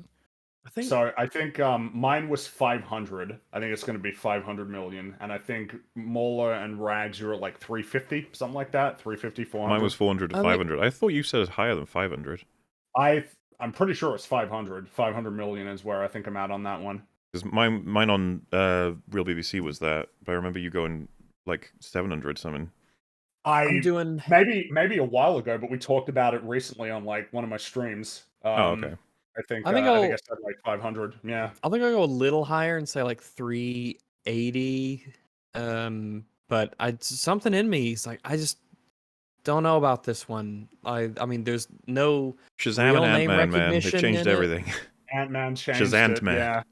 Yeah. Oh yeah, and of course Shazam ending its. Well, I don't know if it's ended its run yet, but I think it's going to be about 130 million on like $120 million production budget, and probably a decent marketing campaign. It is the lowest grossing DC EU film. I'm pretty sure the only DC film that would have made less money was like Catwoman, Halle Berry Catwoman, back in 2004. That's so funny. Like, you don't want to be compared to that, even though it's probably better than the It probably is. Like that's well, it's just where we're at now, right? Where it's like old bad movies. Yeah. It's like, hey, well, at least they didn't break time and space, right? Yay. Birds of Prey was about 200 million. So yeah, Shazam is down there right at the bottom. I'm probably not going to be seeing Shazam 3 or even that character for a long time, would be my guess. If you've seen it, thoughts on Darth Maul's death scene in Rebels? Thought it was the best scene of the whole show up to that point. I've seen it out of context, and I thought it was pretty neat. Yeah, it seems neater than what I would expect from that show, based on everything that I've heard. Yeah. It's like remarkably restrained for something that was created by Dave Filoni. Oh, we got so much more to come from him, too. It'd be great. Yeah. Glad to catch y'all live. Have you set up a P.O. box yet? My kid wants to send you something he's made, y'all. That is adorable to know. No, I don't think we've got that in any way set up, but it's definitely on the to-do list. Yeah, I had one. I need to double check and make sure that it's still active. I'll probably go and do that. Well, today, yeah, I'll probably do that on Monday. Go in and take a look. I need to sort of make sure I've got one up and set up and active. Would Illumination be tied to every future Nintendo film? I'm not sure they can handle more serious titles, or if the animation should stay consistent. So, like I said, I believe that there's like a Disney, not Disney. I'm thinking of Disneyland because Universal's got like a theme park, and I believe that there is a Nintendo theme park like there, and I'm pretty sure that collaboration was what essentially got this started, of the collaboration between Nintendo and Illumination. So my guess is that Universal is going to want to pounce on this and like fully get their hands on like as much Nintendo stuff as possible. And it's worth remembering that DreamWorks is owned by Universal, and DreamWorks have done licensed films before. Like I think they did the Peanuts one, Captain Underpants and stuff like that. So like it wouldn't surprise me if that's a possibility, that DreamWorks might be making a Nintendo film. That is some of the more interesting stuff that goes on in the background, in that, you know, Universal, it has the Super Mario Land anyway, but it's also, I believe, making substantial investments in its theme park. And it's also got Harry Potter, and of course Harry Potter is coming back on HBO. At the same time as Disney is, you know, its theme parks haven't recovered from coronavirus. It's locked in this unending battle with Ron DeSantis. It's not doing particularly well as a company financially. So Universal sort of capitalizing on Disney's travails would be absolutely looking to push out as much Nintendo product as possible, certainly now that this film has proven to be a huge success, because it triggers investment in every other area of the company, including and particularly its theme parks. And I think it's, you know, Nintendo looks at this film and like, oh, Universal, like you made the Mario movie and it made a lot of money, let's make more movies. I could easily just see them going like, well, might as well stick with them, you know, they did well for us once, let's give them another try, rather than, I guess, going for anybody else. And I'm not even sure, because I remember this. Now I don't know if this is true or not, but people in chat might know. I believe that Microsoft went to Nintendo to offer to acquire them, and they laughed at them. Like when they were creating the Xbox. I don't believe like Nintendo is ever like the kind of company that would be getting acquired by one of these like big like studios. So I imagine it would always remain like a collaborative thing, which means that I imagine Nintendo retains a lot of leverage over these sorts of projects, which feels like a good sign, right? Of like collaboration rather than one company owning it and then basically getting to do whatever they want. Because we kind of saw what happened with Marvel under Disney. Mm-hmm. So, you know, I guess we'll just have to see how it all pans out. 65. Go ahead. I was saying it will be interesting to see how it all turns out. What happens next? 65 was mid, probably a 3 to 4, which is a surprise from two of the three writers from A Quiet Place. Really says something about that third writer, John, also high rags. Hello. I'd be willing to go no further higher than 3 for that movie, I guess. What brings it higher than a 3? What element of the movie is in any way something? You know, I just feel it fails at pretty much everything it's trying to do, and it's ultimately so simplistic that it doesn't get any credit for trying to do anything grandiose. Yeah, like to fail at something that simple is really bad compared to something that's really high scope, awesome thematically, could have been incredible, you know? And it's like, damn, oh, well, I guess, you know. Yeah. Like, you tried, you know, like you tried and failed compared to having something that was not very interesting to begin with and then not succeeding. I'd commission a Fringy video on Shovel Knight. I feel like I get the impression that a lot of what's to be said about Shovel Knight would have been said already. I do love that game. Shovel Knight is cool. Have any of you played it? Yeah, I've not, but I've heard many, many good things about it. Yeah, I'd recommend it. It's really cool, 8-bit inspired platformer with a fun assortment of characters. Awesome music. I really like the music in Shovel Knight. So I found out today that I live on the same street as Wings of Redemption when I ran into a gas station nearby. Really weird to see him IRL. Yeah. Wow, that is very strange. You live in a very, quite the club. Not a lot of people on, yeah, oof, wow. Do not abuse that. Don't go do not bug him or anything, but that's interesting to think about, that he's out there. He not walks, but like he lives among us. Crowcat lied about the remake in his video for some reason and is trying to cover his ass by acting like being tongue-in-cheek about it will recover this. It won't. I don't want to jump to those I wouldn't say lie. Disingenuous is where I'd rather go in terms of the choices of clips he played and what he did. And it can happen so easily when you have a particular mode of thinking. I just give some benefit of the doubt, I guess, is all I'm saying. The guy's done great work that is very honest as well. So, you know, a lot of his like stuff I said, is really, really good. Can be seen as a miss, and just keep an eye on him, see what else he says. I don't know if he has like social media or anything, but a little bit unfortunate. Alas, ye sexy men, I can't stay, but have a couple bob from me, and well earned it is. Also, hi rags. Hello. Thank you very much. Yes, the Scott Pilgrim EFAP. Really expected on that front. I don't think. Probably not. Have you seen it, Rags? No.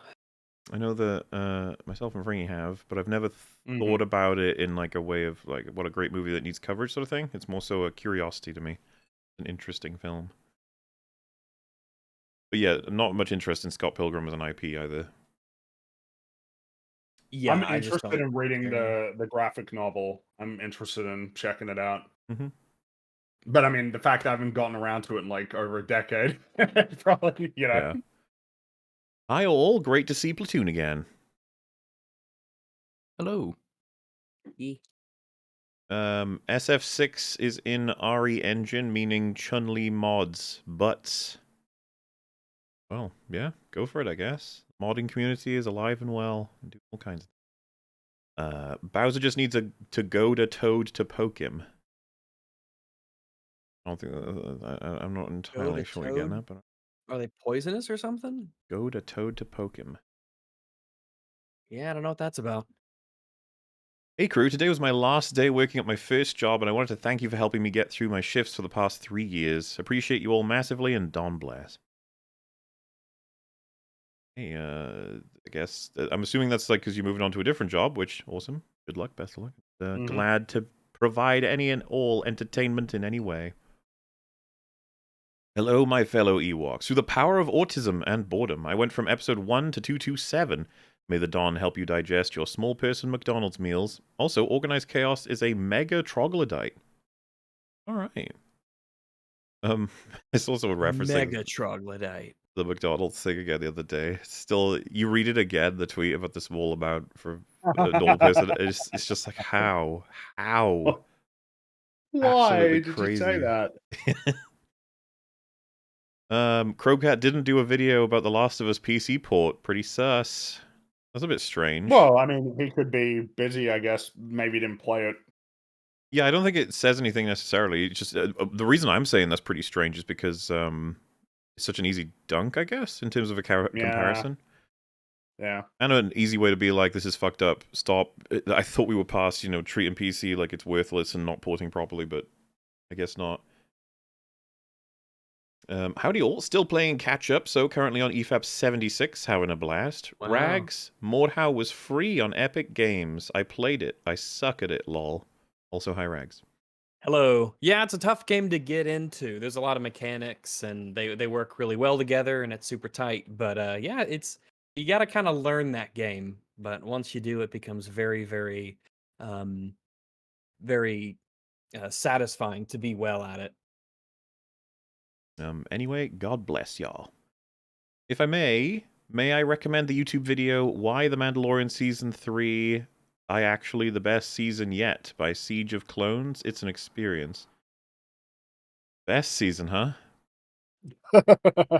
Damn. Alright.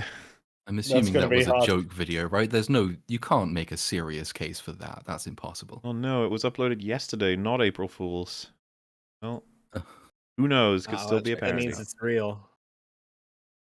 Grace Randolph said she loves Illumination and that Mario was the only bad film they've ever made due to Nintendo's involvement. The woman is a vegetable. What? Did you say that? Apparently. I've heard so many quotes from her that I need to go check out. How many, has she got one video about it or several? We need to do we need to do like Grace Randolph versus like AI generated something like that. The only gotta be the only bad Illumination movie. The only bad Illumination one, and it's Nintendo's fault. No way This they is funny actually as said that, fuck. right? I'll go look into that and see if she's actually said all this crazy shit. Because I don't know. There's a strategy FPS game called Hold Fast. They modded a server where you can play as an Aussie and the other team are emus. It was a horrific experience. Oh no. Hopefully fun though. I really hope they take Nintendo franchises seriously after this. Fox in Space is a great example of how these stories could be. I don't know that we would ever get a Star Fox adaptation that is in that tone. My guess is that if they did a Star Fox thing, it would be like the animated short film that they did to accompany Star Fox Zero. It would be like that kind of vibe, which I'd be okay with. Yeah, I don't think they'd ever adapt it like Fox in Space, but hey, at least we have a Fox in Space, right? Oh yeah. What video game do you want to see a movie adaptation of, and who do you want to direct? Well, I want to see Bioshock in the form of a TV show or movie. As for who should direct, that's very complicated. I wouldn't mind giving it to Mike Flanagan. Actually. Yeah, he wants to do it, so... Yeah, either him or the Andor crew could probably do a pretty good... what do you think about Quentin crack at it. Tarantino doing Dead Space? I don't know what I think about that. I'm not I sure don't that that's know. pairing. It I would like be the idea of interesting. Quentin Tarantino doing a Grand Theft Auto film. Yeah. But when it comes to Dead Space, I don't know. I just don't see that, like gelling with him. It would certainly create something, but I don't know how I feel about that. No, not Zack Snyder. No. No, we're not letting him near anything that we care about. No. I'm just trying to think about like what I would Tempted to give Kojima a chance to do a Metal Gear film just because he's wanted to do that clearly for such a long time. Like get him to actually direct like a film. Yeah, just end his permanent frustration at not actually being a film director and give him Metal Gear Solid. That I would probably watch that. That would be interesting. I'm trying to think about. I mean, I do like the idea of a Metroid film. I like that idea a lot. I think I'd want that to be animated though as well. I'm really fine with those sorts of like adapting these things as animation. I think I would have preferred Halo. Well, I would have preferred Halo if it was good, but it's an animated series that could be neat.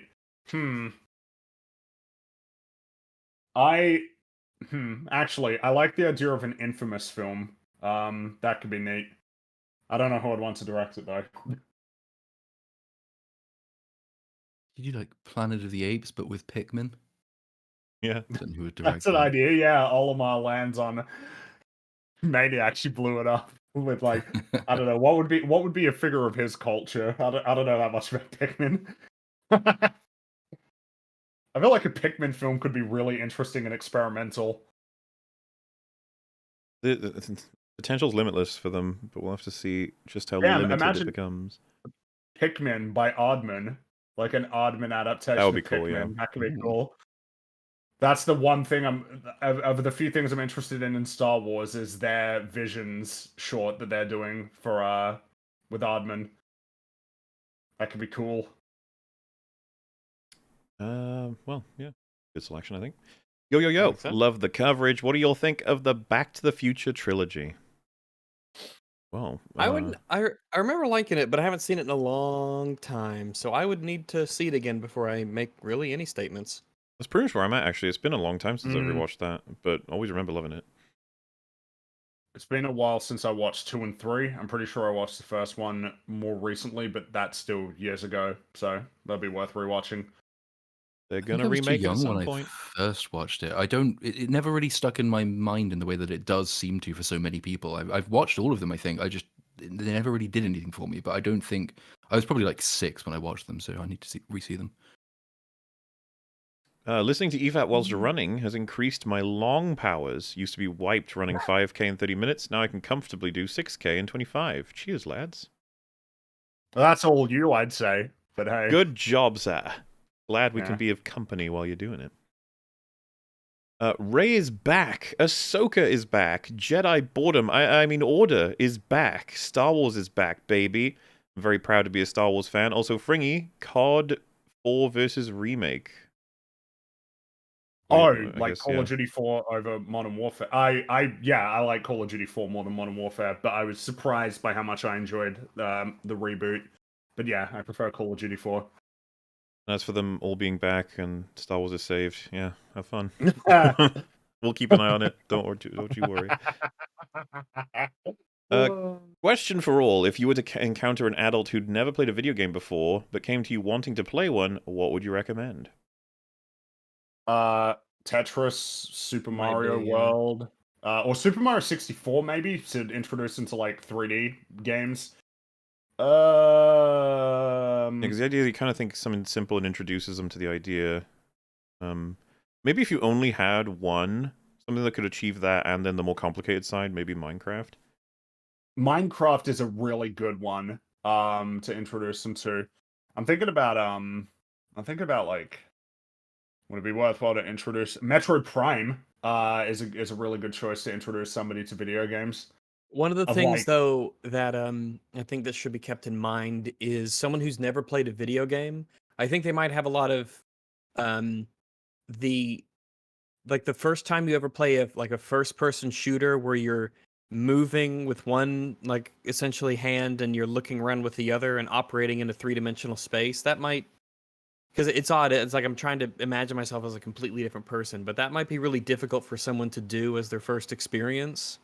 Because I know It's that why- I've given like adults, if I've been around like adults who've tried to play like a video game like Call of Duty or something, and it really is difficult for them to grasp like, oh, this thumbstick moves the character in the space, and then the other one looks around and changes where you're looking, and that's tied on where your character is, and it's like a really difficult thing for them to sort of get. So starting them with something very simple like a 2D like platformer. Is there an 2D argument platformer. Move even left, for like move right. Mario Party or something? Because it's got such a wide variety of incredibly simplistic mechanics that you're getting kind of you're touching That's base not with a a load of bad different gameplay choice. things. Maybe. I wonder if you Yeah. want to give them a decent amount of time with something slower paced that they can work with to get, so that they can. Because remember, someone who hasn't played, any games like that. This element of you have all these buttons and they correspond to something happening on a screen. So giving them like Mario as a platformer. Give him And then Pong. saying, all right, you can have all this time to move left and right, and you can see what the jump does, and you can acclimate yourself to this very consistent thing instead of a new game. And then by the time they're like trying to grasp the game and the controls and making things happen, it's a new game, and now you have to do another new game, and it's a whole different set of rules. Pong. Yeah, like Pong, Tetris, like maybe Super Mario, stuff like that. Or something. Like a fighting game, one-on-one sort of thing. That might be worthwhile too. Fuck it, give him Dark Souls. Yeah, get him right in. Throw 'em in the A deep racing end. game Yeah. might be pretty good, like a sort of simple racing game where it's very clear what you're trying to do. Like, Press this to go forward. It's really only left and right, Move left, avoid the obstacles. Pretty simple kind of stuff. Civilization, open. maybe? If you want to, if somebody's like, no, I know what Mario is, but like Maybe. something else, like I know what a Like a- platformer is. It's like, yeah, A let's turn-based game, that might not be a bad idea because they have all the time in the world. Exactly. It's not based off of like your ability to like hand-eye coordination, which they'll pick up over time. A But bit more click this to cerebral. do this. Yeah, like anyone can play like solitaire on a computer. That's super easy to get because you're just clicking on icons, essentially moving cards around, and it's a rule set that you already understand. But yeah, I think a lot of it is getting people used to the idea of moving around a character, especially if it's in first person, looking around, moving around. It can be very strange, maybe a bit daunting at first. It's hard to imagine it because I'm so used to it. What it must be for someone who's never done that before in their life. The first Star Wars movie was also quite simple. Very easy to like follow along as a storyline. Yeah, you can sum it up pretty quickly. Simple stories can be overlooked sometimes when people are prepping to release something. It's like it's gotta have more things in it. It's gotten pretty tiring for Marvel, right? Like they've got some of the most insane and complicated plot lines going. Like you might be better off just making things a little more simple. Yeah. I would absolutely adore an EFAP movies on the original Super Mario Brothers movie. Probably already requested, but worth stating anyway. That'll be on the way. Yeah, I'm interested in seeing it because I've heard of it, but I've never seen it. I've seen like screenshots, but I can't imagine that movie in motion. Yeah, it's been interesting to check out.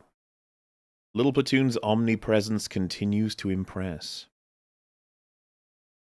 Thank you, I guess. Yes. Yeah, sorry, I'm actually half present today just because, last night was not expecting to be up until 6 o'clock this morning, but this has been a really nice way to sort of recover from the hangover. So Nice and chill. Yeah, I do cross paths with you a decent amount, double because of open bar and stuff. You been on FNT yet? Have they dragged you on there? They have not, I don't think, no. Only a matter of time. Always available. If I remember correctly, Miyamoto has considered Mario's story elements to be secondary for a while, so it's possible they didn't get much pushback from him on playing it safe with the narrative. I guess they mean secondary to mechanics, but that's the thing. There aren't mechanics in the film, game mechanics, so...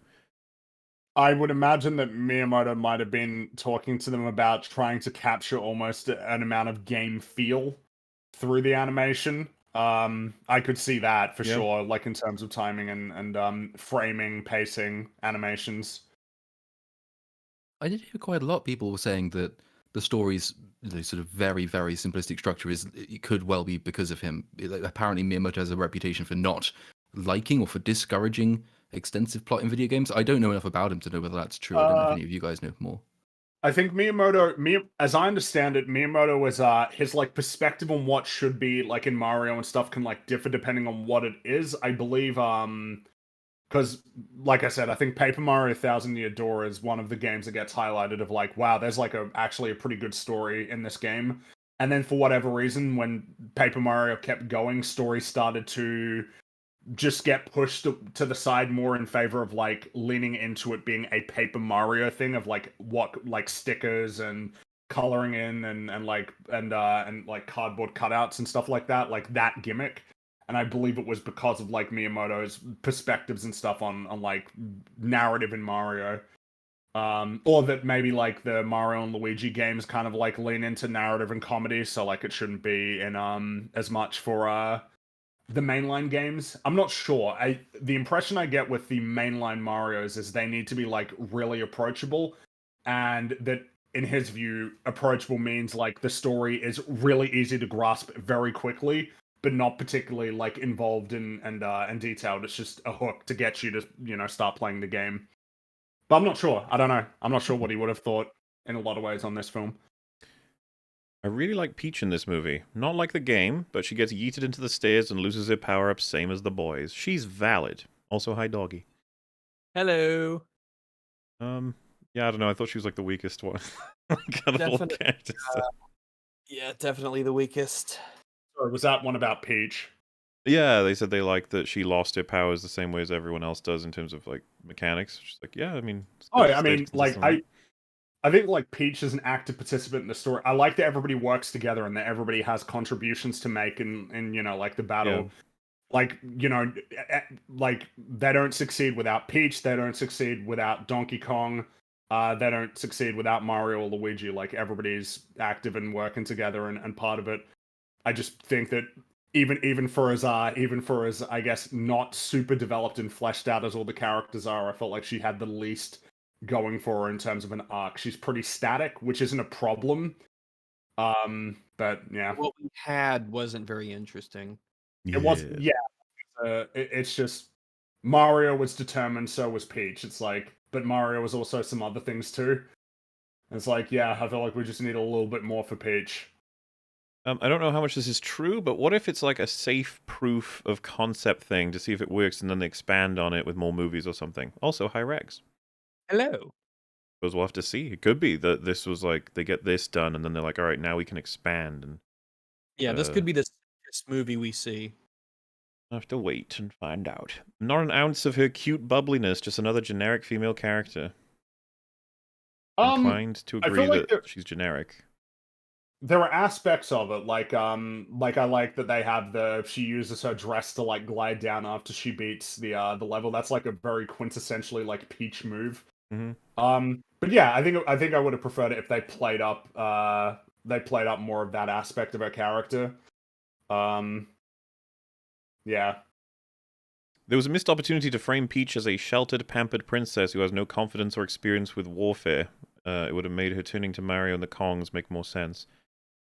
I think there's an angle just to go with the whole, like, she's in way over her head when her role actually has to be the role, instead of it being for fun. I think that was the angle you could have gone with. The, princess.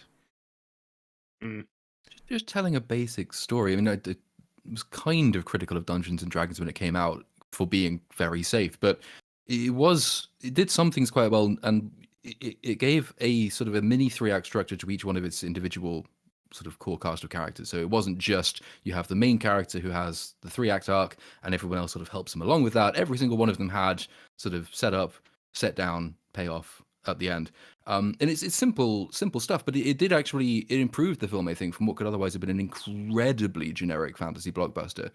It was simply slightly less generic as a fantasy blockbuster. With Mario, it would have been nice to see something more like that, I think. You can give Peach some sort of 3-act structure within the broader 3-act structure of the thing, to actually give her a fleshed out character who suffers significant setbacks which can parallel Mario's in some way. It would just make the film feel fuller than it does, I think, and slightly more memorable, and there's more reason to invest in Peach as a character as opposed to Peach's plot function. Having not seen Mario yet, I will ask, if this turns out to set up a deeper and more complex sequel, now that this one has gotten its foot in the door with a safe, simple story, would your opinion of Mario 1 improve thereafter? No. No. It would not. It would just... Yeah, it just wouldn't change our opinion of it. Not mine. If they bounced off the first movie really well and made a sequel that we all consider great, and they used everything in the first one, it wouldn't make the first one better. It would be Good job Yeah, on the make the second one. Guess second I'm one better. wondering if they set up the whole Peach backstory thing, but we haven't really done anything with it yet. I'm wondering if that's like a thing that they're leaving because they want to do it in the sequel. Probably.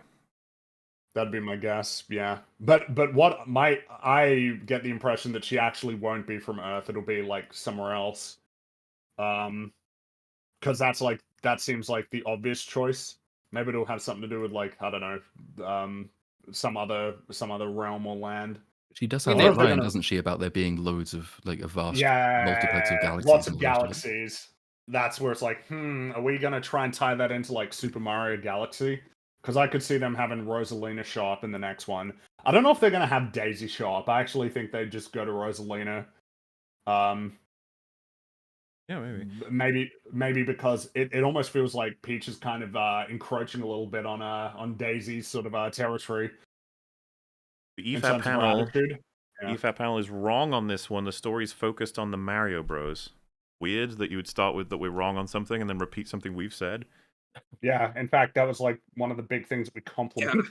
Yeah, so The I'm film. gonna be honest, a little lost on you there because that's something that we think, but very well. I wish this movie had Black Panther Wakanda Forever runtime or somewhere close to that. I feel as though there were some scenes missing, like Donkey Kong and his father's relationship. DK's father thinks all his son can do is smash things. I'd love to see a DK flashback of that. I'm not actually against that for once. I think that if we had more scenes to flesh out more stuff with more characters, like that Luigi Toad theoretical scene, or more with DK and his dad, or more with even Peach, yeah. I actually think it's rare, because I'm so fucking happy for movies to be shorter these days, but it's like, you know what? Probably squeeze a bit more in there, maybe, yeah, actually.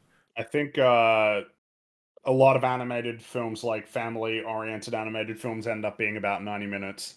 So they probably never even thought Yeah. about pushing it to be a bit longer than that.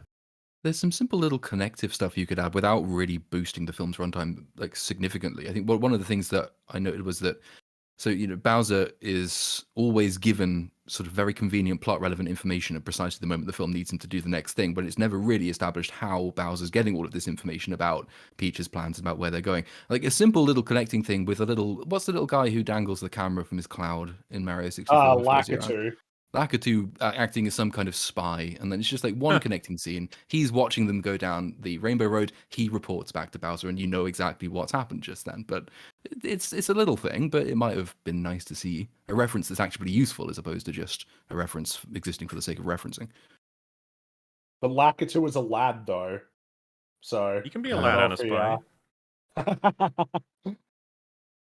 Yeah. Remember the blue shell as a suicide bomber? Yeah, pretty much. I don't think he made it. Well, maybe he did, I don't know. Now that the doors are open, I'm hoping for a James Gunn-style Star Fox. Any thoughts and experience with Star Fox? Hi, Rags and Mools. Hello. Hello.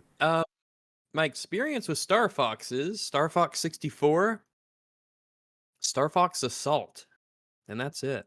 And the only two I've played. I played bits of a lot of them, and then a lot of like the Smash crossovers and stuff with him in him. He's always been pretty cool. For me, it was 64, mainly 64, and then I also played Star Fox Zero.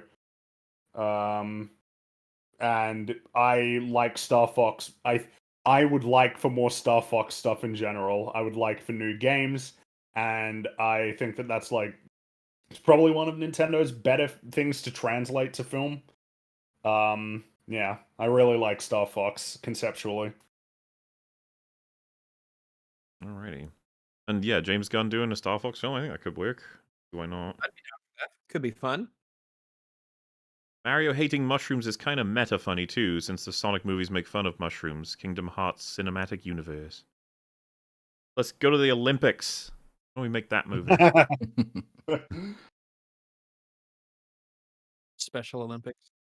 Can't believe they Chris Chan Bowser at the end. He'll be back. They shrink him? Like, did Chris Chan get shrink? No. Oh, hey, Okay. thoughts on Ratatouille? Rags, go. I love Ratatouille. Why Rag specifically? Did he recently watch it, rewatch it? No, he's always sung the praises of Ratatouille. No, I really, really like Ratatouille. I think it's a great story about, cooperating with other people and following your dreams. It's got great music. It's got a wonderful ending. And of course, it's got wonderful animation to it as well. I like the cast of characters and it's funny. Um, yeah, I really dig Ratatouille. I haven't seen it in a long time though, so I should probably refresh myself. It is one of Pixar's best films. That's I think Brad Bird again, delivering a classic. And then I don't know, he hasn't made much interesting stuff lately, unfortunately. So that gets me a bit sad. Because he did Mission Impossible 4, Ghost Protocol. I remember enjoying that, but I haven't seen that like since it came out, I think. And then I think it was something called Tomorrowland that didn't do very well, and then Incredibles 2, so. Absolutely unrelated to Mario, but have any of you massives watched Succession? It's been getting a ton of praise as of late. I kind of wanna because of what everyone's been saying about it. I'm curious. Yeah, I've heard good things, but I don't know anything about it really. Apparently, the recent episode that you were talking about that everybody's raving about is like the second episode of TV to get a 10 on IMDb. The only other one is Ozymandias. See, that's Oh wow. why I want to see this show, because I'm like, what's everyone talking about? I don't know. Like, I want in on it. Have you guys considered having Yahtzee from ZP on for game discussions? RE4 remake would have been a cool opportunity. Also, Crobcat's RE4 video was bad. It was. Yeah. As for Yahtzee, we'd happily have him on whenever he wants. I don't think he does podcasts though. Probably not, but hey, doors open. Hey, yeah, that's right. The invitation is there. We'd love to pick your brain. Have you seen the Pikmin shorts that Nintendo made? They're a fun little watch. I haven't. No. I think I have. I remember Nintendo made these little stop motion shorts for Yoshi's Woolly World. They were great. Did you guys recognize / appreciate that Bowser's Peaches song was a riff on Jack Black's song "Fuck Her Gently"? I heard Gary say that as well.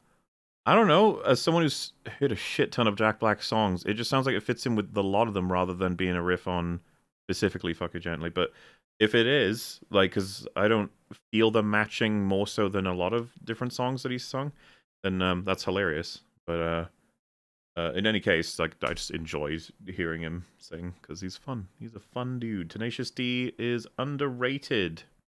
Go check out Pick a Destiny, okay, everybody? It's fun. Fun movie. Wherever I clear a theater, someone hums a Mario tune. It's catchier than the pop songs to the audiences. I would have thought so. Yeah.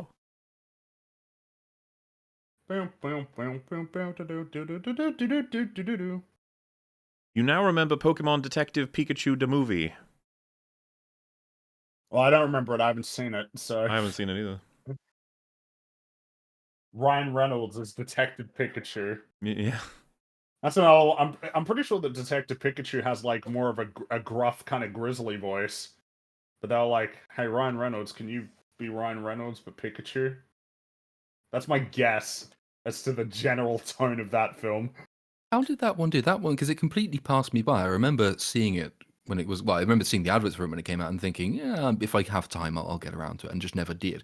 I assume it didn't do like incredibly well because it's not sort of still at the forefront of people's minds. Was it any good?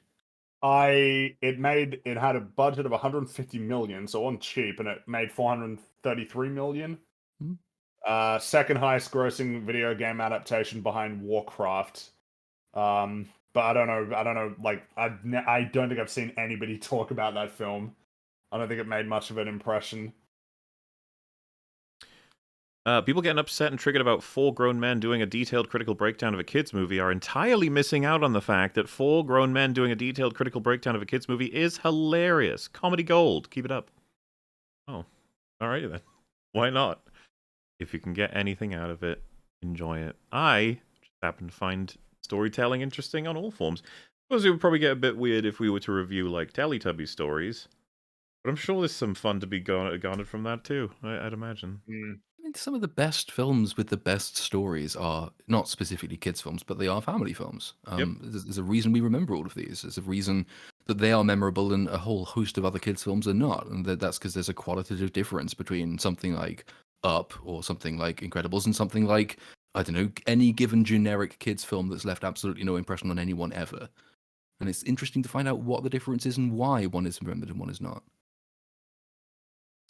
Hey, Mabel, Frong, and Midget Platoon, did you see EFAP get a mention on Timcast IRL where Destiny called it every frame of painting? Wait, really? You sure he wasn't talking about the actual channel every frame of painting? Every frame of painting. Because it's so funny how that happened with Hassan as well, mixing those up. Oh, well, man, I do love that it was just like, oh, EFAP talked about you, and then he was immediately like, fuck those guys. It's like, you don't even know if it was positive or negative. It was negative, but you didn't know. You didn't know. Like, yeah, we could have promoted him, you know? Could have worked out. But, I don't know. I don't think I've seen that, so I'll have to check it out. I'm assuming this is more recent time with, Impool. I think he went on there recently, yeah. Also, hello, Ragules. He would have said hi back. He's currently on the phone. But a different phone, not this phone. It's too bad that it's not Nintendo and DreamWorks. Hey man, it's not too late for that. That might happen at some point. Will you masses be checking out the System Shock remake? The progenitor of all the shocks might be neat. Hi, Rags. I'll probably check out the System Shock remake, but I'd be very tempted to go back and see if I can get through a playthrough of like the originals. They might have aged out of my preferences though. I'm not sure. Riot CEO says he recently saw Arcane Season 2, Episode 3, by the way. Oh boy, they're making progress. They're getting there. If that means they're 3 out of 9 or whatever done, it's just like, whatever it takes, guys. Just whatever it takes. I'll wait to see it when it's out. I mean, my guess would be that they are working on all of the episodes concurrently. Probably. It's just strange to say that he's seen specifically Episode 3, I guess. Is Episode 3 wrapped up, maybe? I don't know. Further along on the production timeline. Perhaps. The Fallout series will probably be bad. Bethesda can't even keep the lore consistent in between games. Watch Kritosis video on it for more context. I think it's safe to say any will probably be bad, but that we can have pleasant surprises here and there, depending on who's in production, who writes, who directs, who stars, who cares, is the main thing. Yeah. So yeah, don't get your hopes high based on the reality of the situation, as in, like, this thing is getting adaptations. It's like, A lot of fans for Star Wars are super excited about Thrawn getting his mentions, and it's just like, why, guys? I don't know why. Yeah. Wait. Gotta wait a sec. Yeah, there was a time when that might have been exciting, and now it kind of fills you with dread. Yep. So, the parts where Adam Driver pulls his something, it's just starred out and argues with it are pretty intense and Oscar-worthy IMO. I agree. Pulls his what out and argues with it? It's starred, so like, it's 4 letters, whatever it is. Possibly Dick. Could be someone else. I don't remember that scene, but I'll take it. Oh, it was a great scene. You might have not seen the deleted scene version, you know, or the director's cut, yeah. Do y'all have a favorite romance relationship project for class? Well, to cite a classic, I love the Han and Leia in Empire. It comes across as super fucking realistic and natural. There's a couple in the Buffyverse I would probably cite as favorites. Favorite romance relationship. What else we got? I'm trying to think of like all the different ones. Blind Manor was pretty good. Yeah. Famous romance or relationship? Yeah, favorite romantic relationship from, I guess, media. So was it Atigan and Padme? Shadow gets me. God, romance. Oh, it's got to be Elrond and Galadriel from Rings of Power, right? No, maybe not. Elrond and Durin from Rings of Power as well. Well, yeah, he's. Boy, gosh, It's weird that I'm drawing a blank because I've seen a million of them, but I'm just trying to think of ones that like stick with me because I'm not a big like romance guy. Someone else can give their suggestion while I'm thinking, I guess. Well, I threw in Han and Leia, and I think Fringy mentioned Bly Manor, I think. Yes. That's a really strong one. There's a couple I want to be vague on from the Buffyverse, but if you're familiar with that show, then you'll know. Then again, there's like fucking 17 in that show, so you might not know. You might not know which ones I'm referring to, but that's fine. Bella and his sparkly vampire, of course. So, yeah, what about you, Platoon? You got any? I'm struggling with this one a lot. Because I know there are some, but then nothing is coming to mind, which is really annoying. Mm-hmm. Yeah, I'm just not. I don't know. Something about it just doesn't stick with me. A lot of good romances. I could name like a gajillion, but I'm trying to think of ones that are like, oh yeah, of course, this one really is. It's it's really meaningful for me, and I love it so much. That's of like a romantic connection. Um. Ba, ba, ba, ba, ba. I am drawing a total blank here. I feel like I should have an answer for this, but I just don't. In books, as a left field suggestion, Alexander and Hephaestion in Mary Reynolds' historical trilogy is pretty sensitively done and quite good. I don't even know why the hell that one came to mind first, but that's the only one. That's the only one that came to mind. Was it Boromir or Gondor? Well, hopefully they only needed a couple examples for the project, so perhaps it'll work. High Rags. Hello. There was another 2 High Rags that came in while you were away. Hello to the both of you. Sorry I missed it. No problem. They said I need a hero. Oh, I don't need any more because We've got quite a few. Got plenty that day. At least M. Night had the balls to wait to reveal the planet was Earth and After Earth. Just seems like the thing to do. Kind of. But then, That's right, yeah. I'm To more also- surprised if it isn't Earth. but then to also do the whole like 65 billion years ago, he landed on Earth. You're like, oh. The planet Earth, where you are right now. Thoughts on The Last of Us 2 being split into 2 seasons, said by Druckmann, High Rags, Hut Cream. Oh, hi. I don't know what to make of it. I mean, it's interesting, but I think it makes I guess there's either a lot of sense. stuff that they want to do or a lot of stuff they're trying to set up so that maybe the stuff in the game works better. Last of Us 2 is a longer game. game. So I It guess is. like in strict like time, like yeah, sure, I guess it makes sense you're gonna do 2 seasons, but you know, like I got nothing to say about that until I see it. I don't have high hopes. Yeah, I Yeah. just don't know. It could Is be. there any way that great they and can terrible. do what the game did, but salvage it so people don't hate it? Not Is that impossible, but you have to change so much that I just don't To think the they'll do point it. where it's like, yeah, the amount of work and restructuring that you have to do if you really want that ending to be the thing that you do. Yeah, if we broaden it out Um, to Abby kills Joel and is sympathetic by the end, it's like you can do that, but you can't do it the People are way you did it. already You yeah, can't people have are her already saying, super primed against that, even just conceptually. Yeah, they've already Um, wasted their shot once, and so now people are going to hate it no matter what. Like, they're in a bad position. definitely don't have her say you don't get to rush this as she beats him to death. That would be a bad idea. Don't have You know, it's Manny not spit on gonna- his corpse, please. No. Yeah. Damn. Like I was about to say, like you gotta, because I was just thinking about how bad the dialogue is in that game. That might be one of the few cases where I felt that the swearing was actually excessive. Everybody swore all the time, and it felt like, that's mature, isn't it? Character swearing, yeah, super That's duper something mature for a mature game. That's something I'm 50-50 on, and even the first Last of Us, Ellie swears a lot. Also, Does no, she? Yeah, she says fuck a lot. Huh. Yeah, like I said, I'm of 2 minds about it. I'm not sure how I feel. Woo, TLP, he needs to come on more. Well, I mean, if he wants to. anytime you like? Depends how much shit there is that comes out. All good things. We can talk about good things. We've talked about good things. Some things are good sometimes. I want Zach Hadel to guest on Best of the Worst so bad. Sure. I like any guests that come on there that are different. Fun. Someone give us a little bravo emote. Oh, Thank you very well, much. bravo. Thank you. Super Mario movie is an Sorry. isekai. What's that again? Isekai? Isekai, I think, means you get transported to like some crazy world.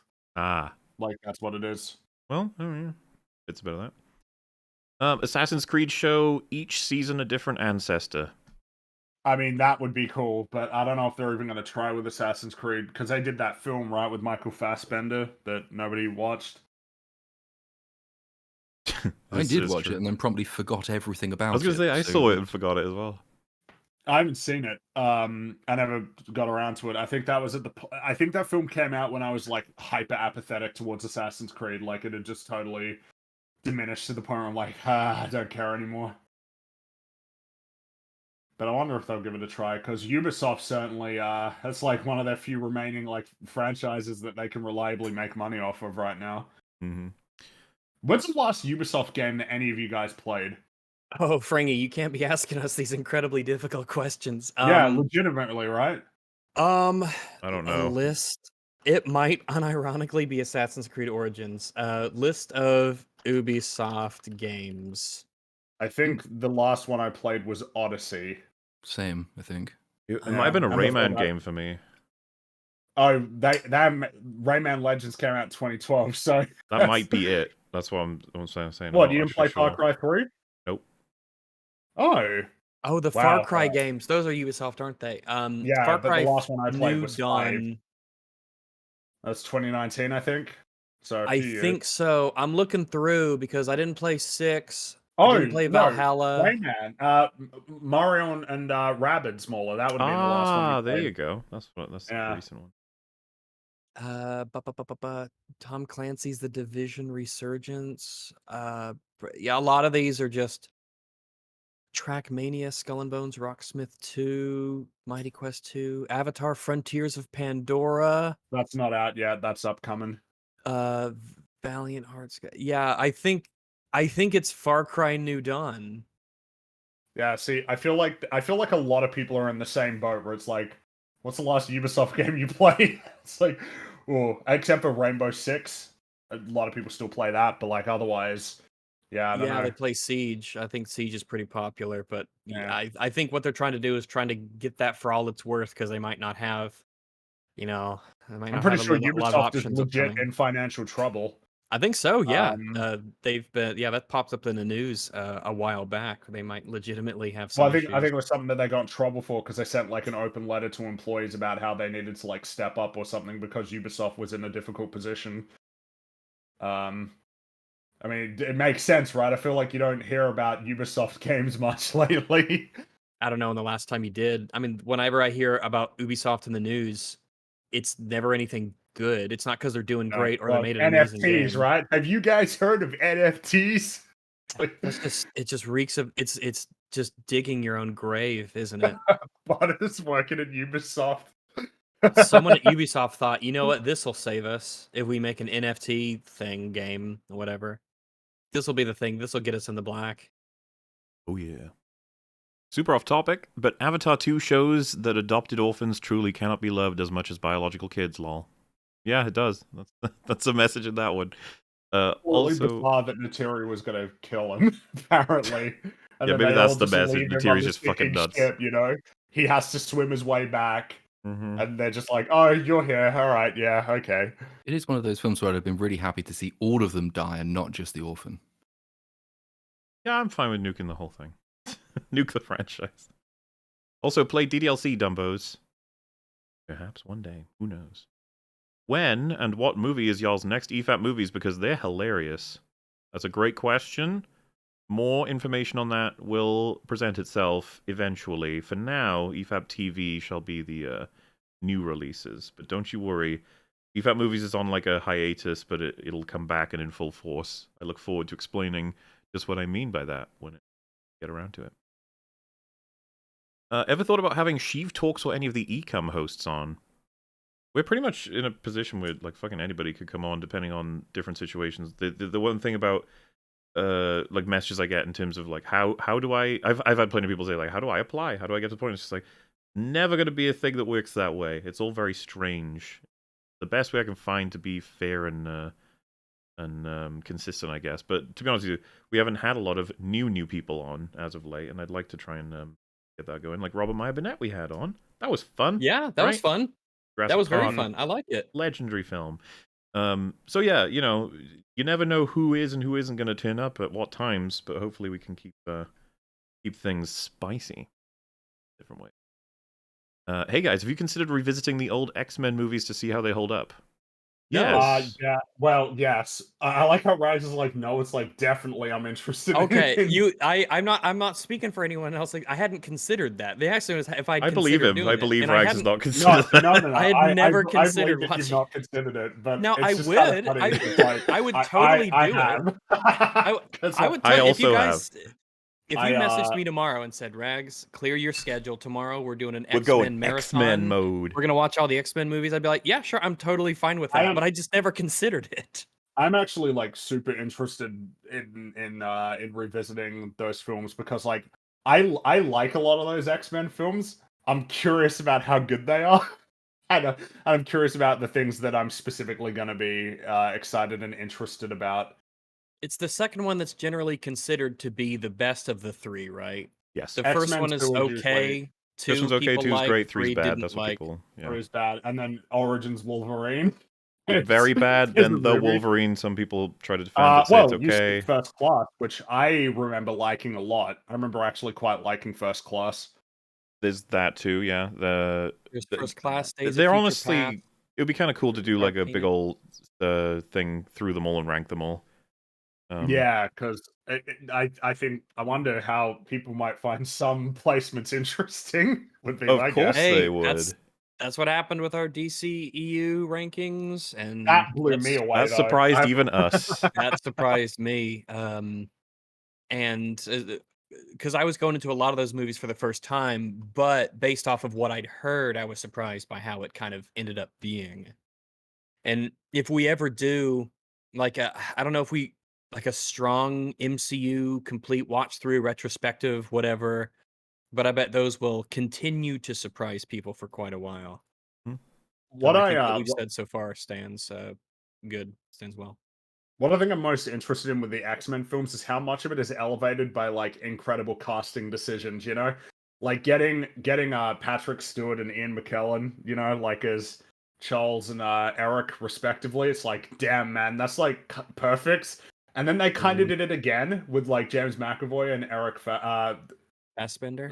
Michael. Wait, why did I say Eric? Michael Fassbender has... Like, that was another one where it's like, damn, man, like, it's really important that you get the casting right for, like, these two characters. Mm-hmm. Like, and they nailed it both times. And then, of They're course, gonna nail it again. Wolverine. Damn. The problem is... go for it. I was going to say, didn't Patrick Stewart recently say that he didn't think he or Ian McKellen were yet finished with the X-Men? So what? Did he? I thought he said Logan was meant to be the end. Yeah.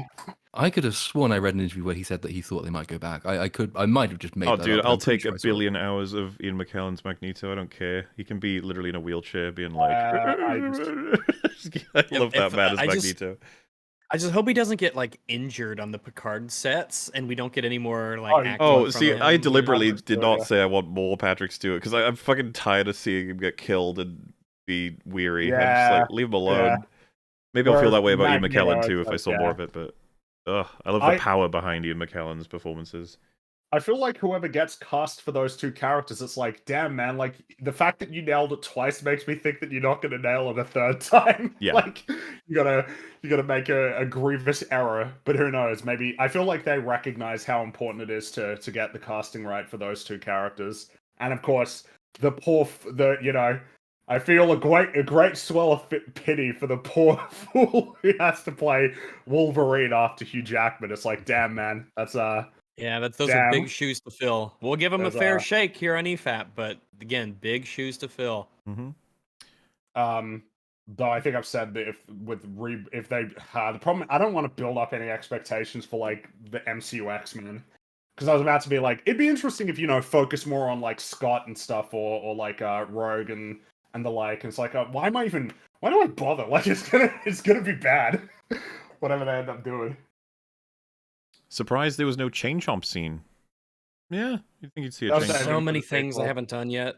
And there's so many things that they've just alluded to, or like they're never gonna not be able to use piranha plants, or bullet bills. Those are just mainstays. Those will always be around. And Troopers, yeah. Well, that's the thing is, do we start to see because we already saw a bunch of like the enemy A lot. characters from the series, so Yeah. there's not as many left now, but I imagine that because there's plenty that you could pull from Super Mario World, like Dinosaur Island.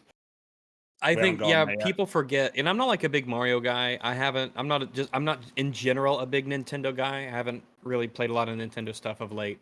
But I think people forget the breadth of what Mario is and everything that's Yeah. underneath that massive umbrella. Mhm. It's everything from Mario Kart, all the stuff in Super Smash probably counts to a degree. There's the 1,000-Year Door and the paper stuff. There's the RPG with him and Luigi. There's of course the typical platforming. There's the galaxy. There's so much stuff that's out there. I mean, the sunshine. It's a vast array. It's just like Star Wars, all the kinds of things that you could pull from and create. It's even more expansive, in fact. You got so much fuel to work with. It's just up to you to turn it into something worthwhile. Spinner into gold. If Bowser is poked, you'll go back to normal because he got hurt. Oh, that's what they meant by the poke thing. Yeah, if anyone can get to Bowser and like push him or punch him or whatever, he goes back to normal. Which is probably what's going to happen when he's released. Like someone will release him, push him to the floor, and you'll go and then you go boo doo doo doo doo. You'll be like, yeah. Yeah, something will happen. There'll be a magical thing. It's just. I think all of these Mario movies are going to be magic bullshit, and that's going to be the plot. And we're just we're going to be along for the ride. And like, I want the stories to be good, and I want the plots to be good, and I really want the characters to be good. But there's a part of me that's kind of consigned to saying, if it's just like fun and entertaining and visually interesting, and they do enough with the characters to make me like them, I'll probably just consider that a big win. But I mean, fingers crossed they always do more than that, of course. Zelda would be better as a show.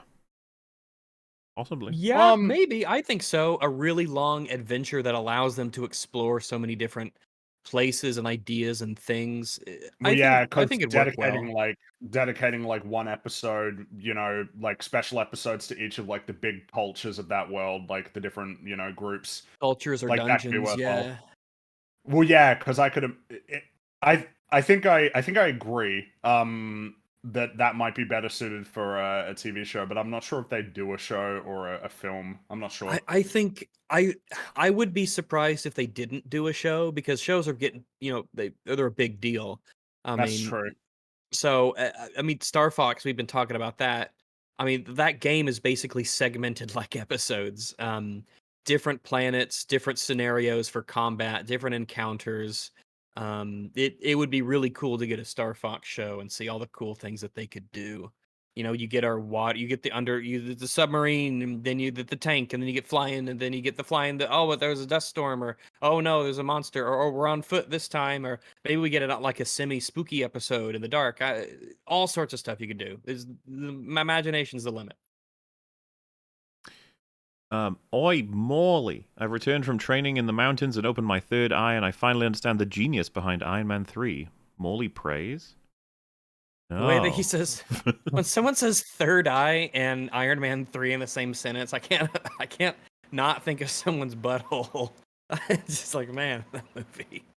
It's a great film in terms of it's how much about it family, achieved in terms of destruction. So yeah, video someday, I'm sure.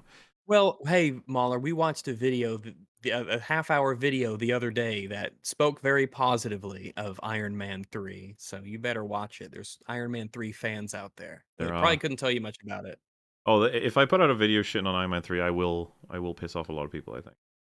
But that's okay. Is that really like a beloved movie? There's plenty of people who love it quite a bit. Stand for it, yeah. Some people would say it's like one of the last good movies in the MCU because it. You think they're on that like surface level, like level 1 engagement? Like, oh, look, he's sad. That means he's sad. That's emotion. They said like it had like reasonable and actual consequences for the trauma, PTSD. And it's just like, wow. That's a huge thing we see a lot of the time with like Star Wars and Marvel in particular, like level 1 engagement. And what you mean by that is you take the film for exactly what it says.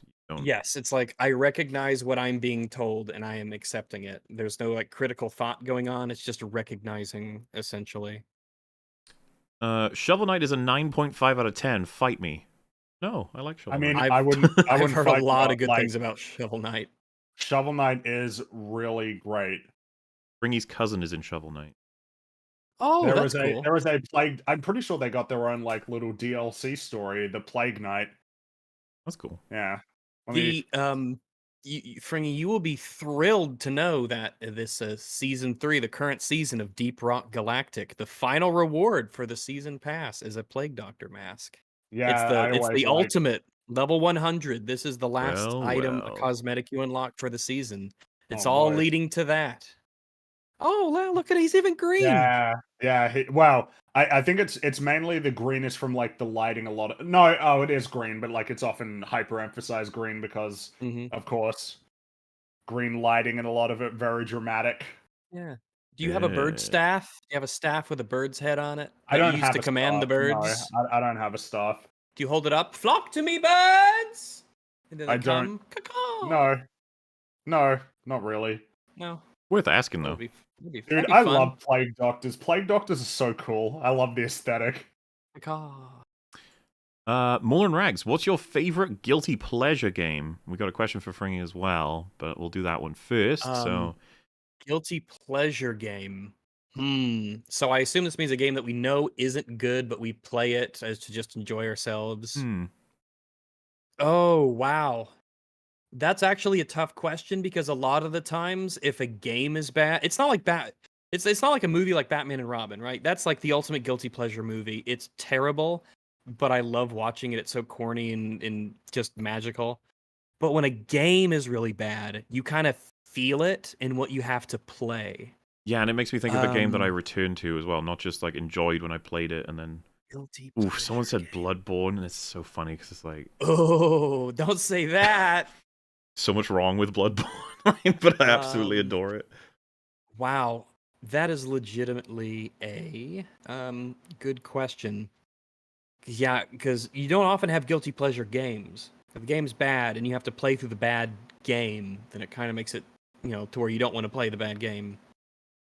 There might be I might say something along the lines of 7 Days to Die, which has a lot of it's like the best worst game, as I've often described it as. There's a lot of things in there that are just kind of weird and don't work, but the combined package, the sum total of all those things working together, is kind of a fun, neat little experience. So I might say that as a starter kind of an answer, because not a lot of things are really coming to mind right now. Someone mentioned Battlefront 2 as well. It's like there's a lot of very badly designed bits in that, but that's true. I Yeah, do love playing Battlefront 2 is kind of a guilty pleasure game. I'd actually say that game is really poorly designed in a lot of ways. Let's see. I of course have my bi-monthly replay of Amnesia Rebirth that I always go through because I love it so much. It's so fun. Yeah, definitely. But yeah, typically games that are like 5 out of 10, lots of good, lots of bad, or some other, parts kind of games. Those are the kinds of things that come to mind. I might even, this might be controversial. I might even say Dead Space 3. I have played that game through probably about 4 times total, less than any of the other Dead Spaces. But it's really not a bad game. It gets a lot of bad rap for reasons we've discussed before, but that's sort of on the list of guilty pleasure. Like I'm not miserable when I play through that game. But sometimes I'm just like, yeah, I'll play through, the Dead Space games, and I'll go through. I'll do I guess now it'll be I'll play the remake, then I'll play Dead Space 2, then I'll play Dead Space 3, perhaps. And the question for Fringy is, what do you think of the current civil war in Myanmar and the impact it had on the sale of Burmese teak in the market overall? I don't know anything about that. Oh. No? All right. Well, I guess that's fair. Good question, though. It is a good question. What do you guys think of Apple TV Foundation? It wasn't as bad as I thought it was going to be, but it's the adaptation of Asimov's. It's a couple of years old now, I think. Yeah, they've got Lee Pace. Is it Lee Pace playing? It's the guy from wasn't the guy from Chernobyl, that British guy? He was in it, right? Oh, sorry, Lee Pace is you talking about the guy who played in The Hobbit and Ronan the Accuser? Is that Lee Pace? Yes. Yeah. I believe he plays someone whose name I can't remember, Well. but does a fairly good job. Jared Harris. It's a well-produced thing. I mean, it looks very slick and impressive. It does play fast and loose with the original story quite a lot. It wasn't as terrible as I was expecting it to be. It's also probably not great. I would have to rewatch it to be more definitive, but I think probably just okay is a baseline reaction to it. Who would you guys fan cast for the God of War show? I think Liam Cunningham as Mimir would be perfect. Dude, I think you can just cast Alistair Duncan, the voice actor for him. Yeah, might as well. He's definitely someone who could pull it off, especially if he's just a head. Like, he'll be alright, I think. As for the rest of it, like casting all the characters, not actually sure. In the case of someone like Odin, for example, you could just keep the same guy. I need to see the build for the Thor guy in real life. I'm not sure if you need someone else for that. And you probably need someone new for Atreus. Yeah, and Kratos is a super difficult, complicated one to nail. That's a tough one. That's a hard one. Seth Rogen as Brock. No. Please. It's kind of a... I do find it interesting that in the case of something like God of War, it's like, you do have to sit down and figure out, like, could you actually get Christopher Judge for that, or would you have to get someone new, right? Like, how do you like, what do we do on that one? Put him in with Halo, whiteface, it's just like, do it. Well, I mean, you can. Whoever's playing the role will be in super makeup. Literally white, because it's the ashes of his dead family. Yeah, so. Oh yeah. I'm on board with using Judge. I just don't know. I'm okay with it too. Yeah. I almost want to do it just for respect, to be honest with you. I guess does he want to do it again? You know, like, oh, he's super on there? board. I think he's expressed he'd be super on board yeah. doing live action Kratos. Yeah. I guess I just find it interesting in that case where it is kind of like you need to sort of figure out like what your objectives are and how to like what you want to do. Whereas with Halo, it's like you could have just gotten Steve Downes to like do the voice, but you didn't because there was never even on that show. We don't need to, you know. You got some guy, and he kind of sucked. I don't. Problem is, like, I don't even know what the direction is for that character. Like, I guess that's true. Yeah, was he just doing what he was told? Well, so Or here's the problem. Like John Halo, who is he? Like, what does he even believe in? Like, that's a real question. I don't think you would get the same answer from like anybody if you asked them who he was. And I think most people would even struggle to tell you who he is and what he values. It is like one of the most scattershot characters I've ever seen. Like, in terms of just back and forth, doesn't believe in anything or value anything beyond his own, like, selfish goals. And it's totally at the whim of whatever the writers need him to do. John Halo, that show. God damn it. Yeah, he's like that Elrond / Durin sort of character who constantly flip-flops between, like, two completely different people based on what the scene sort of needs to happen for a plot to occur. Well, it'll be just like walking contradictions. You know, like, he'll be like, we gotta focus on saving humanity. And then, like, 10 seconds later, it's back to himself and his own shit. It's incredible. It's just like, yeah, no, I really care about protecting humanity. Do you, though? Is that reflected in any of the choices that you make? Sorry. Back to Super Chats. Cranky Kong was the original Donkey Kong, confirmed in DK64. What do you think about a DK prequel where Giuseppe saves Pauline from a younger Cranky? I don't know if they're doing that. I don't know if I need that. Obviously, it could be a fun movie. I just I don't expect them to do that. Yes. Well, it's just maybe they'll do it down the road. Maybe. I don't know if they will, right? Pauline was the mayor of New York, right? So I don't know if there's any history between her and Cranky Kong. But yes, Cranky Kong is original DK, and Donkey Kong is Donkey Kong from Donkey Kong Country. His son. Wait, his son or his grandson? Isn't there because there's Donkey Kong Jr. Do you remember that character? Well, go ahead and get out the Donkey Kong, the Kong family tree, and just pull it down, and we'll... Maybe it's on Wikipedia. Almost certainly. Because there was because there was the original Donkey Kong is Cranky Kong, and then there was Donkey Kong Jr. and then there's just Donkey Kong. Oh yeah, so Donkey Kong Jr. is DK's. So okay, so Donkey Kong, when we're talking about Donkey Kong, we're talking about with the tie, all right? Main Donkey Kong, who shows up in all of the games and spin-offs and everything. Donkey Kong Jr. is his dad, and Cranky Kong is Donkey Kong Jr.'s dad. Maybe was Do you know why that's confusing to have his dad be Donkey Kong Jr.? Well, and then to call the son of Donkey Kong Jr. Donkey Kong. Yeah, Like, there's Donkey Kong and then Donkey Kong Jr., which is like, of course you would think that Jr. is the son. Of course you would. Well, he is. Was that like a? They look, all right. I thought you said Donkey. Later. I thought Donkey Kong was the son of Junior, and it was flipped. Or maybe I missed. So Maybe I heard you wrong. the order is Cranky Kong, Donkey Kong Jr., Donkey Kong. Okay, yeah, that's confusing. It's I got because, it now. It's because the Donkey Kong who appears in Donkey Kong Country, the one with the tie, like the mainline Donkey Kong, as opposed to the one who showed up in the original game Donkey Kong. Mm-hmm. Yeah, I hope that clears it up. Yeah, definitely. Mm-hmm. A user named Hypercharge made an interesting critique on Mario Odyssey. It's 55 minutes, and I'd recommend a watch. Fair enough. Hypercharge. I really like Bill and Frank's, and I'm a straight guy. You don't have to be gay to like a gay relationship. I'm glad you got past being straight, though. Good stuff. And yeah, it was good shit, so... I've always wanted to play as Merc's characters in Campaign of the OG. Oh yeah, we were talking about that at the beginning. Yeah, that'd be cool. Mercenaries characters in the campaign. Watch Dead Sound's Dinosauria on YouTube. Hi, Rags. Hello.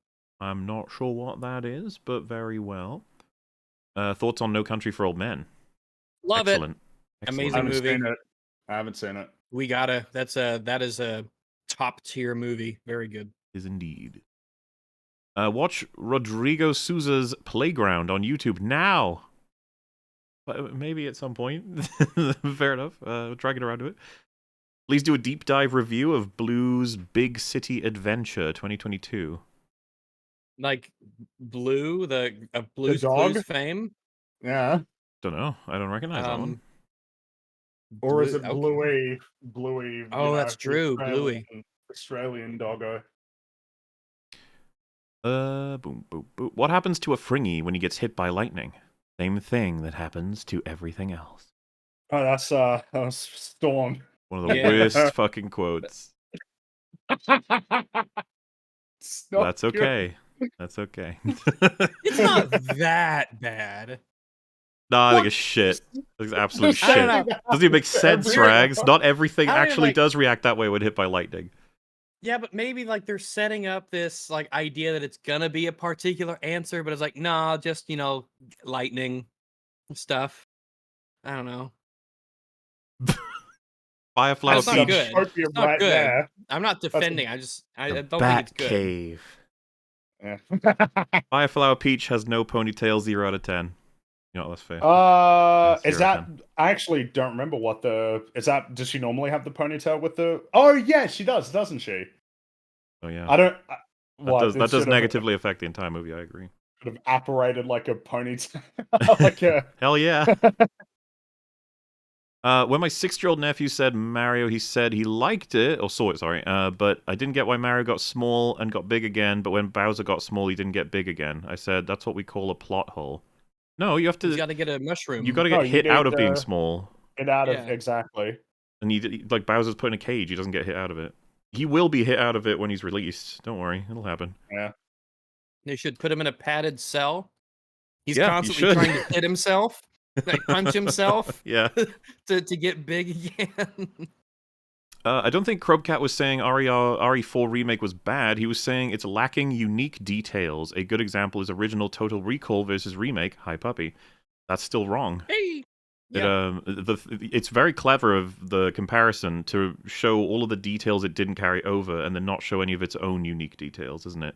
For example... And the title was very clear, Soul versus Soulless. Absolutely, and you have the detail of Luis being with Leon in several elements of adventure, all the little interactions they have, but also if you defeat the two El Gigantes before you can get the dynamite to you, he says oh shit man, you didn't leave any for me. It's like, that's a cool detail that's not in the OG game. Guess which one's soulless now?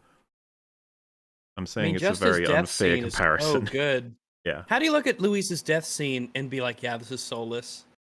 I don't know. I don't know. I don't get it, but it's crazy. What movies have you Blinders all on. walked out on and why? I've never walked out on a movie. I've never walked out on a movie. Me The either. closest I ever came was Where the Wild Things Are. Closest I came was Interstellar, I think. Ooh. Oh, wasn't it John Wick 2? No, John Wick 2 is like number 2, I think. I don't know if I've ever. Paradoxically, if there's a film that is so bad it makes me want to walk out from it, the odds are I'm going to spend more time with that film than anything else. Like Avatar: The Way of Water. It took me 4 days to watch that film. Didn't want to, but did it. Took us 2 days to watch Interstellar, right, guys? Yeah. That's good times. Oh, It did. shit, yeah, it did. I can imagine watching Avatar 2 over the course of 4 days being like, oh, maybe something will happen today. Maybe. And well, when it did, it made it all worse. But hell, it produced a very long script, so it there's that did to be said for it. indeed. Have you seen / what is your opinion on Babylon 5?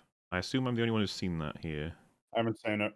I have Uh, not. I've heard it's pretty good. Yeah, I'd say it's an excellent show. It does a lot of really cool stuff. It's seminal for a lot of... It probably inspired a shit ton of media going forward. Very good stuff. If you're craving for a long-form sci-fi show that covers a whole bunch of characters going on significant journeys, that has like big old politics and social issues having been dealt with, that's the show for you. Go check it out. Full recommendation. I have only saw it through the once. I probably should go again. The complete thing to say. If an MCU movie had a character acting out of character, but then the next movie revealed to be a Skrull in a way that made perfect sense, would the score of the first movie retroactively go up? No. That needs to be within the story being told as is told. That movie would still lack that kind of context, right? Instead of them as... What you would say is the movies together make a score / package, but that movie on its own lacks components. In the same way that you're like, bonus information to explain something in a particular... Because each of these movies still have a start, middle, finish. Even like Lord of the Rings, each of the individual films still have beginnings and endings. So, yeah, if it like fucks the entire narrative to not know a piece of information that then gets added in, there's still like an element of it would... Like I said, it makes the overall story smoother. But that one, when it's watched on its own, would still have that problem. Yeah, you essentially create scenarios where like films could always be made really good, like retroactively by just adding extra information onto it. By the way, I'm not against doing it, though. Like, I would do the fuck out of that if I was making newer Star Wars movies. Yeah, not necessarily bad at all. Try and repair, recontextualize. A lot of the time, though, you're trying to not do it in a way that you like completely change everything with no hints. You try and blend it in a bit. Try and be like, oh, it was actually kind of this, and if you think about this, yeah, kind of. Your parents were actually the grandchildren of Palpatine. There you go, makes sense. That, yeah. I know someone working on Apple Foundation review. From what I know, it's pretty bad with some glimmers of good. All right. What are your fondest memories of Batwoman Season 1? It might be... Is it Episode 2 where she goes down and swims down to the van and it explodes? Oh, that's really high tier. That was funny as fuck. We've got that underwater explosion, her getting hit by the truck on the motorcycle. Mm-hmm. We have The highlight would be when she kills Flanders. Yeah. The one good scene in the entire show with Luke and that one guy before the plot sniper shows up. A lot of the creepy skin man scenes are kind of funny and memorable. Like anytime Alice gets captured, we're out of cream. Yeah, Kevin ran out of jelly beans. That was the old lady after she fell down the stairs. He ran out of jelly beans. Oh, is that second season? Because that's Brian getting. Yeah, I think right? that's not Kate Kane. So there you go. Plenty of good moments. Yeah, I think the cream thing. Yeah, there's a lot of funny moments. Unfortunately, I think Shoot the Bats, that was in second season, right? That was started second season? I think that was second season. That's another legendary moment. Yeah. Oh, Shoot the Bats. With the shotgun, shoot them bats. Oh, man. The new Lego City Adventures is honestly the best official Lego show that's come out. You should watch the first episode. It's really funny. Huh. Hmm. Maybe. Maybe. Love you guys. If channel recommendations are not allowed, don't read the next donation if they are. Thank you. Everyone should watch Lackadaisy. In this age of just garbage from the mainstream, these indie projects deserve the money and time. It already hits its goals. I'd recommend supporting the Patreon. Their 3-year journey working from home to bring the amazing pilot to life, and hopefully the comic. I hope they get picked up by A24. Well, It's like an animated 1920s anthropomorphic animal kind of movie. It looks pretty neat. I haven't seen it, but yeah, I know I've seen of it. some of it. The animation and art looks great. Yeah, it's another one of these cool, like, independent animation projects. Sounds cool. I mostly wanted to mess with Fringy, so I'll ask him now. Favorite guilty pleasure game? Mine is Sonic Adventure 2. Okay, so yeah. Favorite guilty pleasure game? I'm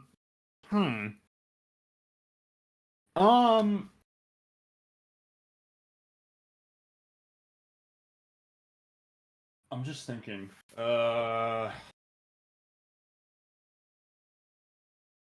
I don't know. I don't know what that would be. I don't know. Well, if you think about it for a little bit, we can do, because that's the last one, so we can do some outros while you think about it. I mean, I enjoyed Modern Warfare 3, and I played that a fair deal. I don't think that game's particularly great. Maybe Modern Warfare 2 doesn't feel like that, though, because I really, like, maybe Modern Warfare 3. Huh? The multiplayer of Modern Warfare 2 was, like, abysmally bad, but... Yeah, but I love it. That just sort of became its thing. Like, we all know that this is horse shit, and we're just in this grinder together. There's a reason why, like, nothing from that game, like, came back. They changed so much about everything. Yeah. Like, Commando Pro, we're not doing that again. One-man army, not doing that again. Guns with, like, no recoil. Like, so much got changed. Yeah, I mean, I love it. I love it, though. Maybe Call of Duty broadly, but then again, I haven't played Call of Duty, like, much over the last however many years. Mm-hmm. Nah. Anyone looking forward to Barbie the movie? Also, high rags. Kind of. I'm curious. A vague interest. Yeah. Vague interest, yeah. Could be interesting. And on that note, that kind of wraps up the podcast. But first, we should say thank you so much, Little Platoon, for joining us this wonderful adventure. Thank you so much for having me back on. Sorry, I was a bit Absolutely. sleepy, but I'm starting to wake up finally. No It was great fun. Would you like to tell the audience what it is you're up to, what's come out since you were last here, and what they should go and watch right now? Oh goodness. Yeah, go watch Tetris right now, obviously. But of my things, I don't know. But God, loads of rubbish came out since I was last on. So there's stuff on the channel at the moment. I've started a live show on Monday nights with a guy called The Movie Cynic, who's really nice. So that's sort of 10 p.m. my time. That's like 5 p.m. Eastern. All of you guys are more than welcome to come on if you ever find yourself with a spare evening. Video wise, I'm working on a big Mandalorian season 3 thing. So, oh dear, yeah, another couple of weeks of pain, and then that will be out. But it is quite good fun. It's an entertaining watch, I think. No, I've been entertained. Yeah, it brings us joy. Absolutely, and yeah, you've got breakdowns for Avatar and Ant-Man. Yeah, Ant-Man was the penultimate one. So yeah, Mario is the most recent one. Ant-Man before that, I don't actually remember what the one before that was. But yeah, Avatar is probably the longest one, I think, that's on there. And then just, and any other given thing that might be there. It's all on the channel somewhere. I've just lost track of where I am. Oh, yeah. Link in description, plenty to check out. Full Platoon, always a pleasure. Much obliged. As for EFAP, you've got yourselves more Mando on the way. Next one shall very much be soon enough.